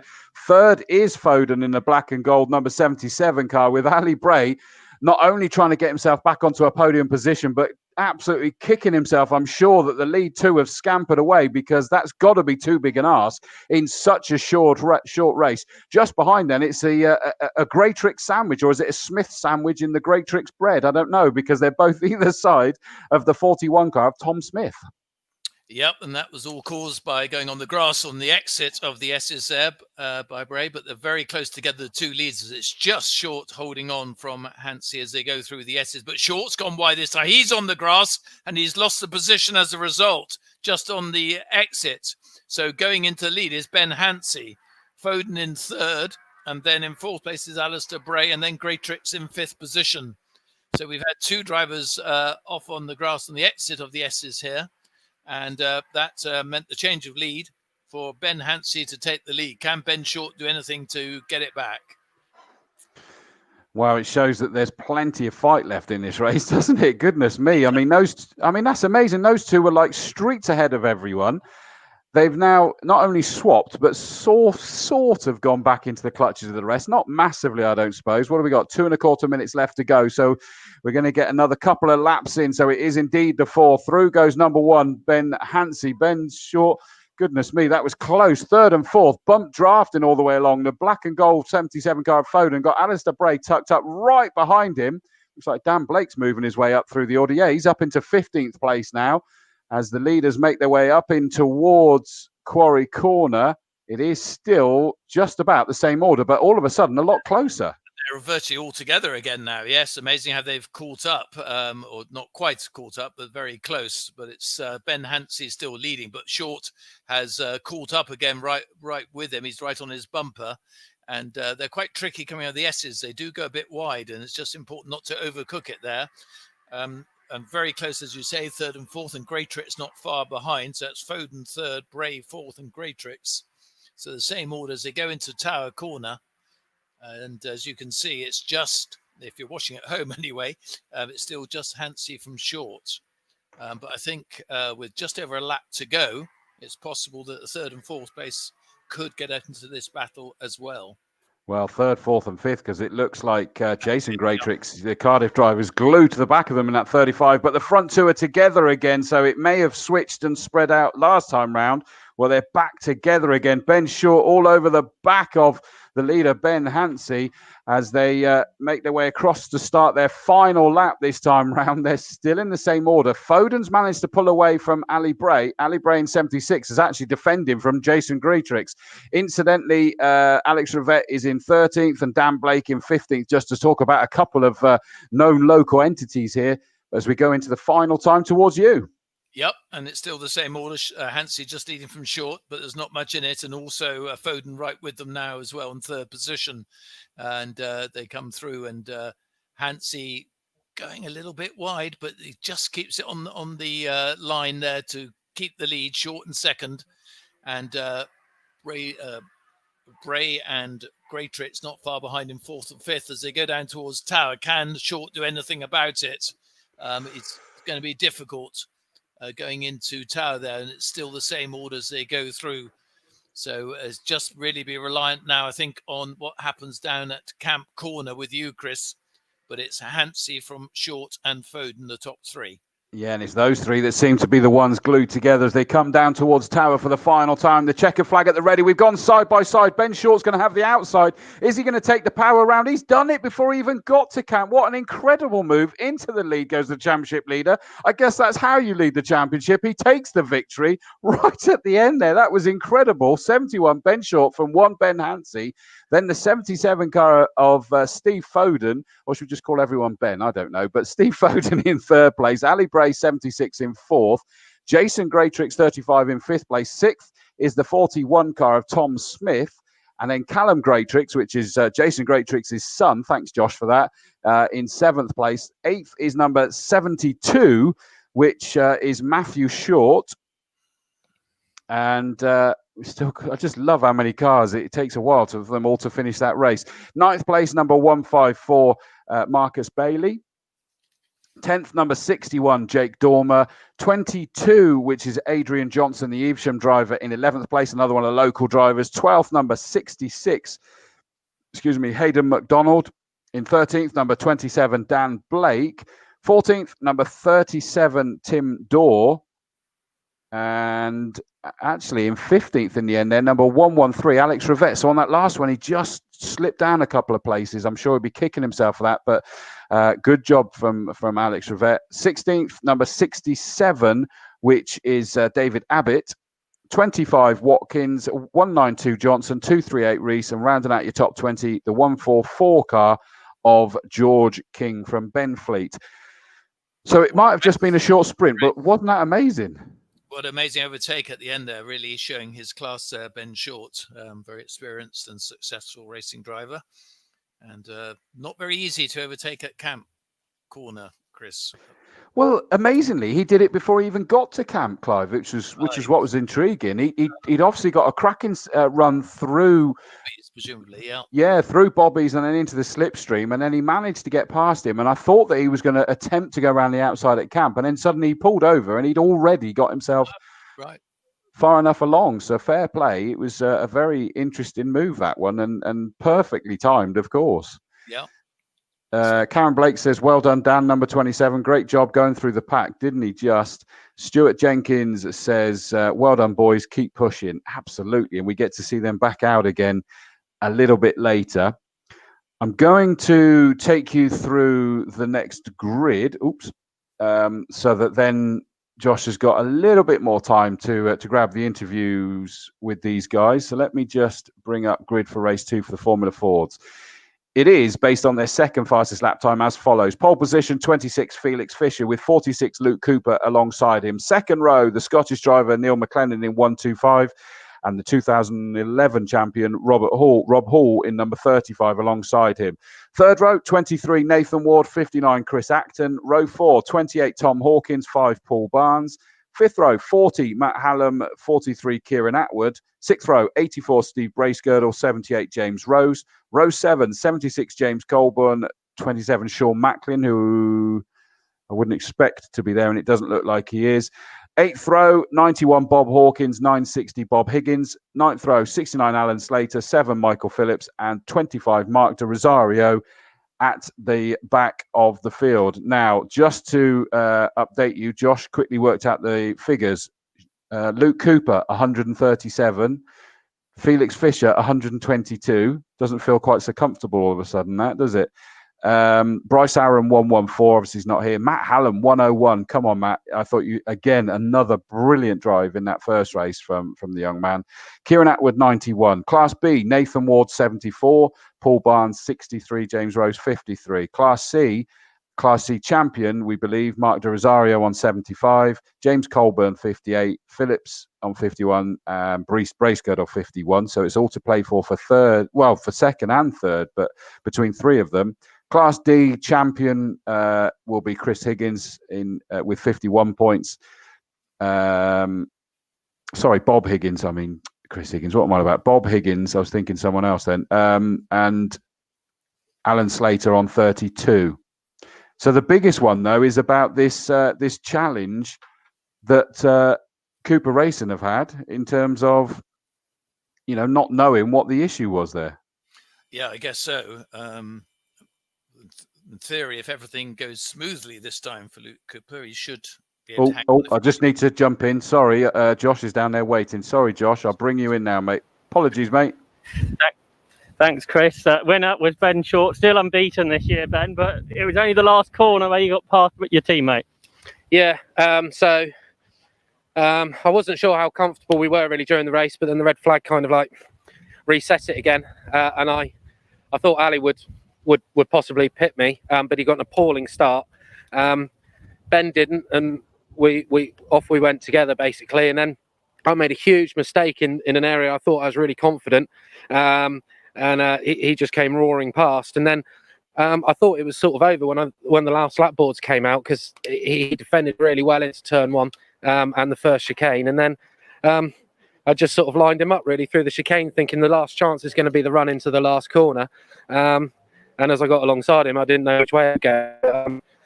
Really fair race. He could have just run me out wide there on the last corner. But yeah, really, really good result. Really happy for the team that another 1-2. And it's great this year. There's so many cars in the grid. It's grown again to be a great championship.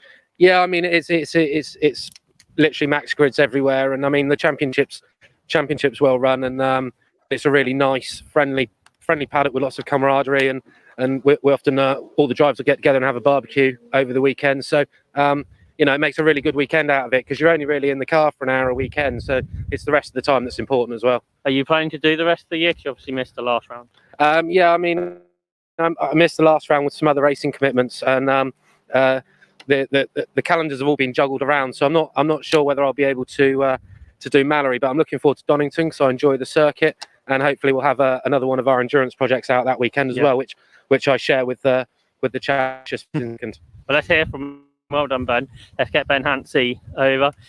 Well done, Ben. You led a lot of that restarted race, but you must be so pleased to be able to take it to Ben. Oh, absolutely. I was car for and has done a lot of driver coaching over the years, so whatever happens, really, it's a win for BS Motorsport. And it's it's actually being able to actually take it to him and have a race with him. I've always said to him, it's like, don't you ever let me win, because when I beat you, I want to rub your face in it. And all good points for the championship, isn't it? Both the race and not doing the whole year. You're battling with Steve for the title, really. Yeah, I think there's still 7 or 8 of us in with a shout of it. I'm not really looking at it until we get towards the end of the year, because I think it's going to go down to the wire. And I'm just really enjoying my racing at the moment. So if we get some good results and we're in with a shout at the end of the year, then we'll look at it. But just having great fun at the moment. And a couple of weeks ago, what Ben talked about, you had the Endurance MX-5 out. How was that? Yeah, that's still a lot of work in progress. It's a great car to drive, and it feels like an MX-5, and it smells like an MX-5, but she's a lot quicker than a standard championship car. We've got a long way to go with that, some big plans, but it's coming along nicely. Well done. Let's get Steve over, who finished in 3rd place. It was super close. You just beat Ali. I think the 4 of you are separated by half a second at the end. Yeah. I think after the restart, it was one hell of a race. You know, we all knew that there was only a few laps that we needed, because usually in these races, you know, you find all working together in the first part of the race, and then we'll all kind of, you know, go for it in the last few laps. And we just had those last few laps, so it was really get your head down and make up as many places as possible. And Coscoom, a good circuit for MX-5 racing, I presume? Absolutely. It's my first time at this circuit this weekend, and I've been really impressed by the circuit. It's a very busy, very exciting circuit to drive, and I'd recommend anyone who's got an MX-5 to come here. Because this year, the 5 racing was the first non-Castle Coombe Championship to race here, so quite a privilege this season. Yeah, I think we've been very, very lucky. You know, I think Alan's done a fantastic job with the revised calendar after everything that's happened this year, and it's a credit to him and the team to be able to get us out for 5 meetings and 13 races this season. He's done a phenomenal job. It's credit to him and the team. Well done. Thank you. Are we going to do the reverse grid draw here? Okay. Yeah. So we've got the reverse grid draw for the last race. Is it Steve's going to do the pick? Never done this before. So Steve picks a number out, and if you put it towards the camera, I'm not sure if you can, but it's 8 cars. So 8 cars are being reversed. So Chris, I don't know if you've still got the positions there, but whoever finished 8th in the previous race will be on pole for the last race of the day. No, sadly they've gone already, so I'm not sure, I'm afraid. Although let me just check to see if it comes up. Let me see if the results are on TSL yet, but no, they're not up on TSL yet, so I don't know, I'm afraid, mate. Not to worry. We'll new check to have that out later. On Coombe TV. Yeah, absolutely. So thank you, mate. That was a brilliant job. Right. Okay, so let's pop Josh down to there. Let's bring Clive back in again. So the top 8 are going to be reversed then, Clive. Yeah, which will make it very interesting, won't it? Won't it just? I mean, even if you consider the top sort of what? The top 5. That were, and they're going to not be just reversing themselves, but they're going to have another couple ahead of them. I mean, that really is going to be cat amongst the pigeons stuff, isn't it? It will. And I'm looking forward to that. I'm sure Ben Short would love to get a triple again of victories, but that's going to be tough from his starting position. Yeah, absolutely. So we'll see how that one works out. The cracker though, Chris, the deciding round for the Formula 4 Championship. So. And Joe has just informed me that the points are on the Castle Coombe Racing Club. Excuse me. website. That's the one. They are indeed. So let's just make sure that. So this is what is, as official as they can be, whilst unofficial, I guess, because they all subject to all sorts of things being ratified afterwards. But let's see. Does this tally up with show off Josh's comments? Let's have a look. 137 for Luke. 123 actually for Felix Fischer, because he got fastest lap. Yeah. So it's 123 for Felix Fischer. Bryce Aaron 144. Yes. Matt Hallam's actually on 103 according to this. So that puts him a couple of points further up. 93 for Kieran Atwood, rather than 91. So those two seem to have another couple of extra points there compared to what was worked out here, assuming that is the case. Nathan Ward in Class B on 74 to 63 and 53. They're correct. Mark De Rosario 75 to 58 to 51s. Yep, that's correct. And 51 to Bob Higgins, Class D champion. So yep, that's, other than a couple where they got an extra couple of points. That is good. Thanks, Joe, for letting me know about that. How cool is that we've got the points on there already? Hey, brilliant. Yeah. Do a great job there, Joe, and the team, and everyone at Castle Combe, actually. And thanks to all the marshals as well for today and their efforts. We don't know yet whether spectators are allowed, but if so, in a couple of weeks is the great Castle Combe Classic meeting, which is a 2-day meeting. But I have to wait. not quite as busy, is it, that the Autumn Classic as it would have been? They've had to thin the program out a little bit, but still bumper, isn't it? And can't have the show cars and things, which is a shame. Castle Combe Circuit themselves saying, wishing all Formula 4 drivers a great final round. Let's make the last round a good one. And of course, sadly, we've not got David Vivian out there this time, but he says, good luck all, have a safe race. And I agree massively on that. It's going to be hugely entertaining, this one. Felix Fischer got the victory in the fastest lap last time round. He wants to go and make it a double, but he's going to have his main nemesis that has really, those two, when they both had luck, those two together has been incredibly entertaining. Hopefully, Luke Cooper, whatever the issue was, the brakes has been sorted. Great job by the Swift Cooper team to get it repaired and back out there. He's gonna feel everything going wrong, hear everything going wrong, imagine all possibilities and everything, isn't he now? Absolutely, and I think McLennan will be. It strikes me as somebody who wasn't terribly happy with third place last time, and I think he'll want to try and do better as well. So he's going to put some pressure on, I'm sure. And also, of course, Rob Hall, who was right up in the mix last race.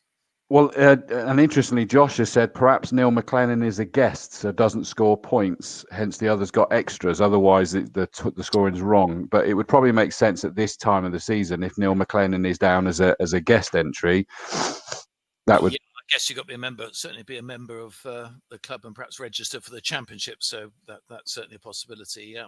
Yeah, so that would explain a couple of points difference to what we had originally. So it is gone. Sorry, Clive. Cooper needs to do is finish in the top 6 or 7, isn't it, to secure the championship, basically? I think you're right. Yeah, that would make sense. But we said that before last race. So I'm saying nothing anymore. And it does have a replacement front end on that car by the looks of it, the pointy end of the nose. And they'll have been through it with a fine tooth comb, I have no doubt. Nathan Ward there on the third row, the Golden Ball, 23, Mary and Lucy. I hope you're enjoying yourself and you're not too going over the top up there at Quarry. Carl Ward down in the circuit after fighting off after a serious operation this year. And it's great to see him back, and he's just going to be very emotional. Nathan Ward said, I'm allowed to cry if he secures Class B. He was joking, obviously, but it would be nice because he's been missing for so long and he's come back, and what a way to return to be in the hunt for the Class B honours and not a million miles away from the overall, let's be honest, considering the bad luck at the beginning. 5-second board is on. 10 laps of Formula Ford racing. This is it, the final round for the 2020 season. 5 lights are on. Off go the lights and off go the field. And it's Rob Hall was a bit steady away from the back there, which compromised Chris Acton as well. Side by side for the front two. But of course, Felix Fischer's going to have the inside line. And it looks like Neil McLennan's followed him through. Luke Cooper, I would say, rather tentatively through folly that time, slots into third place with Nathan Ward just behind him. In fairness, Clive, I think that's probably the most sensible thing for Luke Cooper to do. I agree, and probably a very sensible position there, and Nathan pretty sensible as well. So, yep, and it is Felix Fischer leading from McLennan. Cooper is in third place, and Cooper's right on the tail actually of McLennan. And in fourth place is 28, which I think is, sorry, I've temporarily lost who 28 is, the red car. That'll be Tom Hawkins. Tom Hawkins, isn't it? Yeah, sorry. Quick mental relapse there. I know what you mean. Is just leading from McLennan, so I think McLennan's going to put the pressure on this time, perhaps a bit more than last time, to not enable Felix to run away with it. Well, he seems to be scampering away a little bit at the moment, though. There's some serious daylight in between Felix Fischer and the second place car of Neil McLennan, 125, doing a great job with his return to this circuit with limited knowledge. It's not the first time he's been here, but it's also one of very few outings at all this year, such as the horrible year that we've been facing. But Felix Fischer in the lead, but Luke Cooper is mounting a challenge on Neil McLennan, isn't he? Yeah, he's very close indeed as they come down into the S's. Whether he wants to risk anything is an interesting concept. And right behind him is Rob Hall, obviously his, in effect, teammate, if you like, for this weekend. So I'm sure he won't want to do anything stupid, but nonetheless may want to put his stamp on this race. So that's how they are. Chris Acton going well again, a bit further back as they storm through. And it's looking good at the moment for Luke Cooper, but also Felix Fischer having a very impressive weekend in terms of lapping so fast, pole position, winning the first race and leading this one. Side by side it was for a second there between second and third, and in fact second, third and fourth they're all together. Now who's that's just made a move? I need to pause because it's two red and whites. It's actually Rob Hall's just suddenly got past Luke Cooper. He's now pointing. Now I don't know whether that is trying to suggest let's work together, let's keep you safe, let's get you through there to catch up with Felix Fischer, or whether he's pointing that he's not happy about something. But Luke Cooper did not defend that one at all, and again you've got to say, why should he? Why would he?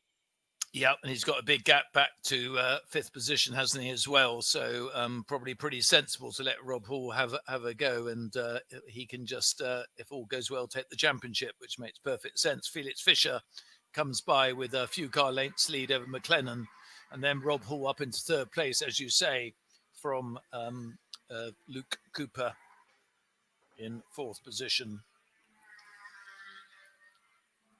Further back, Bracegirdle and Colburn having their battle again, and oh dear, 960. That's the old car slowing right down, which is a shame. The Class D champ, that is Bob Higgins. What a shame. Yeah, right, here comes the top four. Felix Fischer still comfortably in control of this, probably thinking what could have been if he'd had a bit more luck in the early stages of the season.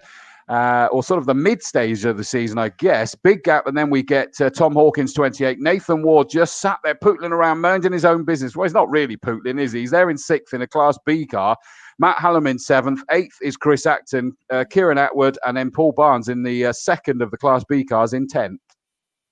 Yep, Nathan Ward just coming out of Quarry, as you say, leading his class. But Felix Fischer putting his stamp on this again, using all the road out of the S's, as indeed is McLennan.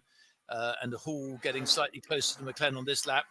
And I think Luke Cooper just happy to keep a watching brief there in fourth to tie up the championship, and going very well. Tom Hawkins then next up in fifth position before the Class B leader, Nathan Ward.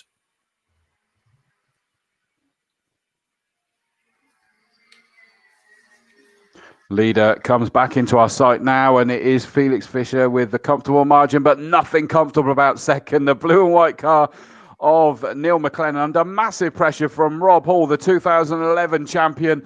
And he may have been sort of signalling, let's do something together, but he's not anymore. Luke Cooper's decided to just mind his own business very, very sensibly after the trials and tribulations of that first race. Rob Hall's now going side by the looks of it with Neil McLennan. He's going to have the outside at Quarry Corner.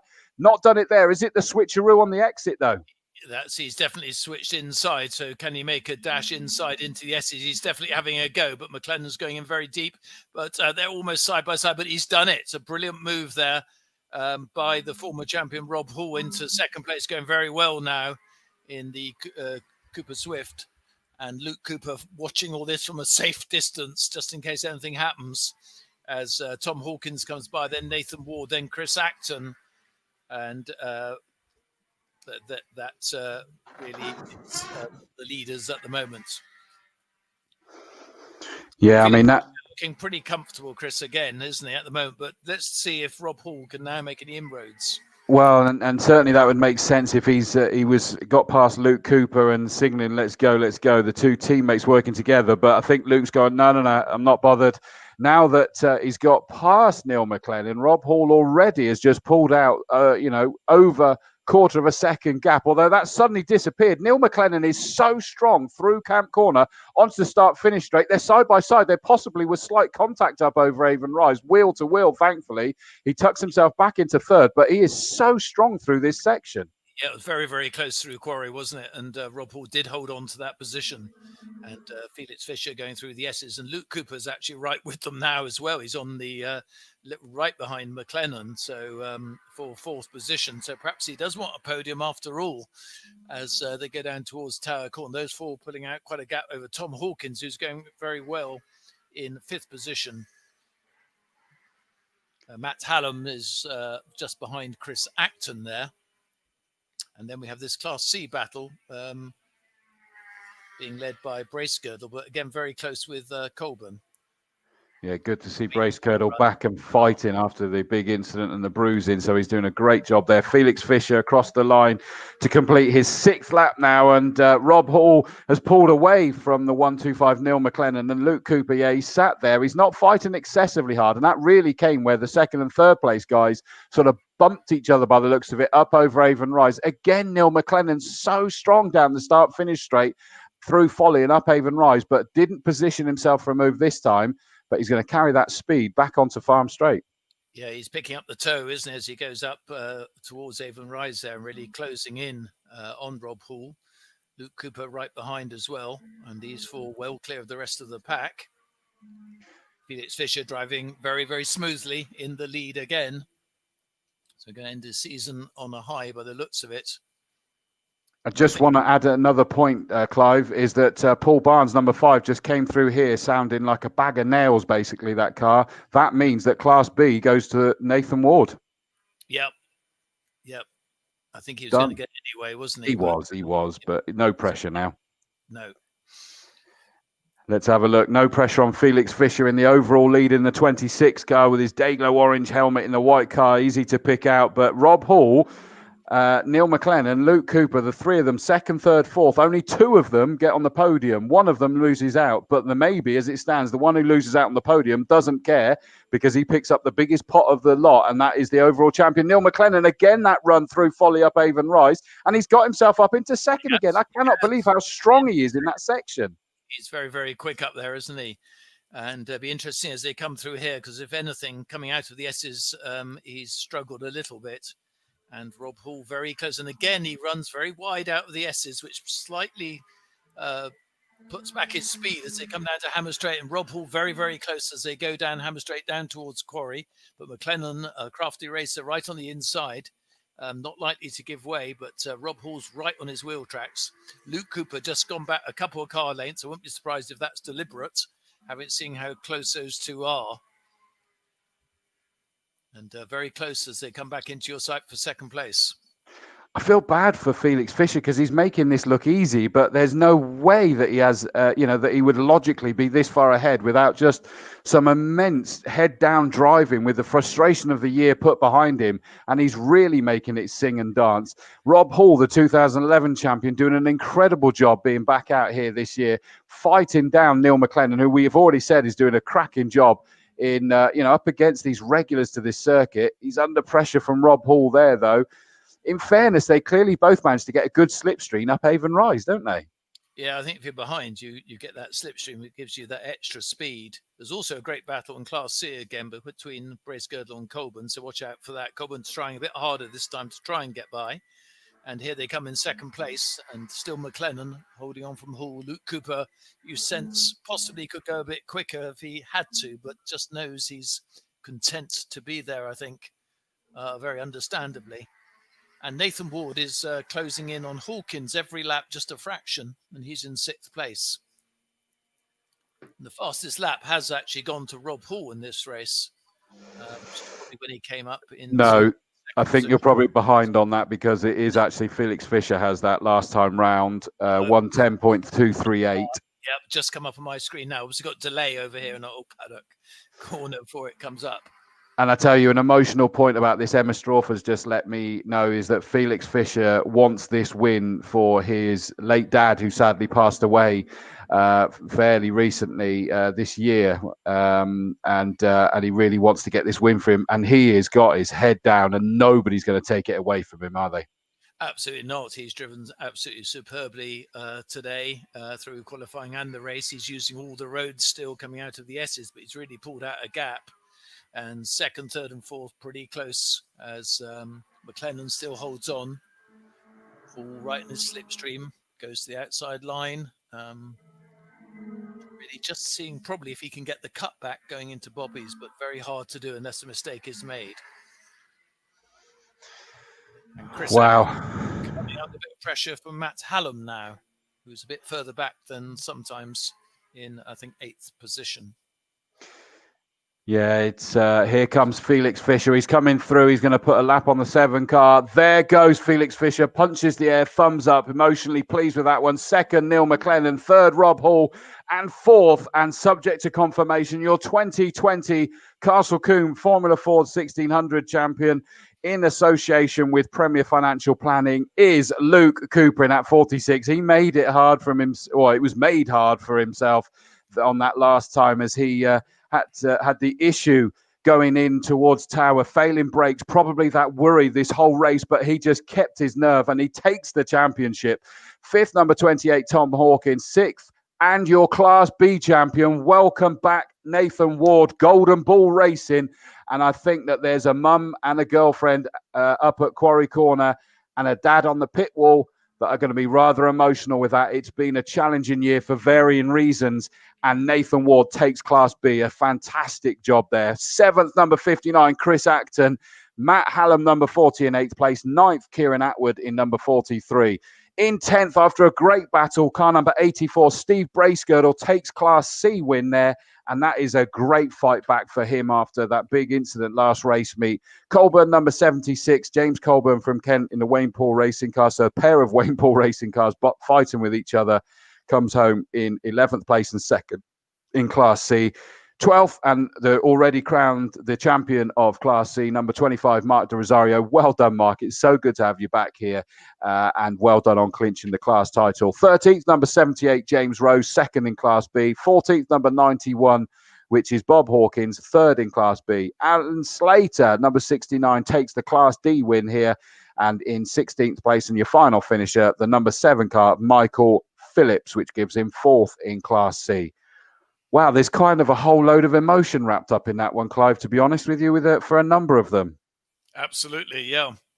It's been an excellent season of racing here at Castle Combe. And Luke Cooper, I think overall definitely deserved the title after the number of wins he's had. But Felix Fischer also had his misfortune, didn't he, the other race weekend, and has really shown his class today by winning 2 races. So he's ended up with 3 victories to Luke Cooper's 5. So I think it's overall a fair result and very well deserved champion for Luke Cooper, 2020 Castle Combe Formula Ford champion. Absolutely, absolutely amazing. David Vivian says, well done, Felix, on the win. Congrats to Luke for the championship. A fantastic fight back. Lucy, Nathan Ward's better half, will say. He says, yes, well done, Nathan. So proud.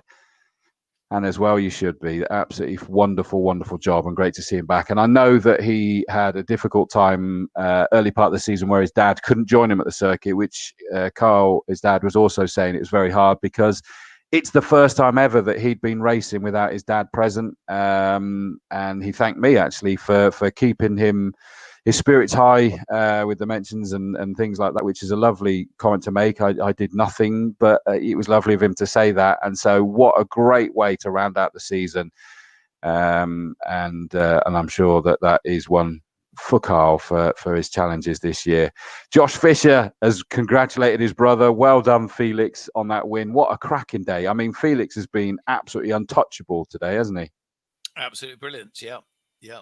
Quite a sort of a dominating performance, wasn't it? But unusual for Formula Ford this year to win by a few seconds.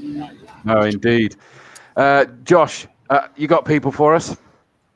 Yeah, Felix is over here, so here, make his way in. Felix, your brother's just congratulated you on the live stream. 2 wins today, a perfect day in terms of the races. Yeah, excellent. Well, thank you. It's yeah, it did as much as I had to do, and like you say, fair play to Luke. He's clinched the championship, so like you say, it went to the wire in the end. But yeah, pleased for him. He deserved it. He drove well all year, and fantastic job by the team with the car, because it's pretty damn good this weekend. Are you out tomorrow for the carnival? I'm not. No. You're a bit disappointed now that it's going so well. That's it. But no, like you say, it's a good way to end the season here, and then like you say, on to Silverstone for the Walter Hayes. Yeah. Hopefully, if everything's all on track. So yeah, with how this has ended, it's a great way going into what's probably the most competitive Formula Ford weekend of the year. Yeah, definitely seen an improvement, and glad we've kind of got our heads around, you know, what the issue was, and yeah, looking forward to it. Well done today, and good luck for if you get to the Hayes. In second place was Neil McLennan, so we're getting Neil over to have a chat after that great battle he had with Rob Hall.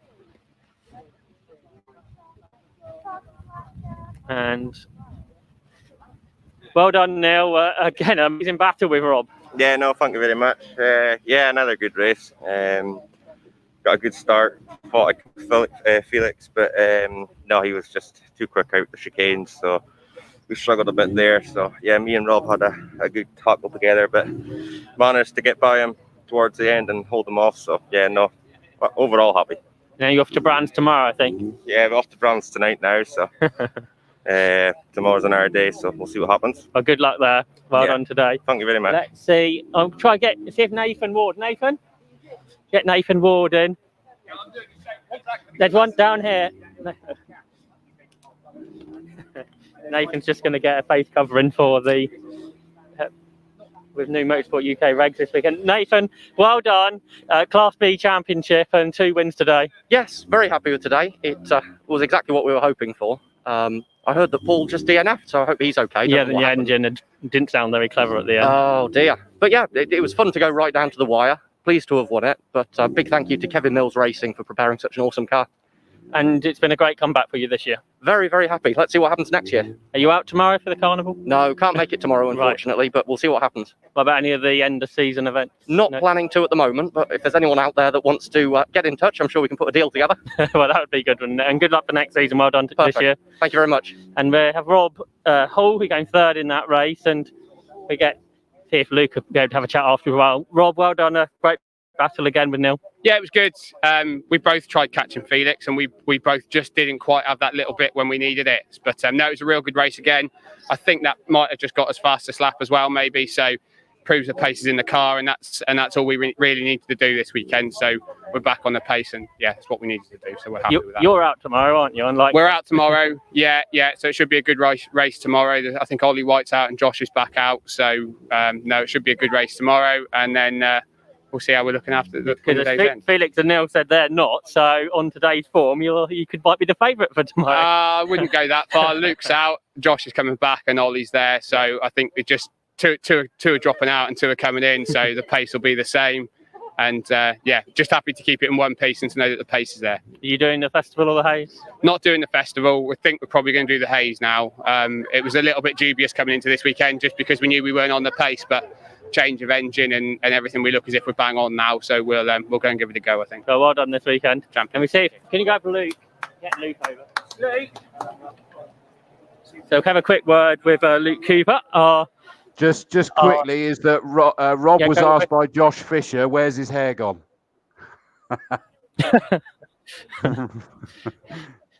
Luke, it's been a difficult day, but it's come all good at the end. Yeah, very difficult day. First race went pretty much as badly as possible, but I got to thank so many people for helping getting the car back out together. Everyone at Swift Cooper, my dad, Kev, Gary, Wayne Poole and Brian Soul for lending some parts, and Wayne for helping out. It was amazing to actually get back out for that race, and yeah, relieved, I think. Yeah, because obviously with the new non-drop score system, you had to be out for the race today, otherwise Felix would have took it. Yeah, definitely. I had to be in the race. I didn't know what the car was going to be like when I got out on the track, and I was just playing it safe more than anything. Got the gap back to the battle behind and just stayed in fourth and tried to keep myself at a safe distance in case anything happened in front of me. I wouldn't get caught up in it. So. Do you think the car was running okay? Or? The car it's not quite perfect, but it's still running really, really well. So there's a bit of work overnight, is there, for tomorrow? Yeah, we'll try and get it all sorted properly to get it all perfect for tomorrow. Because it's just the one race tomorrow, so it's full on push, and championships one day and the next day. I don't have to worry about that anymore. So I just got so many people to thank. But yeah, most importantly, just to my dad for everything that he's done over the years. And yeah, thank you to everyone. Well done, Luke. Thank you. Luke Cooper, our 2020 Castle Team Ford champion. Magic. Thank you very much for that, Josh. And we'll put you back there and we'll catch up with you in a little bit. All the comments coming in congratulating as you'd expect. Right, quickly the grid for this because they're already nearly completing their green flag lap. Front row, 19, Mark Ditchburn, 70, Greg Jenkins. Second row, 15, Ian Slark, 41, Alex Comis. Third row, 8, Stuart Coombs, 10, David Kirkpatrick. Fourth row, 37, Steve Rideout, 11, Nev Kirkpatrick. Fifth row, 46, David Burns, 55, Tony Claringbold. The Mighty Minis, front row, 98, Josh Ogborn, and 91, Lizette Ogborn. 10th row, 4, Mark Price, 9, Graham Shepherd, 24, Robert Duke, 60, Matt Baker, although he's going to be starting from the pit lane, interestingly. Remember that yellow car was one of the top 3 constantly in the fight. 12th row is 36, Darren Nightingale, 90, Paul Ogborn, 16, Bethany Hughes, and 81, Ryan Parle make up the back row. So it's a reverse grid. So again, Clive, just in case they weren't exciting enough already. Yeah. Thinking when it came through that was interesting, although Greg Jenkins on the front row, so he went very well obviously last time, so he's in a very nice starting position. Ian Slark third, so yeah, interesting. But Nevin Kirkpatrick obviously dropped way back as a result of the reverse grid. Exactly. Just a quick note, David Vassar said Ollie White has told me that he has a bad back and will not be racing tomorrow. That'll be a shame in the carnival if that's the case. Shame. Yeah. But we'll wait and see. Okay, let's take this up to full screen because the cars are nearly fully into place now. The Mighty Minis, the last car making its way in.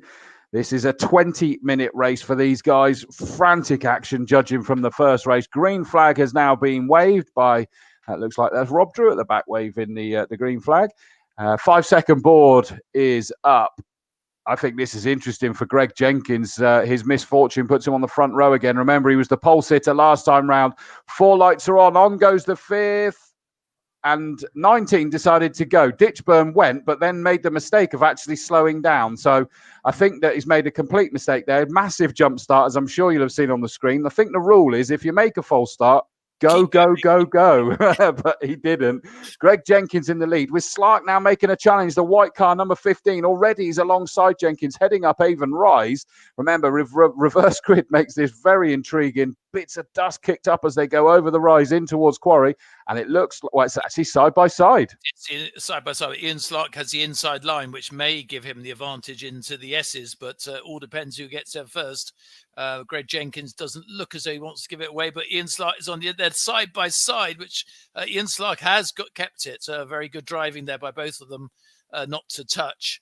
And it is Ian Slark leading from Greg Jenkins. And then we have Kirkpatrick in third place. And also Kirkpatrick, I think, in fourth place. So they've come up very well from further down on the grid. It was David, I think, behind, in fact, Nevin Kirkpatrick. So Ian Slark driving very, very well to take that lead through the S's. The first part of it, they were literally side by side and just held on to take the left-hander and secure the lead. Yeah, it suddenly got itself in that expected snake, isn't it? Slark from Jenkins, from Nev Kirkpatrick, David Kirkpatrick, Steve Rideout. Then it's Coombs in the orange number 8 car. Alex Commis just sat there. Good job as it stands at the moment by the 55 car of Claringbold, staying with them this time as it stands at the end of that. Side by side for the lead. Up the inside goes Jenkins. The purple number 70 car has got it done, and it looks as though the grey Kirkpatrick, the Nev Kirkpatrick, number 11, is trying to follow him through, and we've got that usual minis cubed as we go up Avon Rise, and then you're going to have to tell me which one's in the lead. Yep, I think it is Greg Jenkins, but I think Nevin Kirkpatrick got through into second place from Ian Slark as they come down the straight. And but Ian Slark is fighting back. They're really together with Rideout behind in fourth position in the red and white and black car. But it is Greg Jenkins who's pulled away a little. But Nevin Kirkpatrick has done a brilliant job from where he started to be up to second place. Slark in third, Rideout fourth, and David Kirkpatrick in fifth position. And the rest of the field scream by, and some very good racing. But the Nevin Kirkpatrick has caught up really well, hasn't he, Chris, from a lowly grid position? Yeah, I mean, you know that a reverse grid, if you'd won it, that you got a bit longer. Oh, it'll help if I turn on my microphone. I was going to say you would expect it to be a little bit longer for these guys, wouldn't you? But he's fought his way through so early into that second place. Slark's with him, but Greg Jenkins a second lead. I don't think we've seen that so far today, have we, with these guys? That's quite incredible. Yeah, and Steve Rideout's come up very well as well. From absolutely. So the thing is there's so many quote unquote usual suspects, isn't there? That it can go in any particular order for these guys. Yeah, absolutely. And it's Greg Jenkins coming down the straight into the S's, just approaching the S's now. Can Nevin Kirkpatrick close in over the next few laps? Ian Slark running a little bit wide, but taking the S's very far. Rideout right behind him, and David Kirkpatrick in fifth position. So those five have pulled away from the rest, and then it's Comis and Coombs sixth and seventh, and then Claringbold in eighth position. And we've also, of course, got the Mighty Minis, and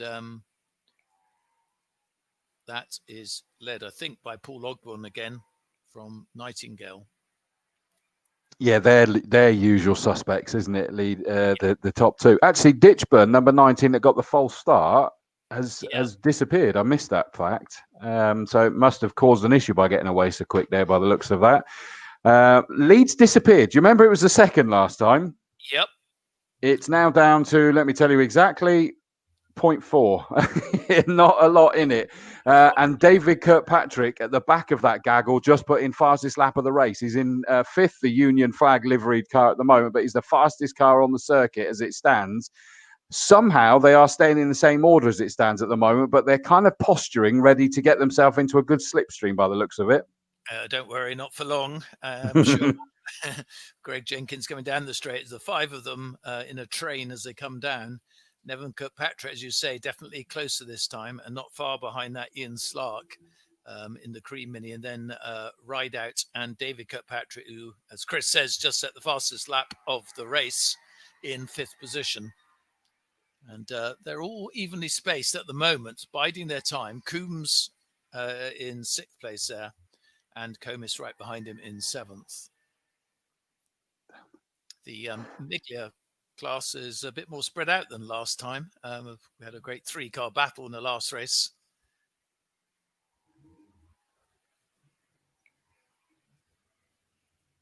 So here they come into my site now, and who's dropped off of the back of that? That's David Kirkpatrick. That looked like he lost quite a lot of speed coming out of Bobby's there and has dropped away from the lead four there. Bearing in mind he was the fastest car out last time round. He's fallen off the back of them. It is Jenkins, the number 70 car, the purple car in the lead, but second place is up for grabs. It looks like Slark. Oh no, he's slotted back in again. I thought he was going to go side by side. In fact, it's the lead two are suddenly side by side, and it looks like Nev Kirkpatrick, the grey number 11 car, is the one that's trying to take the move, and he's possibly done it. Yes, So I think he has. They're just coming down to the S's now. I was just looking down the other way when they came round on the exit of Quarry. But the 5-car train, David Kirkpatrick said just dropped out a fraction, but hardly anything. But as you say, it is Kirkpatrick leading from Jenkins in second place. Slark third with Rideout right on his tail in fourth, and then David Kirkpatrick. So he likes to win, does Nevin Kirkpatrick. 2019 champion, winner of the first race, former Mini Miglia champion. So he knows how to win both races and championships in Mini racing, that's for sure.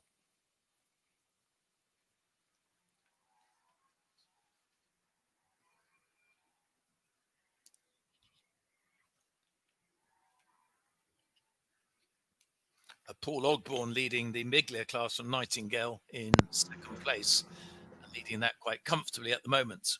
Sorry, and again, my mic was off because I was sorting out face masks for Josh on the background there. But I was about to say is that it looked as though Nev Kirkpatrick had managed to pull away slightly. Well, suddenly he's down in third as they head up Avon Rise. Greg Jenkins got the slipstream past him, taken Slark with him. In fact, is Slark going to take the lead? No, he's not. He's slotted into second, but the leader falls down to third by the time he gets to Quarry. Yeah, that's quite amazing, isn't it? From where he was, I'm amazed Slark got by as well, but it's Jenkins leading. But Slark has made a demon move into the S's. He's sliding out of it. That was a great move there by Ian Slark to take the lead. And meanwhile, Nevin Kirkpatrick saw his opportunity in going around the outside of Jenkins, old Paddock, and Rideout's thinking, I can go down the inside if you're going to do that. Sweeps back to the outside, but they're neck and neck for second place going down into Tower Corner. That was a great bit of driving there from Ian Slark to take the lead at the S's, the last of the late breakers, and really held it on well to secure that lead. And they'll be in your sight, Chris, and that was really quite some move. And we got yellow flags. They're going to be coming down to on the start-finish straight because Matt Baker, that of course was one of the top three in the Mighty Mini, started from the pit lane. He's now stopped on the grass at the end of the pit lane. Slark comes through though, no overtaking, but no one's really in a position to overtake. So it's Slark in 15, 70 Greg Jenkins, 11 Nev Kirkpatrick, Stephen Rideout in 37, and David Kirkpatrick in 10. They're the five that are together. Long gap, then we've got an interesting fight still going on. I think they keep do-si-do your partner between 41 Alex Comis and number 8, the orange and black car of Stuart Coombs. They're heading up Avon Rise now, still back and forth, but the leaders are having a scrummage all the way around Quarry by the looks of that. And it looks as though it's changed again. I think Ian Slark is back down to second place with Kirkpatrick now in the lead. And Rideout almost going to third, but it's third. No, it is Greg Jenkins actually, and it's Kirkpatrick in third. The light made it look like a different colour car from a distance, but it's Greg Jenkins from Slark as they just come through Old Paddock. Rideout in fourth and David Kirkpatrick fifth. A good battle for sixth and seventh still going on between Comis and Coombs. And then way back before we get the next competitor. But it's all to play for. This, of course, a 20-minute race, isn't it? So, and I just spotted the leaders side by side through Tower there, but somehow Slark's held on to it. Quite incredible that Jenkins came back at him. And that's the key thing to this race is that you just cannot relax for a second, can you? As they disappeared out of our sight at Tower, I thought that Jenkins was going to make the move, but by the time they funneled through in towards Bobby's, it had to be one at a time. They're now coming through, and it's Slark in the lead with a bit of a gap. Nev Kirkpatrick is going to get a good run on Jenkins as they disappear towards Folly. He's not going to make the move just yet, and it looks like David Kirkpatrick in that fifth is trying to make a move on Rideout, but as they head up the Avon Rise, let me just check. I always have to pause because they fan out and you think that there's a move going on. Sometimes there is, sometimes there isn't. Yeah, it looks like Slark is still in the lead as he comes out of Quarry Corner. You see the five of them going down pretty much line in stern, but I think going into the S's is going to be a challenge, and it is indeed. It's Kirkpatrick and Jenkins very, very tight, but Kirkpatrick just got it. Rideout right behind him fourth, and David Kirkpatrick in fifth. So Nevin Kirkpatrick back into second, probably where he wants to be. He likes being second so he can take the victory at some stage. As they go down to Tower Corner, this is anybody's race for sure.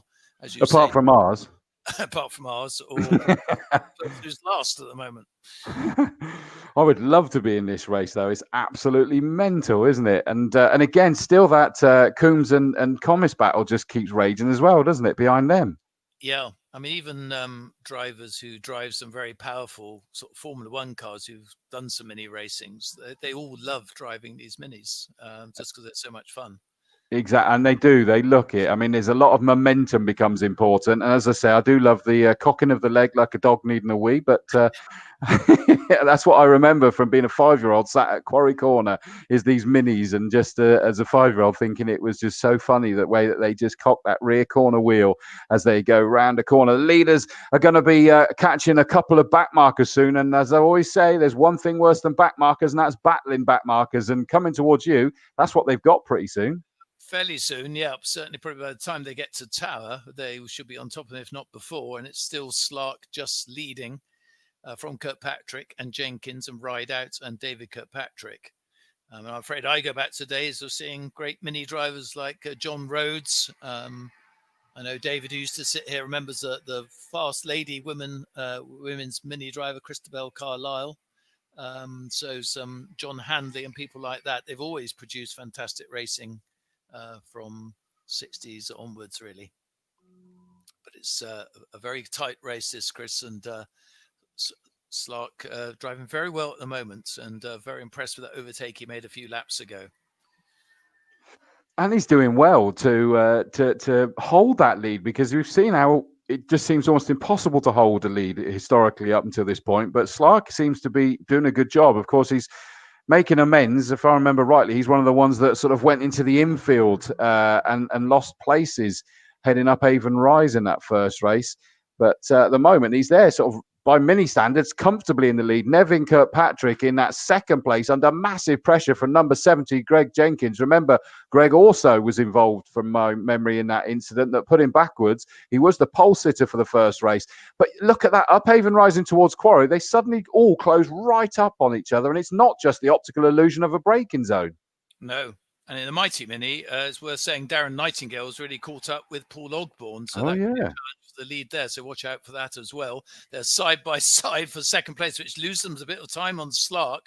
But that enabled Kirkpatrick forced his way through into second. Rideout is trying to get third, using all the road on the exit of Old Paddock on the outside line, trying to get in front of Jenkins as they go down to Tower. It's really side by side stuff as they go down there. And Jenkins on the inside should just about have it. Rideout on the outside going through side by side, certainly on the entrance. And we'll wait to see. No, Jenkins still got it in third place. And David Rideout right on their tail. Sorry, David Kirkpatrick right on their tail in fifth position. You just married them off, I think, there, didn't you? Mixing two of them together. Yeah. Leaders making their way. And I did see, by the way, that battle for the Mighty Minis between Paul Ogborn and Nightingale come past me. But Paul Ogborn sort of suddenly seen that and putting a personal best that's quicker than Nightingale, so should be in control. Amazing as the Super Mighty Minis go past with 5 1/4 minutes left to go, that the purple 70 car of Greg Jenkins last time round was pressurising second place Nevin Kirkpatrick. This time Kirkpatrick's pulled away. And if anything, Jenkins under massive pressure from Stephen Rideout. Rideout's looking up the inside, and I think they're going to come out side by side. Look very tight indeed as they come out of Quarry. Rideout, you said, went in through Quarry very quick from here, obviously at a distance. But Ian Slark still leading, got a few car lengths lead, but can he hold on to it? We've seen this before. Nevin Kirkpatrick now a clear second place at the moment from Rideout in third. And David Kirkpatrick and Jenkins has slipped all the way back to fifth position. So must have had a bit of a moment somewhere, I think. I think that was at Quarry where he got ruffled out to the outside from Rideout. I think it was. And so be interesting to see now whether Nevin Kirkpatrick can get on terms with Ian Slark. I have a feeling he will, because typically this sort of gap does come back down again. Here they come, an absolute gaggle of cars getting through the back markers. That's really compromised Slark there. He's right into the clutches of Nevin Kirkpatrick. Round camp we go. 4 minutes left in this race, picking their way through the back markers. Rideout and David Kirkpatrick still yet to do it. Greg Jenkins dropped away. He's not just down to 5th, but he's a long way back as it stands at the moment. But they're all trying to pick their way through this gaggle of back markers, heading up Avon Rise. The leaders of Sprit round another one of the back markers in towards Quarry, whilst this 3rd, 4th and 5th battle are still picking their way through a couple. And it's kind of thrown that one up in the air a little bit somewhat, even if it's just some bigger and smaller gaps, if not positions. Yeah, and in the Mighty Minis, Nightingale's caught back up again with Ogborn, so definitely got a lot closer on that lap. In the meantime, is Slark leading, but Nevin Kirkpatrick has definitely got closer this lap. 3rd place, they're all lapping some back markers, and Rideouts in 3rd, David Kirkpatrick 4th. Greg Jenkins seems to be back on form again and is challenging Dave Kirkpatrick as they go down to Tower Corner, but Kirkpatrick should hold on to that for the time being. But Nevin Kirkpatrick is definitely closing on Slark, Chris, as they come towards the conclusion of this race. Yeah, just under 3 minutes to go. The Mighty Minis just crossed the line, absolutely glued together. Paul Ogborn really leaning on the side of his tyres as he came round Camp Corner this time. The leaders still picking their way through the back markers. They're now split by one of the back markers, that being the pink car of Mark Price, car number 4. Nevin Kirkpatrick's about to get past as well, but that has split them apart. Plus a new fastest lap of the race there to Ian Slark. So he was clearly, that was a game plan, I would say there, Clive, that he sort of saw that it was going to mix up. So set about making the most of picking their way through with a new fastest lap of the race, putting that gap to nearly a second again. Yep, impressive driving, and he's trying to make the break to seal the win here as the Mighty Minis come through very close together again. Ogborn still leading, but Nightingale yet to make that sort of decisive challenge for a pass, but he's very close. And here comes Ian Slark in the Super Mighty Minis. Nevin Kirkpatrick, a few car lengths behind now in 2nd place, and a bit of a gap.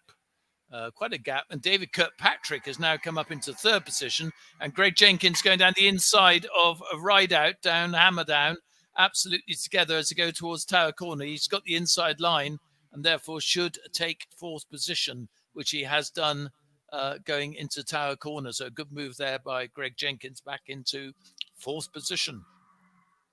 The Mighty Minis just crossing the line, still glued together. We're down to a minute and a quarter. It does look good, those guys together. But here comes Slark and Nevin Kirkpatrick. A little bit of daylight between them at the moment. Is this a ploy by Nevin Kirkpatrick? But 3rd, 4th, 5th, just being split open at the minute. Stephen Rideout just got caught behind Mark Price. Last lap board did go out to these guys. So just one last attempt by Nevin Kirkpatrick. It just feels like there's possibly too much a gap between the lead two now. Yeah, it looked that way certainly last lap, and Slark coming around Quarry now while the Mighty Minis come out of the S's still in the same order with Paul Ogborn just ahead of Nightingale as the leaders come into the S's. But Nevin Kirkpatrick is, wow, Slark got a real tank slapper on the second. He's really trying hard to pull that gap. Almost overdid it, but kept his momentum fully on. There's about 4 car lengths between the two of them, then quite a big gap back to Rideout now in 3rd, Jenkins 4th, and sorry, not Rideout, I meant David Kirkpatrick 3rd, Jenkins 4th, and must be Rideout in 5th. Yeah. They're making those 3 are still together, aren't they? David Kirkpatrick, Jenkins, and Rideout. But whilst the Mighty Minis lead 2 are coming down towards us, aren't they? They're closer than they were. Yeah, they are. Round camp they come, and they're going to go on to what is their last lap. But the lead 2 are very close in the Super Mighty Minis. But Ian Slark's going to do it. He's got that victory. Punches the air in the car. Absolutely delighted. Nevin Kirkpatrick just behind him. Here comes the next ones. David Kirkpatrick does take the 3rd position. So the Kirkpatricks take 2 of the steps. Greg Jenkins, number 70 in 4th. 5th is the 37 car of Stephen Rideout. There is Coombs, number 8, the orange car, just ahead of Alex Commis, number 41. So that was a good fight there. And Claringbold will be coming through in the 55 car shortly. But have you got the Mighty Minis? The Mighty Minis, yeah, just coming into my site now, just going through the S's. They're very close again. In fact, running slightly wide was Paul Ogborn that time, but he seems to be able to hold on to this position. Nightingale close, but not just quite being able to make that move despite trying very, very hard. But there's only a car lengths in it as they go down towards Tower Corner now for the last time for class victory.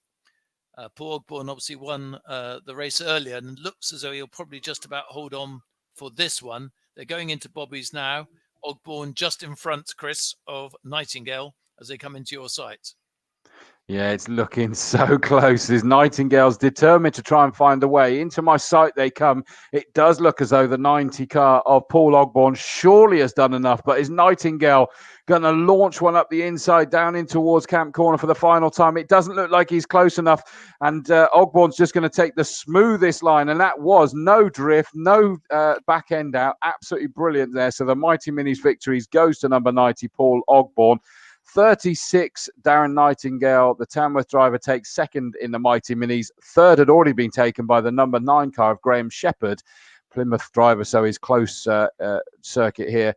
In fourth place is the number 4 car, the pink car of Mark Price, Lizette Ogborn, Paul Duke, Josh Ogborn, and then the final finisher, number 16, Hughes.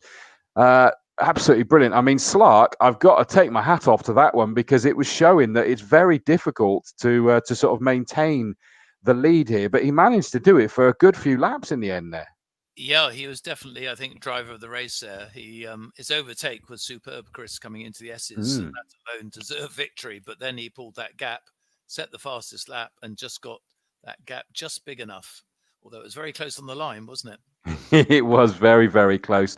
The fact that we got 2 Kirkpatricks as well. Emily Kirkpatrick says, Kirkpatrick second and third, well done all. And you may have seen earlier that Emily also said that Harry and Ava say, good luck, Daddy. That's Nevin Kirkpatrick and Uncle David Kirkpatrick. So hopefully Harry and Ava were cheering away at that. And what a great job there that they did. I think it was your cheering that helped, kids. It was definitely all down to you, not them.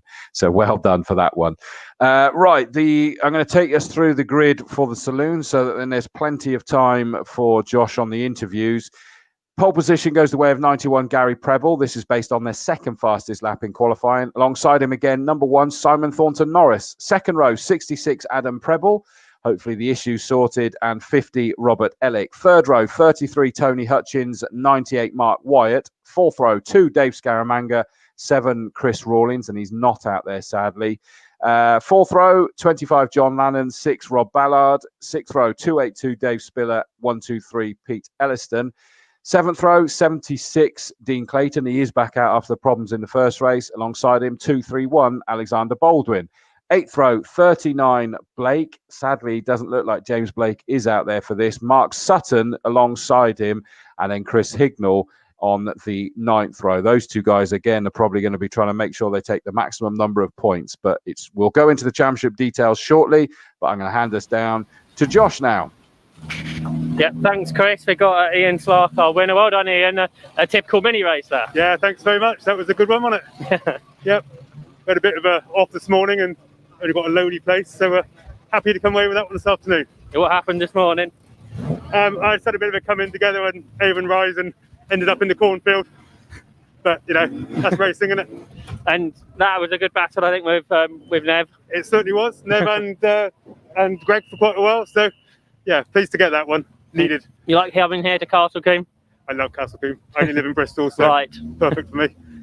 And got much more racing for you this year? Supposed to be Thruxton and Brands, but who knows at the moment? Absolutely. So making the most of this weekend. Absolutely, yeah. Enjoy the sunshine. Well done. Thank you. Cheers. In second place was Nev Kirkpatrick again. Well done to Nev. Second place and right on the tail of Ian. Say again, sorry? Right on the tail of Ian again. Yeah, it was very similar actually. Me and someone else got away from the pack a bit, but I couldn't catch him at all. I was close on the last lap, and I could have done something stupid, but I didn't. Round here, there's big consequences for doing that, isn't there? Yeah. So no, first and second, I'm over the moon with that. Yeah, so it's been a good day's racing. Yeah, and 2 podiums for the brother as well. So Can't be bad. Let's bring him in, David, who came third. I think was third earlier as well. Yeah. Enjoyed your day though here. Yeah, it's good. I mean, I'm a little bit down on power, so I'm hanging on the back of the front group, watching them knock each other to bits and picking up the pieces, really, which is fine by me. But yeah, it's hard work. It's hot in there, but yeah, it's good fun. Yeah, being down on power here at COMBE, that's pretty much everywhere. You have to lose time. Yeah, I mean, I could literally stick on the back of them, but I couldn't go past. And then they started bashing into each other, and there was just doors open. I thought, oh, thanks very much, I'll take that. And yeah, I got away with no damage, so good day's racing. Well done. Yeah, cheers. That's the top three then from the Super Mighty Mini. Third, David Kirkpatrick. Second, Nev Kirkpatrick, and Ian Stark. The winner here already saloon cars onto the circuit, Chris.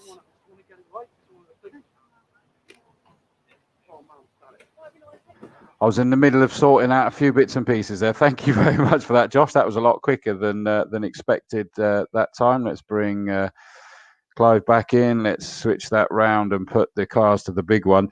I'm just checking. I'm just sending to Joe. Because we've got the points online for the saloons, and I'm just trying to understand why it's showing that for the previous race, Simon Thornton Norris got 12 points for the win rather than 10, according to this. I didn't think that was possible. No. 10 and 1 doesn't make 12, no. It's only... Yeah, because that's got him up on 44, but that wouldn't add up for. So I've just asked the question just to sort of check and see how that sits. Yeah, Simon Thornton Norris 42, so he should be 42, not 44. So that's a little bit of a mistake there for Simon Thornton Norris. He's on 42 points, not 44, which is the same as Gary Preble. Mark Sutton on 52 points, but the maximum he can score is 9, and that would mean beating John Lannon. Yeah, which doesn't look very likely if Lannon finishes, does it? If he goes as well as last time. Although Mark Sutton may have had problems, I think, in that first race, so we'll see.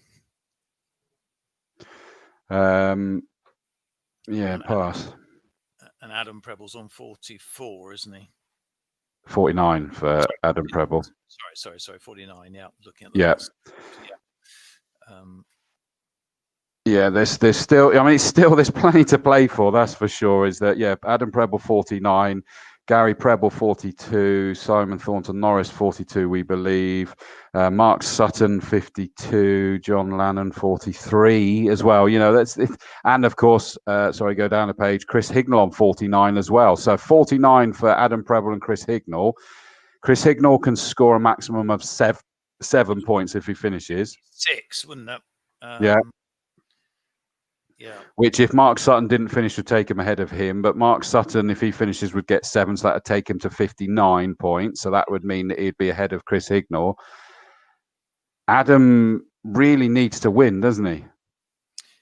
Yeah, I think Adam Preble definitely needs to win. So I'm sure we'll be going flat out, as is Adam's way anyway. Will Gary Preble help him at all, do you think, if it came to that? If he got, say, into second with Gary leading? But you've got Simon Norris, who I think wants to win a race as well. It's tricky, isn't it? I mean, obviously, championship contender, isn't he? So he's not want to give away at all. I've just remembered, actually, Chris Hignall will score 8 points because, of course, he'll get fastest lap as well, won't he? So he'll... Yes, actually, yeah. 57 points there. My money is I think he's got a very good chance, but we'll see. I think Mark Sutton's still in the driving seat. You know, he's almost guaranteed the 7 points, isn't he? So yes, so 59 that would take him up to there. Whereas what do we say? Chris Hignall is going to be 57. Yeah, he's not quite going to do it if that's the way it ends. But if Adam takes the victory, that's 10. That takes him up to 59. 60 if he got the fastest lap as well. Yeah. So it jeepers. couldn't even high, actually, couldn't it? Quite easily. It's going to be amazing. Could you? I bet anybody who was watching us on the side there could probably see the smoke coming out. Stuart Hignall, Chris Hignall's brother. Come on, Chris Hignall. Sorry I can't be there to give you this final race. So proud of all you have achieved. as are we all, mate. Absolutely amazing stuff. Right, we're ready to get this underway. Chris Rawlins isn't out there, and off they go. And Robert Elix was slow away. Adam Preble off the second row, trying to get past his brother. He's going to do it. He's going to have the inside line. The Prebles lead the way round Folly. Up the inside, attempting to go Adam Preble. No, they're still duking it out. Third place is Tony Hutchins. We know that TT is going to be a quick starter. He's done it yet again. Up round Quarry we go. Don't take each other out, bros. And I think that's Gary Preble in the lead in the Seat. It's Gary Preble definitely leading just from Adam Preble, but Adam's right on his boot lid and no doubt will want to win this one to try and get the championship. But it's Gary Preble leading from his brother Adam. Again, a good start from Hutchings up in third place in that Audi. And they're hammering through a hammered out colossal speed. Elix fourth, Thornton Norris down to fifth. Then Scaramanga, then Wyatt in seventh place, and then Ballard in eighth place in his Seat. So the Prebles were really tonking it through here, Chris, on that lap. Absolutely on the limit through Old Paddock with so much power, those saloon cars. It's almost terrifying speed they're doing, isn't it? It's just incredible. But Gary Preble's romped away. Adam looks like hopefully he's got that car sorted at the moment, but still going to get that wound up again. Across the line in second, comfortable lead for Gary. Then it's Tony Hutchins, Ellick in the black Golf, Simon Thornton Norris. No, Adam Preble's just being passed by them all, so he is going slow as he exits Folly. He's being passed by all of them there now. Up Avon Rise he goes. He's down on power yet again. That's the championship just ebbing away from him right there. He must be devastated inside his car there. Mark Wyatt's all over the back of Scaramanga as well. Wow. Yeah, that Astra going well. Quite an old car that now, isn't it, really? But Gary Preble now with a big lead with Hutchins in second place. Ellick in the Golf third. Thornton Norris fourth, obviously leading his class. Preble seems to be going a bit better again now in fifth place. Then Scaramanga and Wyatt. And leading John Lannon, leading his class. And the two other championship contenders are right back and don't seem to be going their normal speed either, as per last time, which is Chris Hignall and Mark Sutton. Yeah, Mark Sutton even more so, isn't he? Because he's running plumb last. That's quite surprising. Last time, but clearly not. Oh, and Alex suddenly span. Oh, and he's nearly collected Adam Preble there as he exited Camp Corner there. The black number 50 Golf went across the circuit, nearly collected the rear end of Adam Preble there. And he's going to get that going. He's facing the wrong way, so that was just a mistake. I waited to see whether it was an issue. But yeah, Mark Sutton being plumb last means that he's going even more steady than last time. Alex got going again now, by the way. A very strange championship this year, indeed. But it's Gary Preble, tyres squealing coming out of Old Paddock. Thornton Norris now giving Hutchins a hard time, looking as though he'll probably get into second place before long. And Preble is going very, very well again and in fourth position. So if he has overcome his issues, he's certainly going to come up as well. But Gary Preble with a big lead now. Yeah, I see what you mean is that Adam is back up to speed. I mean, it's difficult to tell that. Yeah. Getting better than it was a lap or two earlier. Yeah, and he's there in touch with these two. So Simon Thornton Norris in second place now. So he's got past Tony Hutchins. Hutchins in third. Adam Preble now about to make a challenge. So it's clearly a temporary issue. I don't know whether there's... whether it was just a missed gear, but again, heading up Avon Rise, he's falling away from Hutchins, and we know that Astra doesn't normally do that.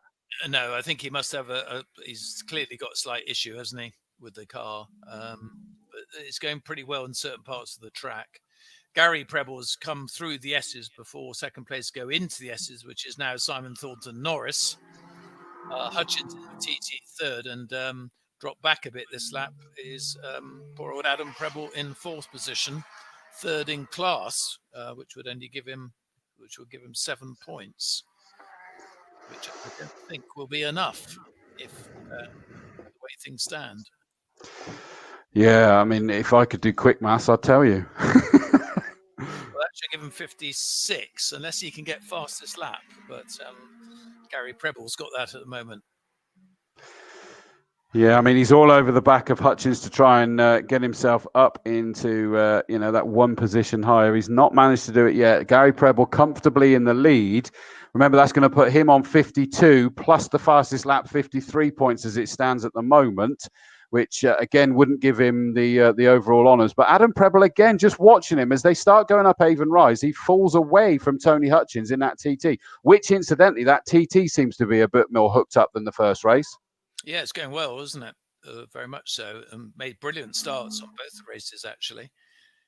Gary Preble coming through Old Paddock now, having lapped the two championship contenders. Simon Thornton clear second, and Adam Preble going on the inside of Hutchins to take third place and second in class. Wow, it's just amazing, isn't it?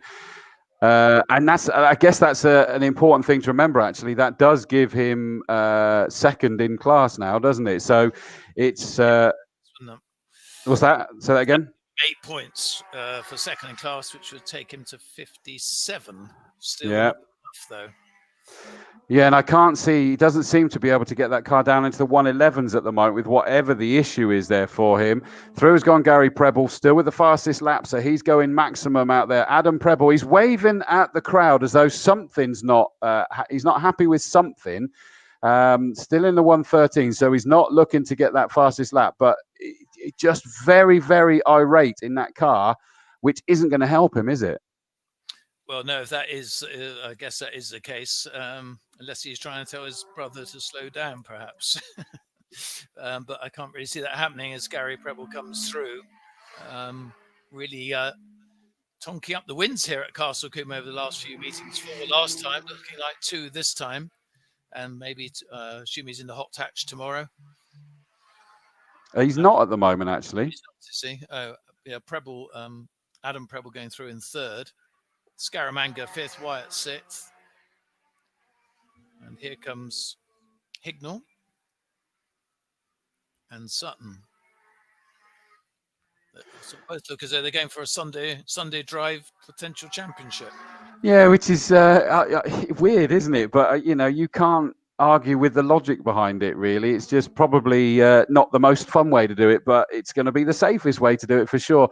Gary Preble's already through, still the fastest lap at the moment. Adam Preble, I mean, you're right, is that if Gary did something, did allow the order to change, then it could be that Adam Preble would still secure the championship. Yeah. Maybe that's why he was waving his arms around, but who knows? But Preble's got such a lead.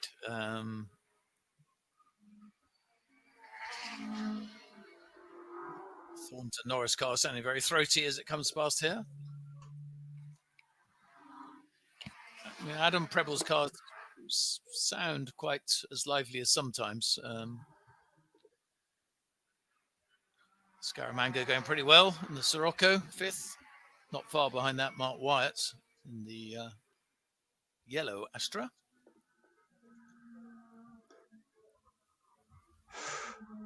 Oh, Gary Preble's still pushing hard, isn't he? He's really screeching those tyres. Well, that feels like Thornton Norris is closing in. Yeah, new fastest lap of the race goes to Simon Thornton Norris.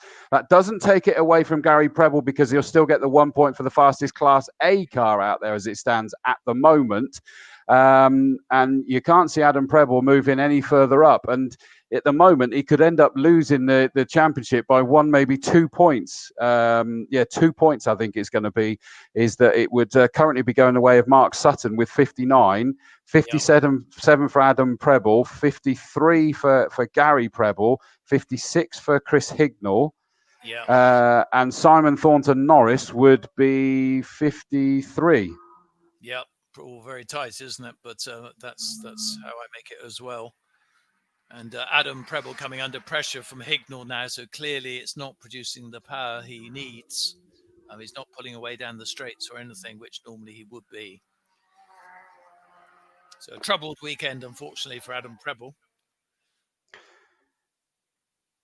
It's just brutal, isn't it, really? And it just seems such a the speed that car's been delivering, we've still got 7 laps to go for these guys. Gary Preble's still got to hope that he's able to see it through. Adam Preble may have got past Tony Hutchins, but again, it looks like that speed's dropped down, relatively speaking. He's still sat in 3rd place, 2nd in class, but he's back down in the 1:15. So he is. I thought as much that Hutchins was closing in on him, and heading up Avon Rise is that Hutchins looks like he's posturing for a move. I don't think he's quite able to get himself alongside, though. A good little battle going on between the minis as well. Gary Preble comes through. Thornton Norris driving very hard. He's about half, 3/4 straight length, straight of Hamadan behind. Adam Preble just holding on to 3rd overall, 2nd in class from Hutchins in 4th. He certainly get some speed going by the end of Hamadan here. And Mark Wyatt looks slightly closer to Scaramanga on that lap. Mark Sutton has suddenly decided to screw things up, wind things up in his car, and he was about to make a lunge on Chris Hignall there in the MGZR, but the Class D car of Chris Hignall still holds on to that 14th place. Now Mark Sutton goes up the inside, so I do wonder whether he does actually have a bit of an issue with that car. Gary Preble doesn't. He's back down in the 11s again. Very strange, isn't it? There must be some intermittent fault on that car. Sorry, no, that was Gary Preble. Is that he slowed until he saw Thornton notice. Adam Preble's in the 14s. Oh, right. Yeah. Yeah, the gap's about the same, isn't it? 1st and 2nd's not closing in much at all. As you say, Sutton has passed Hignall, of course, in different classes. We would need to understand countbacks in this because Sutton 59, Adam Preble and Chris Hignall both on 57. So it'd be presumably some kind of countback for those guys. Those two, yeah, based on, probably number of wins. Maybe I would suspect that Preble may get it. But it's difficult because it could come down to the fact that officially the last 3 races, Chris has been the only one, so he's got the win. So it could turn around and go, well, actually, that was wins there. Plus he got 9 points in the 2nd race. So it's going to be a tricky one for the team. They've got to work that one out, and it could well be Chris Hignall that gets the 2nd place. Yeah. Well, I guess the main thing is overall champion in the class winners, isn't it, in a way? But 2nd would be a noble effort anyway. And they're much closer this time, Chris. Thornton Norris has really closed in on Gary Preble, a significant difference. And they're lapping a back marker going into Tower Corner, which may go to Preble's advantage. But definitely closed the gap, substantially closed there. It is intriguing to know what to do. As Josh has confirmed, if Gary let Adam through, Adam would take the title. Yeah, I just wonder. But it's a risky strategy because Hutchins, if he got by Adam, make things different, and Gary would lose the win, wouldn't he? Well, he's not bothered about the win. That would go to Adam, but he's not exactly going to fall down in the championship because he's not going to be in the top 3 as it stands anyway, which is unusual, but that is the bad luck that Gary had early on. We're down to 4 laps left to go. Gary Preble and Simon Thornton Norris heading towards you. Adam Preble looks back up to speed. Yes, he's back down into the 113s now, so it is an intermittent issue he's got, isn't it? It is, yeah. And the gap about the same this lap from last lap, but Thornton Norris not far behind. Preble's tyres squealing out of old Paddock. I think, as he says, these cars are quite a handful to drive, must be, with all that power and the handling they have. Really have to muscle them around the circuit. You can see that through old Paddock where they're putting on the power to get down to Hamadan with as much speed as possible. Preble has pulled away, as you say, through lapping faster from Hutchins in 4th place, and Wyatt is getting ever closer on Scaramanga for 5th. Pretty well in that old Vauxhall Astra. And as Gary Preble crosses the line to complete 12 out of 15 laps, he's just put a lap on John Lannon. John Lannon is leading Class C. And of course, the other competitor in Class C is Mark Sutton, number 26, who, as it stands, is destined to become champion if he can just keep himself out of trouble. Second in Class C, he's running at the moment, and doing what he's needed to do all year, nice and clean. Adam Preble goes across. He's the one that wants to change that one round, but he sat third on the road, second in class to his brother, and it's that one place in class that is going to rob him of the championship. And you know Thornton Norris won't give up, because he always wants to win a race, and he's trying very hard still, trying to close that gap to Gary Preble. And I guess if he did make that gap, then it would make the lead. That would become interesting what Gary may do. But Adam Preble in third, not much ahead of Hutchings in fourth, so probably going a bit slower again. And Wyatt getting ever closer to Scaramanga in this battle for fifth position. Big as Mike off then, just saying Wyatt getting quite close to Scaramanga. No, we did hear you, mate. That was fine. Gary Preble went through Folly in a big belch of smoke as he went up through the gears, and about to Lappery of Lappery as they come down towards you by the looks of it. Yep, and they're going to, blimey, it certainly is, Chris. Mark Sutton gets out of the way, lap for the second time, and yep, it's nothing in it now. And Rob Ballard very neatly getting out of the way. They're good driving, and Thornton Norris is getting very, very close now to Gary Preble. This is going to come down to the last couple of laps. Thornton Norris looking very determined to try and win this last round of the championship, and clearly taking his class honours by a huge margin. Yeah, I mean, last time round, new fastest lap of the race went to Simon Thornton Norris, 1:11.317. Although he's fallen away now and going slowly. That is Simon Thornton Norris's issue has risen again. Well, he's got it back up to enough speed now, but Rob Ballard, who he's just lapped, has closed in on him, and he was talking about, is it electrical problems? He's going very steady across the start-finish line as he makes his way towards Folly. In the camera, you're going to just suddenly see him. There he is. Simon Thornton Norris has fallen away dramatically from the leader with one lap left to go. Yep, and he's certainly having a troubled season, isn't he, in terms of reliability this year, as are quite a few of them. And Gary Preble through the S's now just miles ahead of everyone. And it'll probably be his brother who may well end up being second.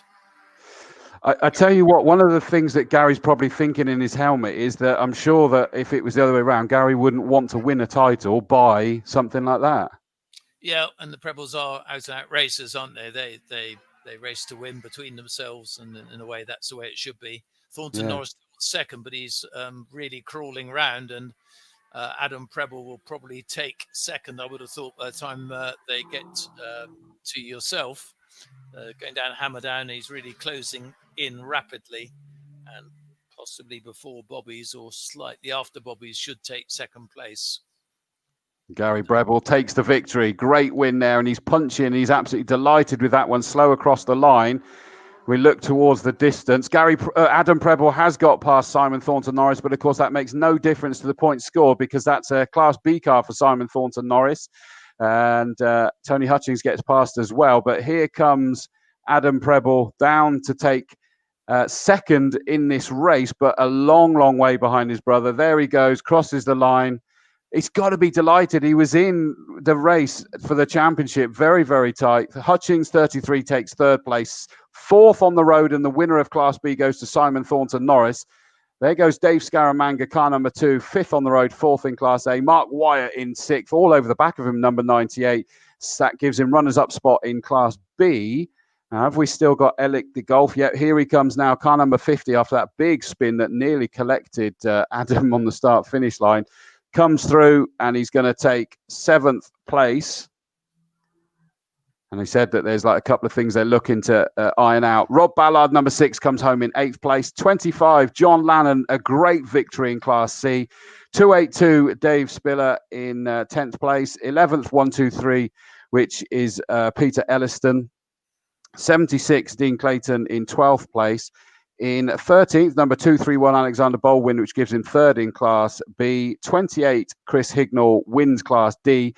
And your 2020 Castle Combe champion, which I forgot to put up the actual thing. Let me put that, which sponsored by Samco Sport, is Mark Sutton. Subject to ratification and all sorts of other things, it does appear that the champion is Mark Sutton in that car number 26. A fantastic job there, and he's probably been hearing all sorts of things going wrong with that car as he's closing out that race. But he did enough. 59 points by our reckoning. We think that Adam Preble, 57, yeah. For Hignall. No, 57 for Hignall as well, I think, because he'll have got fastest lap. That's correct. And 52 each, I think, for 53 each. On to Norris, isn't it? And 53 for Preble. Yep. Yeah, absolutely. Who was the other one that was in the run-in for that? Just to make sure. John Lannon. Now, what did John Lannon get? We had 2 wins today, didn't he? Hold on. So John Lannon will have got, so that's 53 points for him as well. Well, you got fastest laps, presumably, as well. Yeah, so that's 53. Wasn't he on 33 at the start of the day? Well, he's on, 9 points a pop because there's only 2 of them. Yeah, of course. Yeah, sorry. Yeah, 53. Yeah. 53 points. So that's 3 of them tied for 4th on 53 points. But Mark Sutton is your champion on 59 points. Adam Preble and Chris Hignall tied for 2nd, and you'll have to wait for the official confirmation for exactly who finishes 2nd and who finishes 3rd in that one between Adam Preble and Chris Hignall. So well done. And Chris Hignall, obviously, what a way to bow out into retirement. He's decided that he's hanging out his full season helmet at least. I think the plan is to possibly do some bits and pieces at various times. But let's bring in Josh because he's down there and there's a whole host of cars down there. But I don't know whether we've managed to get any drivers yet. The Preble boys, let's get Mark Sutton over. Give you one of those. Yeah. Well, Mark, you may, I don't know if you know, but you're the overall sling car champion here at Castle Combe for 2020. It really is a strange year, isn't it?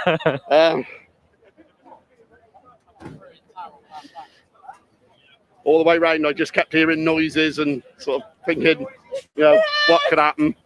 But no, brilliant. I'm just absolutely overwhelmed. Really can't believe it. Was the car running all right today? Yeah, it's been running fine, but with so few in the class, there was nothing to race for. So it wasn't much of a race. It was just drive round, get some points, and hopefully I was going to be stood here at the end of the day. And I guess coming into the season, it's not something you thought about. No, I mean, if somebody had said this at the beginning of the year, who'd have ever believed it? Been absolutely brilliant. Really thought it was going to go Adam's way, but he must have had a bit of bad luck today, and so I've capitalised from it. Well done, congratulations. Thank you very much. So well done to Mark Sutton. Let's get Chris Hignall in as well, who has a bit of a different. You can take one of those.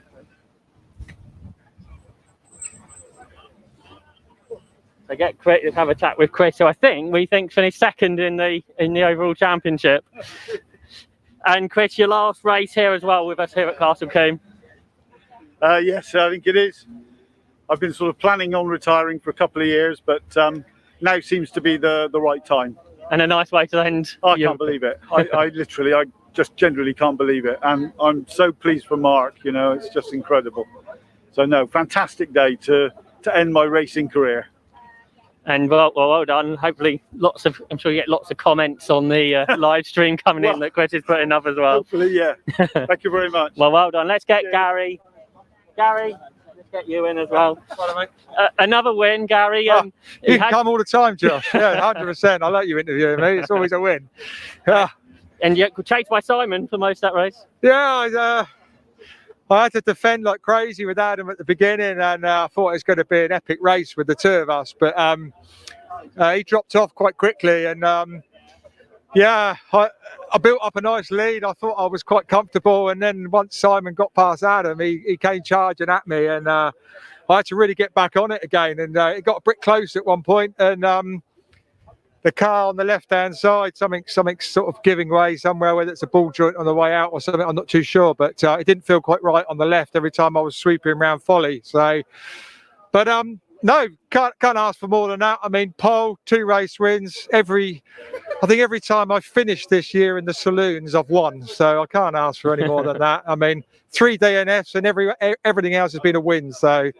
And I think you're quite high up this year in the Autosport win list that they've recreated. Yeah, I think I'm on 11 out right now, which is absolutely fantastic. So let's hope that can continue in the Honda in Snetterton in a few weeks' time. Well, I'm there. So. Good man. I like that. So you're my lucky mascot. So I'm looking forward to it. Yeah. Well, hopefully we get some more competition for you. Yeah. So, all right, buddy. Well done. No, thanks very much. Cheers. Adam, not the day you wanted, I guess, but the Class A Championship. Yeah. We've had a whole load of problems today. The first time was misfiring, and then we had a good start, and they're saying, the diff's gone, 5th gear's gone, and I was surprised I finished. The whole car was full up with smoke. Right.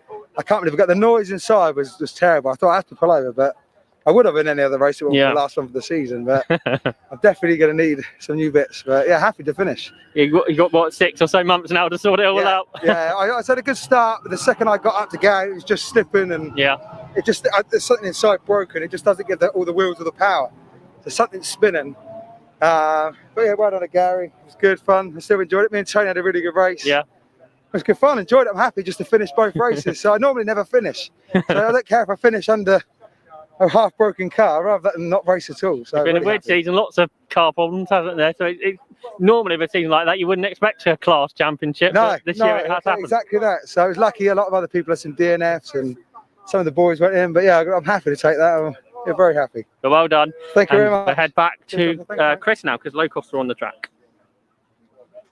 Yeah, thank you very much, Josh. Bring Clive back in again, put the circuit as the main one. So very quickly on this grid, loads of congratulations for the class winners, and obviously Mark Sutton taking the overall. Well done, guys. And again, let me just try that again, move that over, there we go. So the grid for this, Simon Walker-Hansel in 4 and Craig Land 87 going to pick up the battle from the first race, I would imagine, on the front row. Second row, 26 Mark Burton, 94 Martin West. Row 3, 44 Lowy Wall and 84 Carl Russenars.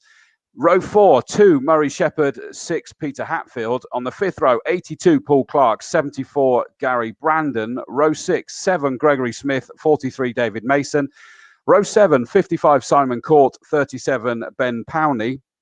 Row 8, 47 Timothy Penston Smith and 29 Jeff Peake. 9th row, 12 Thomas Gadd, 33 Glenn Boyer. 10th row, 96 Jonathan Higgins and 42 Andrew Tate. 11th row, 88 Jack Chapman, 19 Daniel Garrett. On row 12, it's 71 Daniel Court and 72 Alexander Artis. Row 13, 15 Rob Sisson and 5 George Grice. Row 14, 22 Kieran Seal, 99 Ryan Garrett. Row 15, 21 Kevin Straw, 41 Keith Malpas. 16th and penultimate row, 11 Jack Artis, 66 Paul Williamson. And alone on the 17th row is 77 Andy Perkins. Wow, I managed to get through that before they completed their warm-up lap. I didn't expect that. And Chris, a lot to get through, and without our normal result sheets, all a bit more difficult for you as well, with paperless situations. Yeah. From paper, of course. But should be another cracking race.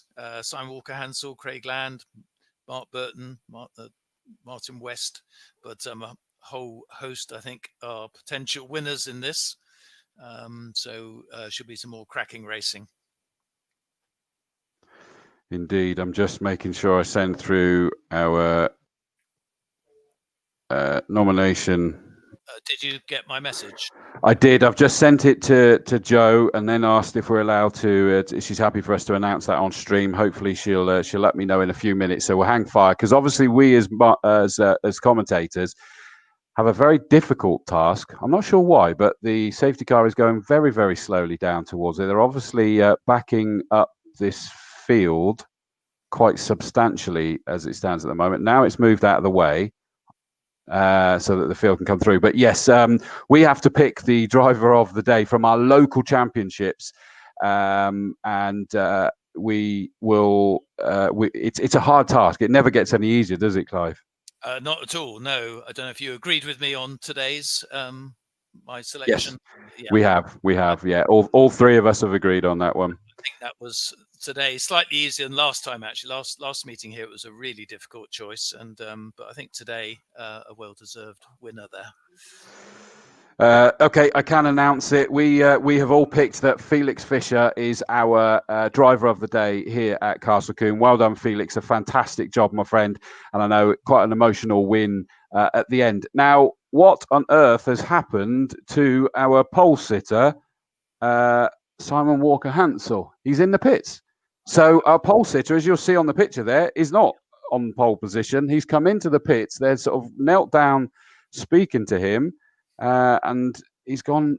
Is it? I mean, he's not even fully at the end yet to know whether he's going to start from there. So we need to hang fire to make sure he's going to do that.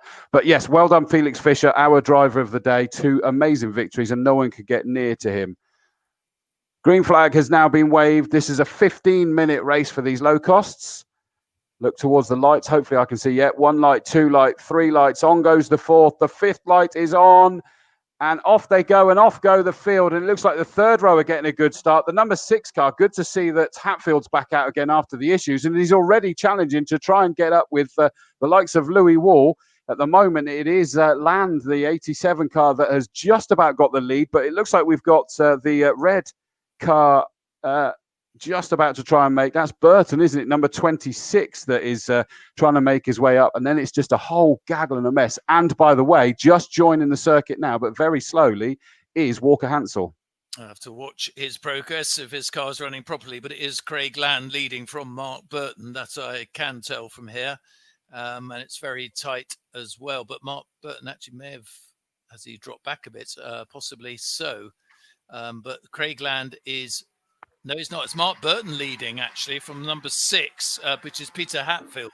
So Craig Land has dropped back. I didn't actually spot him, to be honest. Such a gaggle of cars going around, but it was Mark Burton leading from number 6, Peter Hatfield, who's made a storming start from his 5th position on the grid. So yeah, there was distinguish in the sun as they come down that straight from here. It's a long way away with the colours all look much the same from a distance. Well, they're coming down towards me, and it's definitely the white car of number 6, Hatfield, who started back in 8th position, I think, but he's in the lead. 26, Burton, the red and black car, is about to make a move towards the lead. Is he looking towards it? And towards the outside goes the 87 car of Land. So suddenly 3 abreast. The one in the middle, stuck in the middle with you, is the white car of Hatfield, trying desperately to keep that lead, but surely he's not going to be able to do it. They turn right, and I think it's the Burton, number 26, that's back in the lead. Yep, it is, and some great racing, and all the way down the field, they're really much line in stern as they come into the S. But it is Burton actually pulled away a bit going through the first part of the S's. Takes a neat line, pretty wide on the exit. But actually, Land has taken the lead. I apologise. It's Land who's taken the lead from Burton. So that's a great move there. In 2nd place with Hatfield in 3rd position as they scream round. The sun really shining down this end of the track now. Sun coming out very strong, making it quite hard to distinguish the cars as they come into the S's there. But after his very satisfactory first race, Craig Land is leading, which will do his championship no harm at all. Here they come down towards Emma Strawford says, "Don't give up the day job with me singing." Really? It's brilliant. No, it wasn't. I know. Land is in the lead in that number 87 car, 26 Burton, and then it's the white number 6 car of Hatfield sat in 3rd. Those 3 have pulled away ever so slightly, but Russenar's number 84 looks like he's trying to make a move up into 4th place, but Shepherd, the number 2 cars, basically there's 4 of them. Shepherd, Russenar's, Louis Wall, and 94 West, of course. Now, West actually sort of patiently picked his way through last time. I wonder whether we're going to see the same, but he's 7th as he crossed the line, so he's got some work to do. Yeah. Yes, doing well in the championship as well, but it's Land leading from in 2nd place now. Hatfield come through in the white car as they exit the S's with 87 in 3rd. So actually Mark Burton took the lead. Sorry, it looked like again, very hard to distinguish the two cars in the sunlight, but actually it was Burton who took the lead again. So it's chopping and changing all the time. And it's changed again. Yeah, it changed again into Tower. Just saw it on the screen. Yeah. In fact, it's easier to see them on the screen. Perhaps I should be watching that but from a distance, not so easy down here. But a cracking race again. And also going very well this time is Peter Hatfield, isn't he, in the white car? Yeah, we want to cheer him on, don't we, Peter Hatfield? He's from Weston-super-Mare, local boy. Come on, Peter. We need to see a local win. But he's under pressure now. The 26 car of Mark Burton.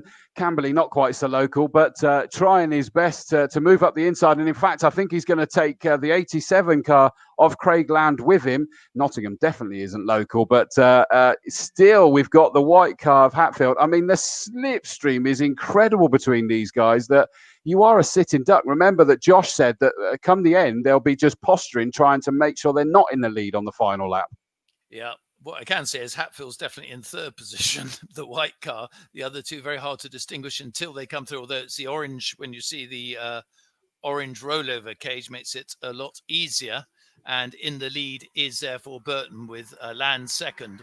Fourth place is Carl Rosemars in fourth position, car number 84, as they go down to Tower Corner. So some great racing here. In fact, 6 or 7 up in the leading bunch now. This is going to be a real cracker to the end. And lots of dicing down the field as well.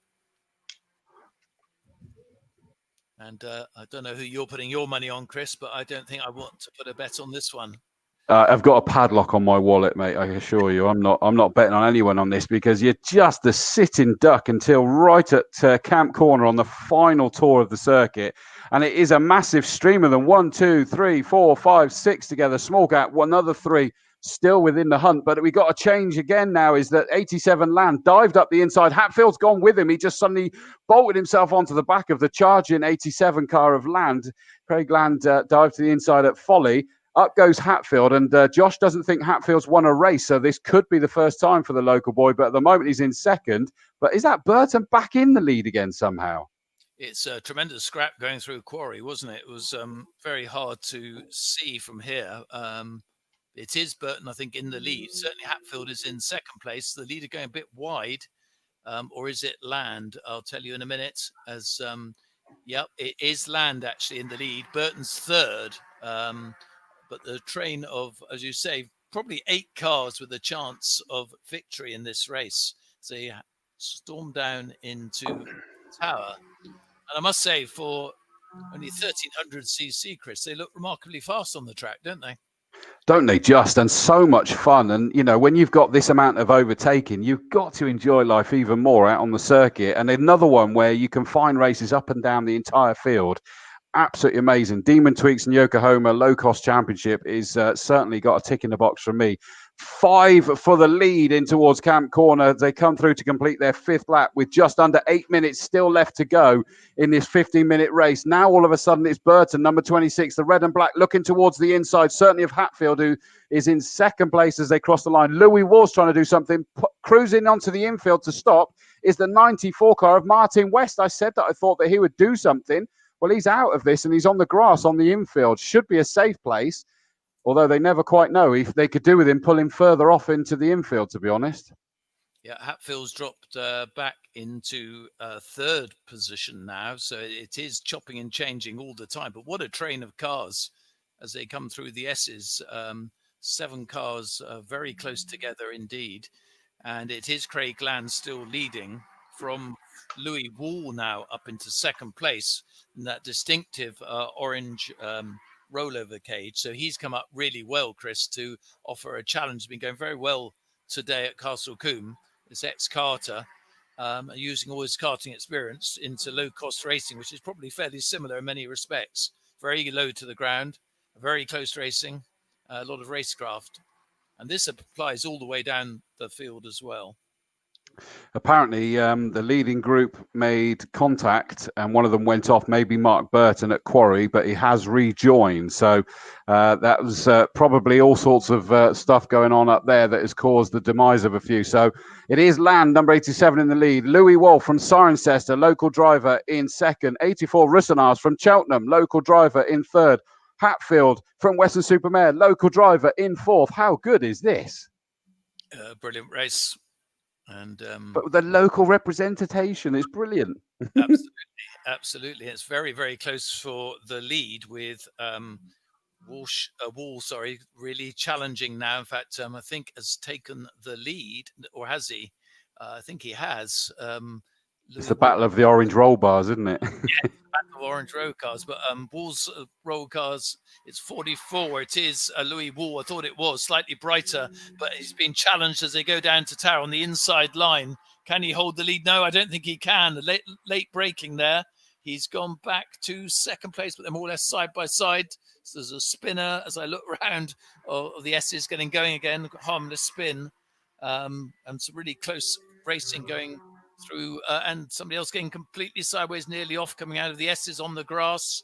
That's a blue car near the back of the field, car number 99 there. Well, the leaders are already down towards camp, and up the inside suddenly goes Louis Wall again. So he had lost the lead out of camera's view, and he's retaken it again now. But coming back at him again is Land. So it's Do-your partners between these. So the yellow flag has disappeared on the start-finish straight, so they're able to do that now. Land, number 87, goes up the inside. Russenars is just behind him. Then there's a long gap before we get to Shepherd, Peak, Clark, Gadd. We've lost Hatfield. Where's the number 6 car, Hatfield? Yeah, the white car seemed to go missing, didn't it? I'm not quite sure. We're not in my sight, and they're just coming out of Quarry Corner now. And is he? No, I don't think that's him back in 5th, is it? And they're coming into Quarry. It is Wall leading. He's in the pits. From Land. He's in the pits, yeah, with Rosmars in 3rd place. It's coming to Old Paddock now, and 87 Land is making a challenge for the lead again down the inside as they go down, hammer down towards Tower. He's got the inside line. Can he hold on? They go into the entrance of Tower now. And yes, he's got the inside line. That should, I think, take him into the lead as they go into Bobby's with Wall right on his tail. And 84, Carl Rosmar's not far behind. I love this. An inch not far behind. Yeah, absolutely. I just love this. Cirencester and Chippenham against Nottingham here at Castle Combe Circuit near Chippenham. So it's a great fight, but it's Land 87 that's still got the lead. Louis Wall with the number plate at the front just hanging off. So being involved in some of that contact. Russenar's got a better run out of Camp Corner onto the start-finish straight. So up into 2nd goes the 84 car of Russenar's. Great move up there for Carl Russenars, and although saying that, in fact, he's up into the lead. I'm sure he's about to suddenly take that slipstream all the way up. They turn right at Quarry Corner. Has he gone from 3rd to 1st? He has, you know. Such an impact, isn't it, as they go up there, and he's gone slightly wide from here out of Quarry, but he's still got the lead as they come down the straight. But there's a real dice going on, and up into 2nd place, taking it back again is Louis Wall. A brave manoeuvre there to overtake going into the S's. A very neat move, and he's now putting the pressure on a new leader, Carl Rusmers. And yes, he's going down the inside. I think he'll make a challenge into Tower Corner. So excellent racing here at the front. And has Louis Wall done it? No, he hasn't. Well, they're virtually side by side as they go out of my sight. And the camera's not on them just at the moment. They're about to go into Bobby's. And Louis Wall has got the lead, I'm pretty sure. Yeah, he has. He's ahead of Russenars with Land, the championship leader, just behind them. But that means nothing at the moment. We've still got 2 minutes 20 to go, and it's a 1 minute 24 laps that we're doing at the moment. Louis Wall's going to be forced towards the outside here. So up the inside goes Land, number 87. He's going to hold that all the way down the straight. But Russenar's also got a good run. He's taken the karting move there. He wasn't compromised on the apex. Amazingly, Louis Wall swept around the outside and held on to that position over Land. But I think Russenar's got the slingshot, frankly, all the way down the start-finish straight, up Avon Rise. As they turn right, what's the colour in the lead? It's Russenar's again, number 84. It is Russenar's in the lead. Can hardly see the cars behind them. They're so tightly packed as they come down the straight into the S's.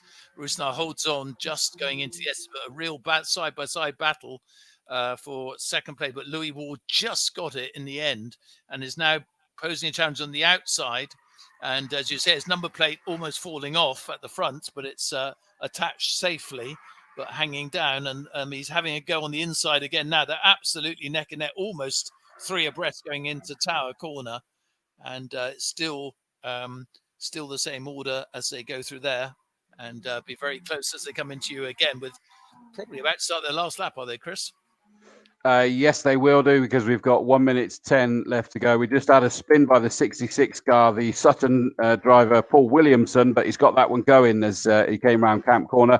Side by side for the lead. Russenar's going to have the inside line. Louis Wall forced to tuck in behind to make sure that he's not a sitting duck for Land, although Land is now already diving to the inside as Louis Wall dives to the inside of Russenar. Guess what? We go into Folly 3 wide. Goodness me, it looked as though Land thought better of that and just tucked himself behind. Remember, this is now the last lap, so they don't need to do anything in particular, and they are just trying to make sure that they keep themselves. They want to probably sit third out of this gaggle, don't they, until the last corner? Well, yes. Who wants to be leading when is the leading question. Louis Wall seems to have it on the inside line going into the S's, and he does indeed take the lead with, I think, with Craig Land in second place. But Louis Wall's just got a slight gap. Craig Land second, and Roussemar's third place. So, but as they go down to Tower Corner, it all closes up again. But a great move there by Louis Wall, who can he hold on? It's all going to be down to the last corner again, typical Castle Combe type finish. And they're going through Bobby's now with just Louis Wall in the lead, with Land right behind him. There's odds, and the 66 has lost it again, and there's contact between 66 and 88 there. 66 lost it last time. There's fluid all over the road here. Collected the 88 that already had a moment, but the leaders are about to come through. They're going to have to stop now. They can't make the challenge. 87, that's a straight red flag. Now, actually, that's an interesting one. If that's a red flag, it goes back a lap, doesn't it? It will go back a lap, yeah. Which it's currently showing Russenar's, which means it must have already gone back. It's just stopped. So I'm not sure. Yeah, Bruce. You see the Wall and Land third. That was really unfortunate. Yeah. Yeah, that is a real shame. Interestingly, a comment that's come in from Ian McMullen. When is the Formula Fords on? Both their races have already been on, Ian, but you can watch the races back. The whole event is back live again a little bit later. I'm just checking because in theory, we've got one more race after this, but the Mazdas aren't down there. So I don't know whether that means that we're not actually having that particular race or not. Oh, seems strange. Yeah, I'm just trying to get, but obviously everybody's focused on this, which means that'll include the 66. Well, both cars will just be drivers will be checked out because it was a bit of a thump between the two of them. The 66 for the second lap running lost it. The rear end as he came round Camp Corner onto start, finished straight across, and there was nowhere for the 88 to go, and they just collected each other. Now, if the timing screen is updated, it is actually the locals take the sweep at the top two there, which would be 84 Carl Russenars from Cheltenham taking the win, Louis Wall 44 from Cirencester in second, and the championship leader, just to keep it a bit tasty going into the remaining races this year, it means that 87 Craig Land in third place. So, and Shepard got the fastest lap, who finished in sixth place. So, wow, yeah, that is intriguing. 29 Peak, 12 Guard, 2 Shepard, 82 Clark, 47 Penston Smith, 43 Mason, 55 Court, 26 Burton, all the way down in 11th. So that was the one that had the off at Quarry, wasn't it? Of course, the red and black car. Yeah. Got going again, but 42 Tate, 19 Garrett, 7 Smith, 33 Boyer, 96 Higgins, 37 Powney, 5 Grice, 74 Brandon, and rounding out your top 20 is 22 Sill. And I'm just making the assumption here still, so I need to get it finally confirmed. But you would assume that if we were having it, that the Mazda MX-5s would be down before. So I have a feeling that sadly does round out our action today. But bear with me, ladies and gentlemen, when I just try to ascertain from the crew next to me.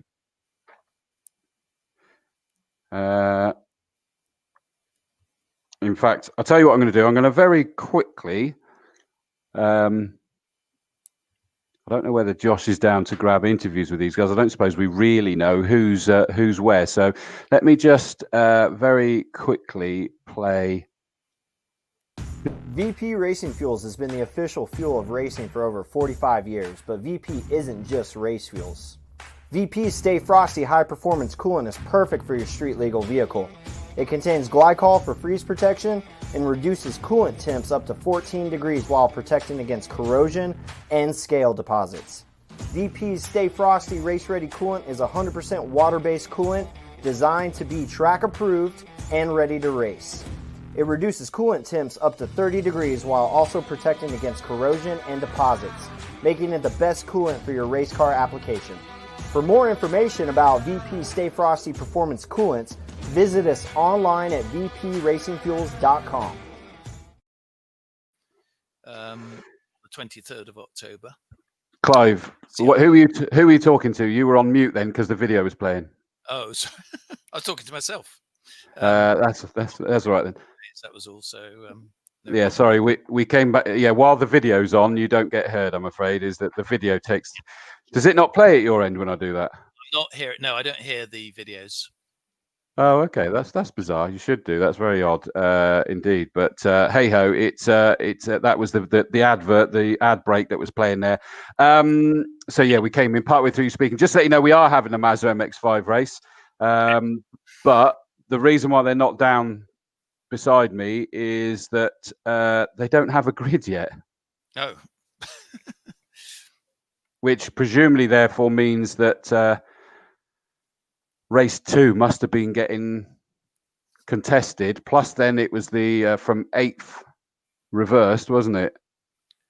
8th reverse, wasn't it? Yeah. So yes, I don't have that information to hand, obviously.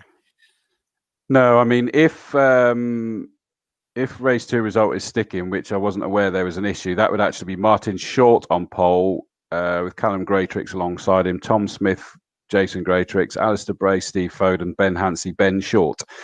That is as I would have understood it, but for whatever reason, there's obviously something being discussed that means that they don't actually have a grid yet. And 750 Motor Club are obviously chewing that through and working out what the situation. Good news, by the way, to report is that both drivers are out of their cars and absolutely fine. They obviously just looked to them beforehand because it was sort of a bit of a tangle up and everything. Now the MX-5s are being shepherded into the area by the side of us, so I'm just sort of refreshing to see whether I get a grid up on TSL or not. Not yet. This could be interesting, Clive. We might not have a Scooby-Doo. What's going on? Well, yeah. By the way, sorry, Clive. Just the timing screen's now updated. Louis Wall, 44, takes the victory. 87, Craig Land takes second. In third is 84, Carl Russenars. Fourth, 29 Peak. Fifth, number 12, Gads. Sixth, number 2, Shepherd. 82 Clark. 47 Penston Smith. 9th is 43 Mason, and 55 Court rounds out your top 10. So it's actually Louis Wall who's had so much bad luck apparently this year, and he actually takes the victory in his local circuit. So the ex-Supercarter has done well there. Yeah, and he was leading, wasn't he, on that last lap as well? So probably deserved as well. He came up very well in that race. Quite a feisty racer, actually, isn't he? Oh, very much so, and quite ironic because you speak to him. He's such a polite young man, really well spoken and everything, and then throw him in some racing halls and it's like, have it. The way. Let's have a look. What have we got? Unsurprisingly, Sammy Nudd was saying fantastic. We have got Josh is down there. Let me bring him in. Sorry, Josh, you weren't there when last I looked, so let's have a look. Presume you got Louis Wall. Yeah. Hello, Louis. It's Chris Dawes here. Hi, mate. How's it going? Been a while. I'm good, mate. Yeah, absolutely. Top job, mate. Thank you very much. That was a tough race. God. Well done, Louis. Yeah, it looked like you might have not got the win, but because of the count back, I'm not really sure what happened on the last lap. It was all a bit of a typical Locosts manic race. Yeah, it was definitely a all change places on the last lap kind of ordeal. But no, that was a very tough race. sort of at the early stages, I sort of dropped back to 6th, I think. Managed to fight my way back through, which was tough, and then started fighting with Craig Land and Carl Ruznars at the end, and that was tough. We were just sort of changing places nearly every corner, but brilliant, clean racing.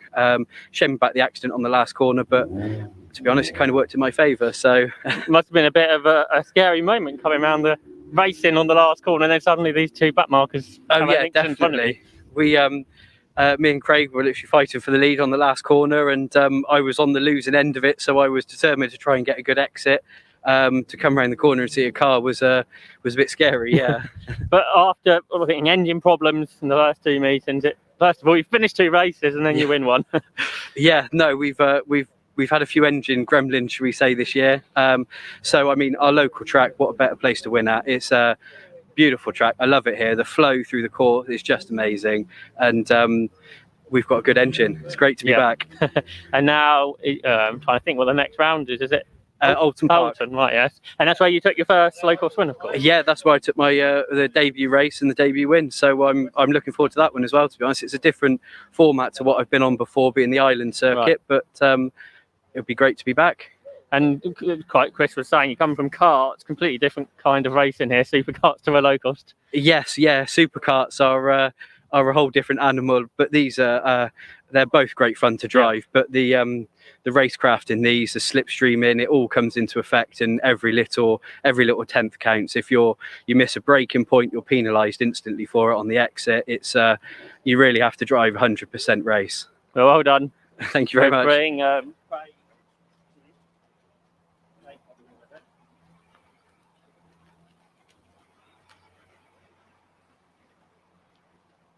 Bring Craig Land into position. Craig, another podium for you, so all good for the points. Another one. I think is that 5 out of 6. So I can't complain with that. That's a massive achievement for us, and especially for my dad as well and my family.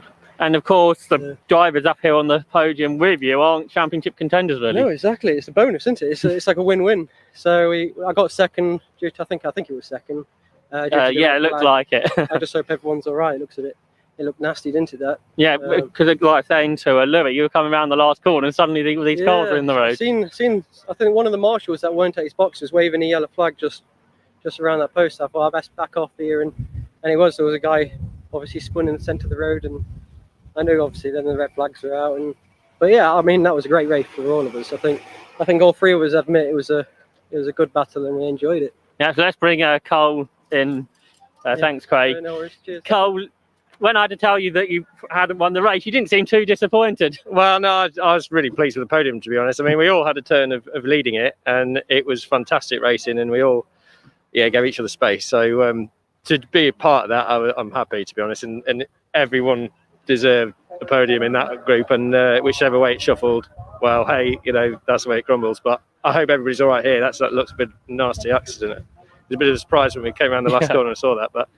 Yeah, it's a shame because it would have been nice to battle it to the checkered flag. But I think it was probably the last lap, I think, was it? Yeah, it was. Yeah, so they sort of because obviously lots more cars come in, they red flagged it just in case. But apart from that, I think it was pretty clean racing. I saw Mark Burton got. It all got very busy into Quarry with the tow, and everybody arrived at the same time, and it ended up with Mark getting spat out. I don't know whether there was contact, but it all happened in front of me, so I wasn't sure exactly what happened. But yeah, it was tight.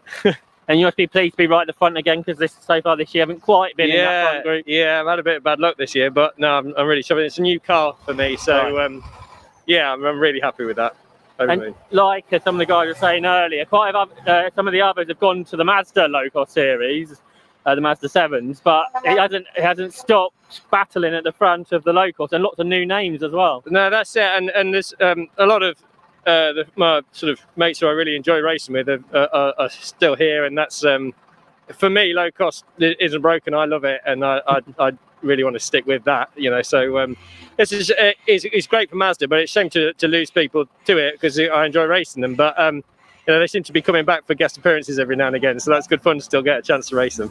Yeah, even though Locosts perhaps some of the lowest powered cars in the country, but they create some of the best races. Yeah, exactly. I think the slipstream that you get from it is not quite the same in Mazda, so the shuffle that happens on the last lap, I think is a bit unique to Locosts. So yeah, that's why, like what happened today, you can't really any point of the race a different person's leading. So that's just potluck what happens, isn't it? You got to try and plan it for the last lap, and I'm not that often in that podium shuffle, but it's it's good fun, and I'm pleased to be where I am today. So well done, and good luck for the rest of the year. Thank you very much. Cheers. So well done to Cole, Craig and Louis. And I think, Chris, you were saying you very much enjoyed your first taste of Locosts racing today.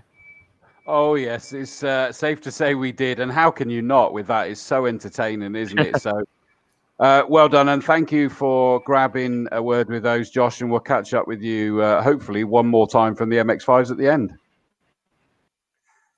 So thank you to Josh, and yes, because of that, yes, we are going MX-5 racing. We don't have a grid yet, so I'm going to be flying blind a little bit for this VP Racing Fuels Finals Day, the final event of day one. Don't forget, we're all back tomorrow, and jump on to these two locations: facebook.com, either CC Racing Club Live or Castle Combe Circuit /live. You'll see the event scheduled for tomorrow. Set a reminder for it, or at the bottom you'll see scrolling along youtube.com /user /Castle Combe Circuit UK, or just go onto YouTube and search for Castle Combe Circuit UK, and you'll see the Castle Combe channel, and you can set a reminder for it so that when we go live, which is 11:45, it's due tomorrow, and you'll be able to catch up with everything. And I think we've got 9 races tomorrow compared to the 11 today, but absolutely action-packed with all sorts. We've got the BMWs tomorrow as well. We've got the midgets and sprites. We've got our GTs. We've got our hot hatches, double headers from both of those as well. And of course, we got the Castle Combe Formula Ford Festival as well, so that will be good to see that one. So make sure you get the reminder set for more racing and get involved. I'm loving all the comments that we get from everybody at the time. Incidentally, in terms of the comments, like for example, Karen Blake has said, "Hope everyone is okay." Now I know that comes from the fact the drivers were going, "I hope everyone's okay." That looked like a bad one. Just to let you know that the reality is they'll have come around and seen the damage on the cars, and where they interlinked, it sort of ripped from behind the front wheels across, so it ripped off the front of that one and damaged the one that hit it as well.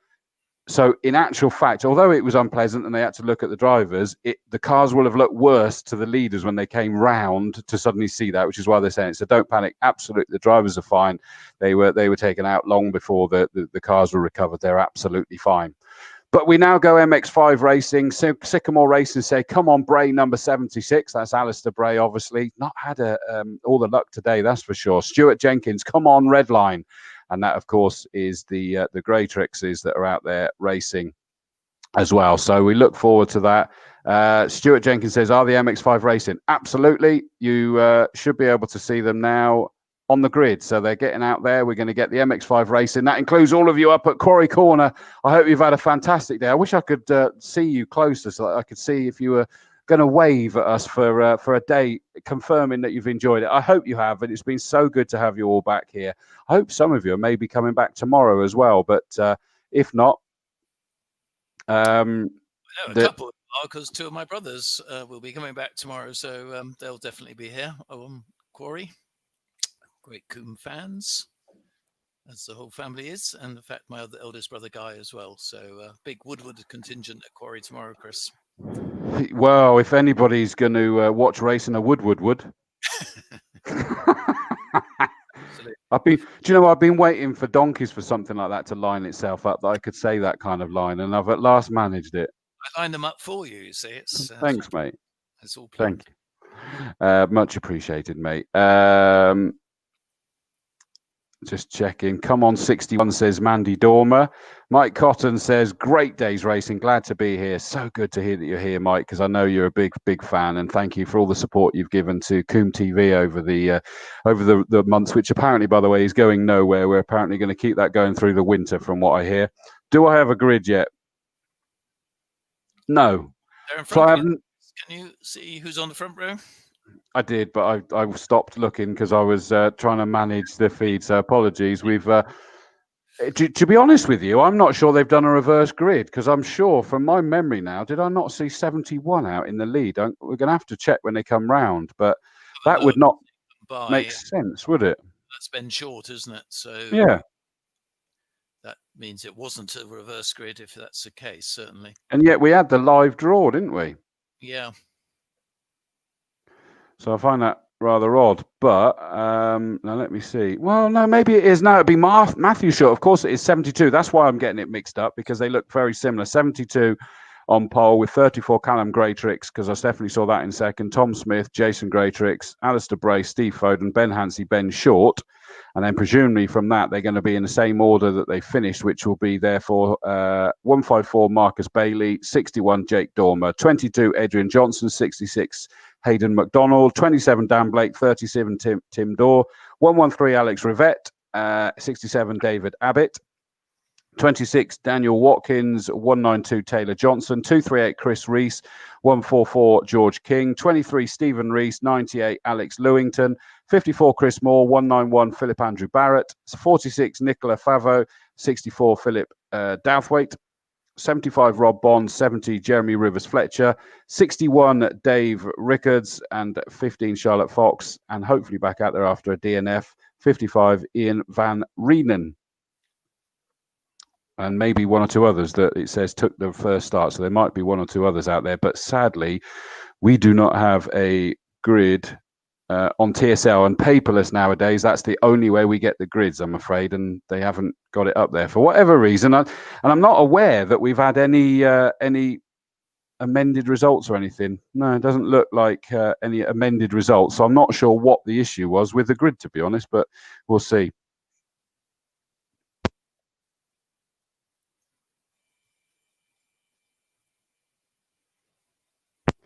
Mandy Dormer says lost sound. Has anybody else lost sound? Let me know. Hopefully you can still hear us. Suddenly Camp Corner is very clear with the sun changing direction. Thank you to Baldrick Brian, who says, great show as always. Cheers, guys. It's nearly gin o'clock doors. Don't you know it, mate? I'm absolutely gagging for another gin and tonic. I'm going to have to wait for a little bit longer till my short drive back to Swindon, but I'm going to enjoy that one, mate. So, did you say you're back up here watching tomorrow, Clive?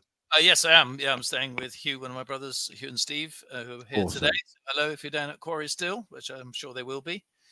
So, yes, I'm back tomorrow watching, which I'll thoroughly enjoy as well, hopefully. The sun beating down here into the commentary box.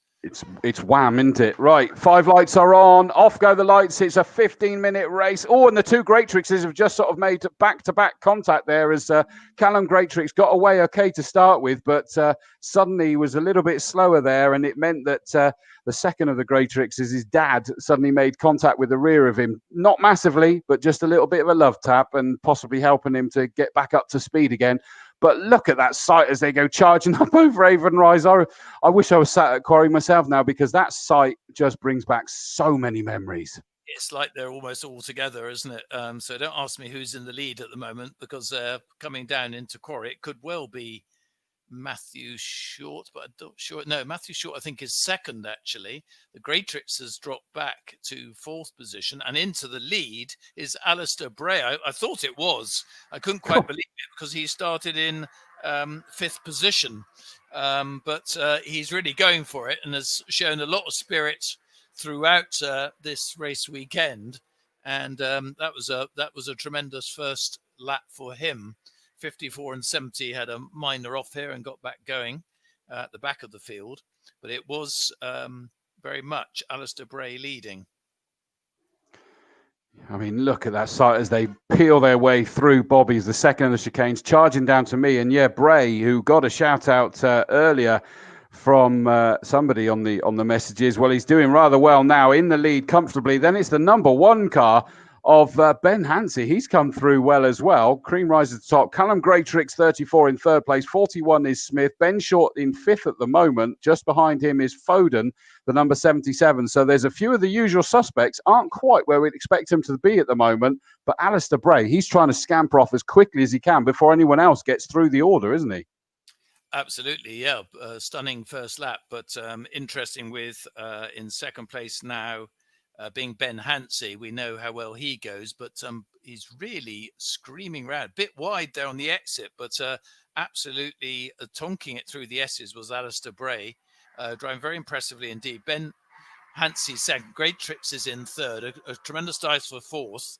Ben Short was one of those cars. Couldn't quite see who the other one was, but some very close racing. And really, it's sort of one big train, isn't it? Obviously, they will split out as the time goes on. But certainly driving very, very hard at the front is Alistair Bray. Yeah, I mean, clearly it looks like he's got a master plan. If he's managed to get there, he just needs to scamper away as much as possible. We've seen the slipstream effect for these guys. In fact, Callum Greatrix is the one that's the sitting duck up the inside. That looks like that's the 71 car of Short. Is it Ben Short up the inside? Yes, it is. He's done it. Just behind him is the BS Motorsport teammate of Smith. That's the 41 car of Tom Smith. And he's not managed to get past yet. But Foden, the black and gold car, is now glued to the back of Smith as well, trying to get past Callum Greatrix. He's gone, not a chance, boys. I'm keeping this position. I might have lost one to Ben Short. I'm not losing any more.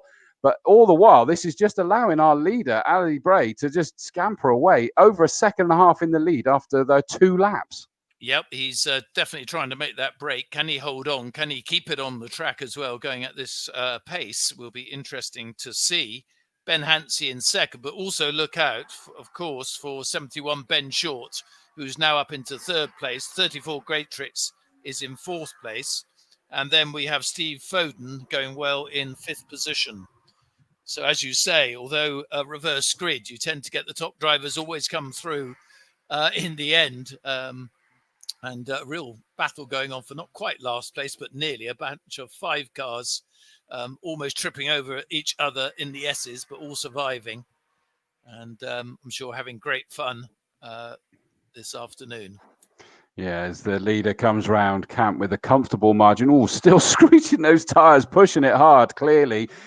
Second place, Ben Hansey, that number 1 car, sort of in no man's land for now.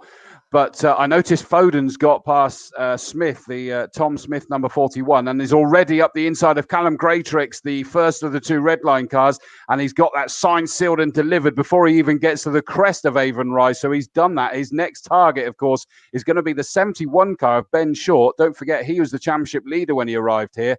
There's a lot of hunting going on. Certainly is, but certainly a bit of a surprise is the way Alistair Bray still seems, if anything, to be pulling away from the pack a little bit every lap. Ben Short trying very hard in third position, trying to get up with Ben Hansey. And I think this second group will be very much together soon. And then it's Steve Foden next from Tom Smith and Greatrix. So some great dicing. But this is some performance from Alistair Bray in the lead. Yeah, I'm sure if Chris Bray is watching, he's enjoying watching his brother perform so well. Yeah. He's still stretching that lead. It was at 2.1 second when it came across the line last time. Ben Hansey's now into the clutches of, well, everybody else chasing him because it's suddenly become 4, 5, 6 car train. Oh, but Ben Short's just made a small mistake through camp. Not off, but he certainly had that tail feather shaking as he came round camp corner. Although it hasn't really enabled Ben Hansey to pull away. I wonder whether there's a slight issue with Ben Hansey. He certainly, well, no, he wasn't far off his time, but he suddenly seems to be a sitting duck for the rest of the cars behind him. He's still holding on to that second, but you look at that gaggle just behind him now. It's very tight indeed, but I think it's a bit like the mini racing. You get a bit ahead, and unless you really make the break, which is what the leader has done, then you're always under pressure from behind, if not immediately, a lap or 2 later. And coming through is Bray in the lead, still number 1 in second place. Ben Henry with Ben Short in third place. So the order remaining the same, but very, very close battle for second place. And be interested to see how that goes with Greatrix up there as well. Don't these images look amazing with the sun setting over the beautiful Castle Combe circuit? It's just sort of bringing these pictures alive. And thank you again to Kevin and of course his son Greg down there doing the camera switch and doing a sterling job as ever. Those guys enabling the three of us to be able to bring this action to you. As amazing it has been. Second, third, fourth joined together. It's some usual suspects. Ben Hansey in 1, Ben Short number 71 in third place, 77 Foden just behind them, all the while allowing Ali Bray to just scamper away. 2.9 seconds best part of as he's gone across the line there. He's just romping away, and he's got 7 minutes and 40 seconds to go. You'd kind of think they can't slipstream back up to him again, wouldn't you? Yeah. Question is, I don't know whether he's won a race in this before. If you haven't won a race before, the nerves start to get to you towards the end of a race. But otherwise, if he can keep his cool, he's got enough gap to be able to maintain this. Greatrix getting very hairy through the S's and Old Paddock, and therefore getting overtaken by Tom Smith a little bit further back. So that was a hairy movement for Greatrix, which enabled Tom Smith to pounce on him as soon as he made the mistake. And a tendency of the cars is to go quite wide as they come out of the S's, quite a few just nipping the grass. You see the smoke, spinner around the first part of the S's as well. Going the wrong way. He can get going. Oh, in a very tricky position. He looks as though he's stalled or spun off. I think that actually meant there was a couple of them off there, because I'm sure there was one going the wrong way on the grass there as well. Yeah, there's one behind him that I couldn't quite... no, I think it is just one, actually. No, he's got to go. It's all's well. And that's Martin Short, that is 72 that hasn't come through. Oh no, here he is now. He's just lost out quite a few places there. So he must have... 192 it was. Okay. By the way, Ali Bray, this is his first race this season with 5 Club, but he runs AB Motorsport that runs a few of the cars. He's won races a few seasons ago. Yeah, that was Taylor Johnson who spun that time. Yeah, so a good performance. And wow, he really hung the tail out of his Mazda that time, and that probably lost him a bit of time. I think they are fractionally closer, Ben Hansey and Ben Short. And Steve Foden next, then Greatrix in car 35. So he really had the tail out there, Chris, coming through the S's, slightly overcooking it, very well controlled, could easily have spun it, but did lose a bit of momentum as a result. Yeah, I watched him do that over here. So he does make a habit of it, doesn't he? He did it over this side as well. Yeah. So here comes Alistair Bray, as we say. Sorry? Good for spectators, good to watch. A bit of sideways motoring. Yeah, absolutely. Here he comes across the line, Alistair Bray. The second, third are absolutely glued together, but are still lapping quicker than Alistair Bray at the front. So they're kind of, I don't know, I'm looking at them wondering if they're working together. The only reason I say that, they're kind of bump drafting, but Ben Short is not looking to make a move by the looks of it at the moment. So I think they've realised that they are reeling in Alistair Bray. That lead is down to 1.8 and shrinking. Yeah, they're experienced racers. Like Ben Short's very canny driver, and I think he's using his head at the moment to not try and dice too much, which will slow them down. And that's putting the pressure on the leader, who's getting quite dramatic, should I say, through the S's. But he's still got a reasonable lead nonetheless at the moment. And Foden in 4th place, who I think has set the fastest lap of the race as well. So he's going well. It's amazing how spread out. Initially, they all seem pretty close together. And then gradually the leaders really pull away from the sort of midfield, don't they? Yeah, the good news is, of course, is that lead pack is quite big, though, isn't it? So it still throws up plenty of entertainment. There's a fight just going across the line here as I look towards the distance to see. Yeah, I mean, I suppose even those top 3, actually, they've broken away from Foden, or Foden's fallen away. I'm not sure which way round that is. Well, Foden last time still lapped in 21s, so he's not far off these guys. But have they managed to bring it down? No, because I think that Alistair Bray realised what they're doing, and he suddenly banged in a low 1:21 personal best lap time. And so he's maintained that lead at 1.8 seconds with 3 3/4 minutes left to go. I think his tactic of scamper off early is working well. It's a good one. Yeah. Yeah, absolutely. And cars keep coming through here at Old Paddock. And Brady now just coming into Old Paddock as I speak. But I would say his lead has gone down a fraction this time. Ben Hansey, Ben Short looking very smooth behind in 3rd place. then 77 Foden, Greytrix 35 behind that, and then Tom Smith. And a bit of a gap following those leaders for the next runners. It's car number 72, which is Matthew Short, who started on pole position, of course. So there's a gaggle coming past me now, but the leaders are just trying to pick their way through traffic, and it looks as though Alistair Bray has not had a great run there. Thankfully, he has got past that back marker who went from the inside to the outside, and just meant that Alistair Bray had to check up. So that gap is going to have come down quite significantly this time round. 1.1 all of a sudden is the lead. 1:20.987 is the new fastest lap of the race for Ben Short. We got 2.5 minutes, so this will be their penultimate lap. Just 2 laps left to go. They've reeled in Alistair Bray quite dramatically now, as you'll see as they come onto Farm Straight, Clive. Just coming out of Quarry Corner now in the distance here, and they are definitely a lot closer. And can they catch right up over the next lap to give them a chance on the last lap? They're certainly a lot closer. And still sliding his way through the S's is our leader. And what can Ben Short do from third position now? That will be interesting. But as they go down Hammerdown, it's getting closer, Chris, all the time. And I reckon by the time they get to you, you might you're going to have a real race on our hands for the last lap of the last race of today at Castle Combe, which will end it very nicely. Thank you. Won't it just? We always knew these guys were going to put on one heck of a race in the MX-5. Of course, that's the 5-club race in the original MX-5 series, still presenting the numbers and the entertainment. But the leaders coming down towards us, and they are glued together. Looking up the inside already, Ben Hansey. So they are absolutely glued together. Look at that, 1, 2, 3. Alistair Bray can't believe this. He had such a comfortable lead, but he got compromised by the back markers. He's looking forward and seeing 3 battling back markers ahead of them that they're going to encounter heading up towards Quarry Corner. All of you up there, you're going to see this. 3 back markers are about to come over the rise. Then it's the first 3 in this race, and they are all trying to get themselves onto the top step. But Alistair Bray is the one that's held it for so long, and I think he's lost it to Hansey, is he not? It's gone wide. It's difficult to tell because the back markers are in between them as well. And it looked to me as though he might have lost it, but it was very, very tight. They're all coming in, and it's so close with all. There's a mixture of leaders and back markers, which is really splitting it, making it very, very difficult. But no, he still is in the lead.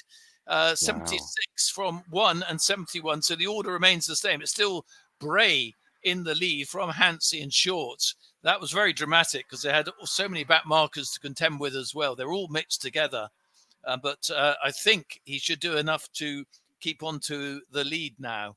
But in Mazda racing, you never know. But he's going in, he's in the lead, Hansey in second and Short in third. And I think that's probably the way it's going to end. Well, they're coming down towards us. Are we going to see a last corner Dan Dare lunge by Ben Hansey? He's probably just too far away this time. Down in towards Camp Corner they come for the final time. The checker flag at the ready, punching already. Alistair Bray is delighted with that. His heart was probably in his mouth when he saw that mammoth lead just disappear with 2 laps to go. And he's done enough to hold on to it. Ben Hansey, number 1, takes second place. 71 Ben Short in third. Fourth is the 77 car of Steve Foden. Jason Greytrix, number 35, in 5th place. 6th is Tom Smith.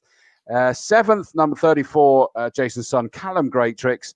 And then it should be Martin Short has taken a checker flag, number 72 in 8th place. 9th is the 154 car of Marcus Bailey. 27, Dan Blake comes through to finish 10. He was determined to get top 10, and he's managed to do it. Well done, Dan. You'll be pleased with that. And I'm sure that all of you that were watching and cheering him on or cheering for him earlier, Karen Blake in particular, will be delighted to see he's got the top 10 finish there. 11th, number 37, Dorr. 61, Dormer in 12th. 13th, number 67, McDonald. 22, Johnson in 14th. 67, Abbott, 15th place. 16th, 777, Milnes. Alex Rivette, 113, comes home in 17th place. In 18th, number 25, Watkins. 19th, 144, King. And rounding out your top 20, it's the 23 car of Stephen Rees. Wow, what incredible entertainment, as you still got a few of them just taking the checkered flag. Such is the bumper grid for these guys. What did we have out there? 30 cars in the end. Absolutely fantastic. We don't see these guys back out again tomorrow. It's a whole different spectrum that we're going to see tomorrow. But what a way to round it out. Incredible entertainment. Formula 4 champion is Luke Cooper today. Saloon car champion is Mark Sutton in his MGZR. Tomorrow we crown the GT champion, and we have the Hot Hatch Series rounding out with their final double header as well. We have the Formula Ford Carnival in memory of Con Evans. Just before that, we will have a minute's silence. All marshals will stand in front of Popes because this is a Orange Army veteran, a fallen Orange Army veteran, sadly, 53 years marshalling, and on the Bank Holiday Monday meet, he was making his way to the circuit with his son, who also marshals. Sadly, Daniel just couldn't face coming this weekend, as I'm sure you could understand. He had a heart attack en route, and they'd just been talking about how they were surprised how they were running late that day, and sadly, it ended the way it is. So it is in memory of Con Evans, and we will do the silence before that. So, and on top of that, we've then got the Sprites and Midgets and the 750 Motor Club B&W Car Club that will be out racing as well. So some great entertainment. And Clive, I mean, we'll obviously have Josh to do the interviews, but what an outstanding day of entertainment. Yep, a brilliant day's racing, wasn't it? Some excellent racing, fantastic grids, really close racing, what we love to see. Great to see championships decided. Congratulations, you say, to the winners there, and really enjoyed the day. And I think tomorrow, as you say, will be another cracking day as well, and another championship to be decided. And I think we should see some very close racing again tomorrow. So I hope everyone online enjoyed it. I hope everyone who came and watched at Quarry enjoyed returning to COMBE. I very much enjoyed being here and hope to be back, all being well, in 2 weeks' time. And enjoyed working with yourself and Josh too, Chris, and wish you well for tomorrow. Everyone drive home carefully, and hope to see you again at COMBE very, very soon. Yeah, thank you very much, Clive. Yeah, because you are back for Autumn Classic, aren't you? Yes, yeah, should be here at Old Paddock, hopefully. Yeah, not being live streamed, that one.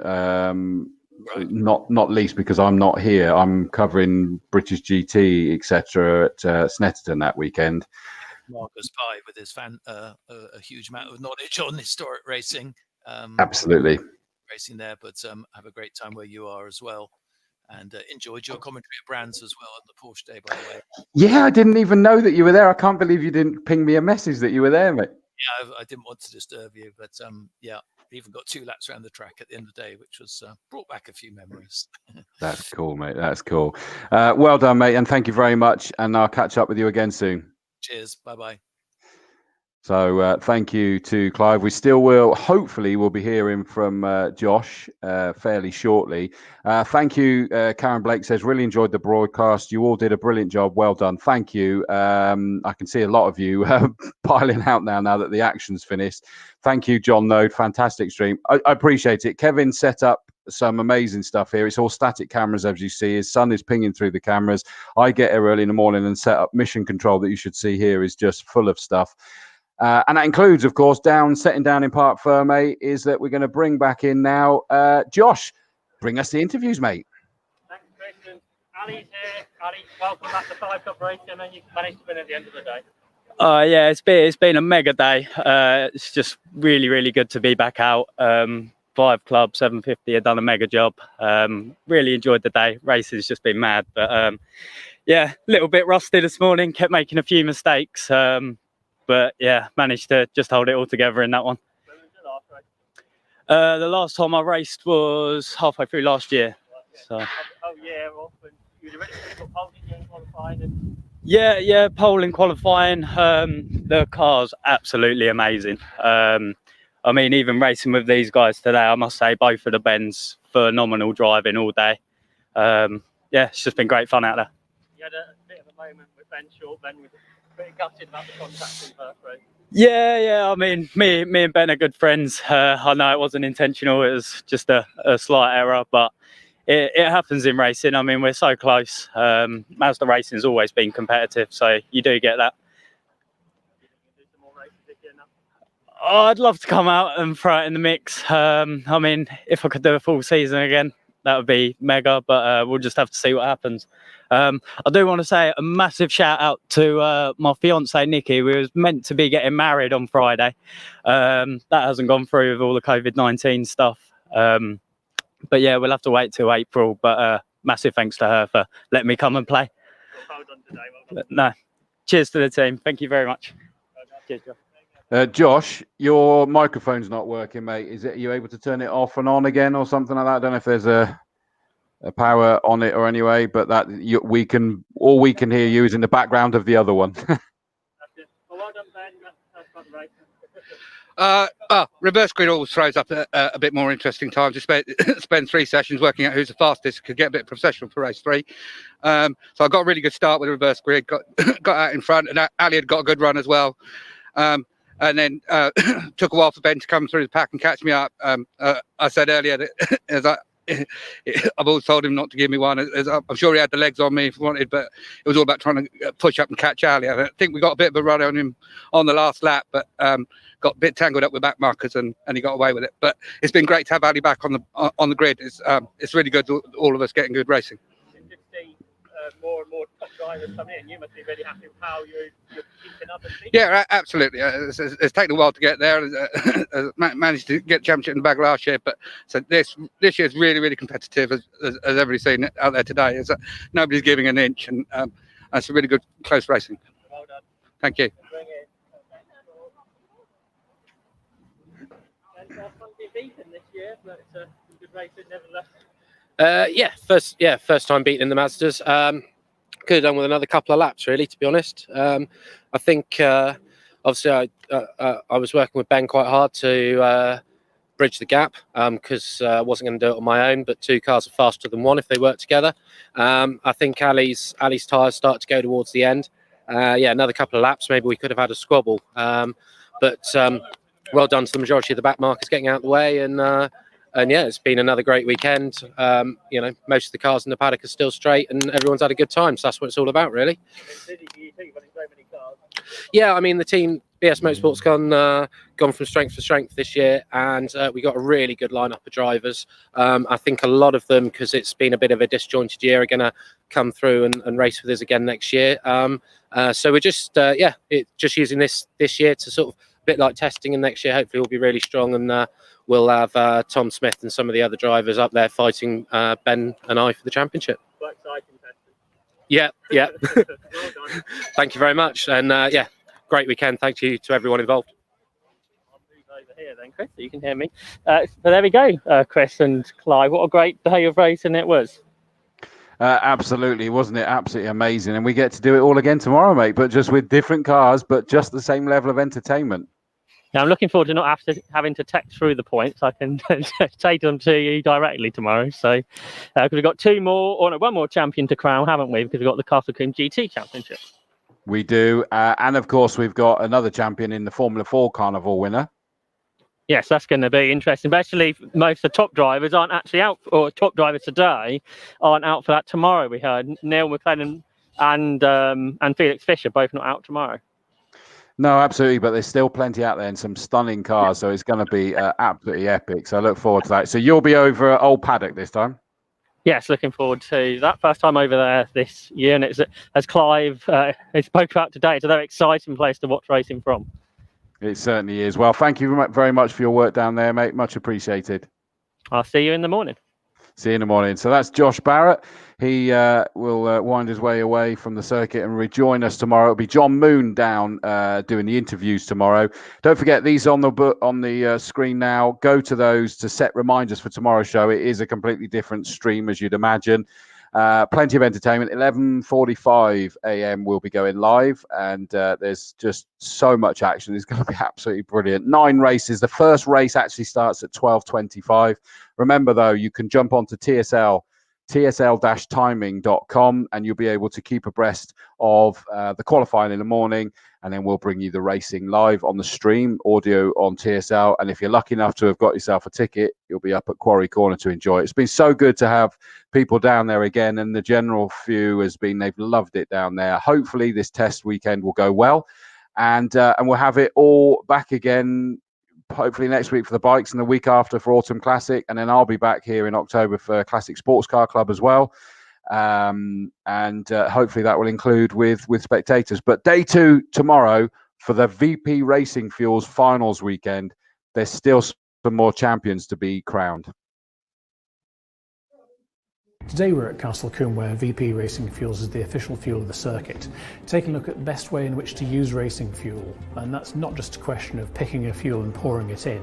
You really have to make sure that the car is mapped and tuned, especially to get the most performance. VP maintains that racing fuel is a performance component.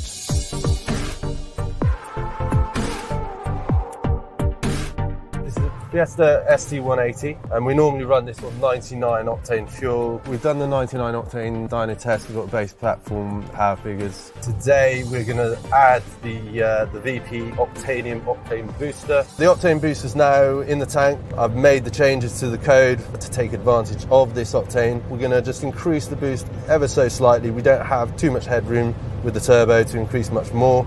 However, we can be more aggressive with the rest of the parameters with fuel and ignition. So now it's over to do a dyno power run and see what difference we make.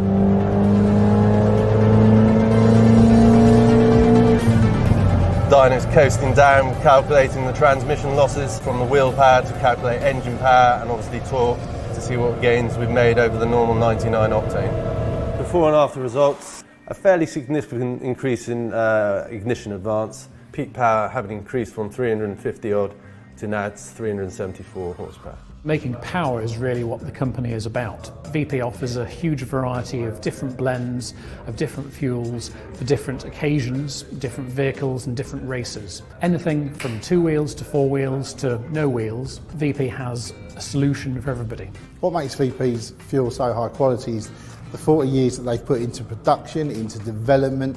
They work constantly with manufacturers and with races. They have some of the best blending there is. The chemists are fantastic and it's always fresh every time.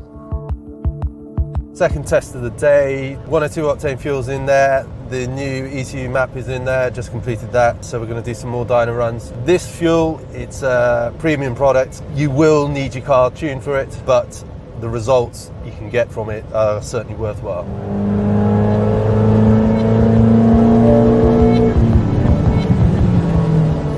There you go, 1.6 1600 turbocharged engine featuring the 102 octane fuel, and we've just hit 405 horsepower. Final results with the 102 octane, really big gains in torque. Quite amazing to see a little 1600 turbo engine break 400 horsepower and 330 foot-pounds of torque. The results from today's dyno test were absolutely fantastic. It really proves the product works. We have tangible dyno results that we have graphs for, so we can show progression from our octanium boosters all the way through to the high end of the unleaded fuels that we are able to supply to racers. VP Fuels is a world-renowned historic brand. It has a huge pedigree in the States, and I believe that makes it a standalone, standout brand in the UK. There's a lot of ways in which you can spend money improving the performance of your racing car. There's practically infinite means of doing that. VP gives an option where you don't have to commit to an enormous sum of money. Really just pick the right fuel for the right purpose.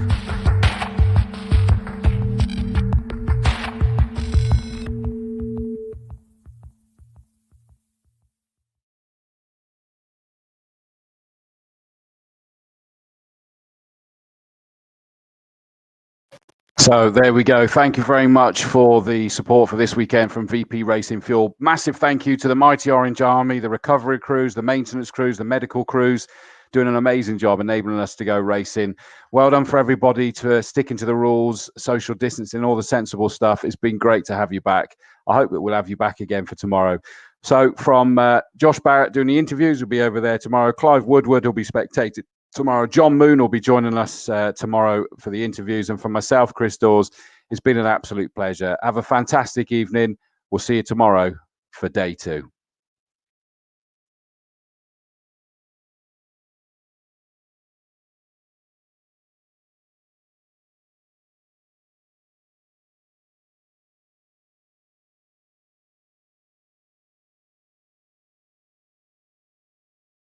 Becoming a racing driver has never been easier with Castle Combe Circuit.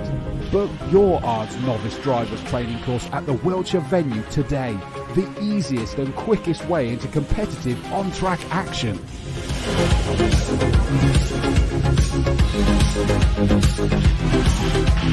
Welcome to Castle Combe. My name's Alan Cooper. I'm the Chief Driving Racing Instructor here at this circuit. We're here today to do the novice driver training course, often known as the ARDS course, which is the first way to start off and get your racing driving licence. So, no further ado, let's get on and show you what's involved.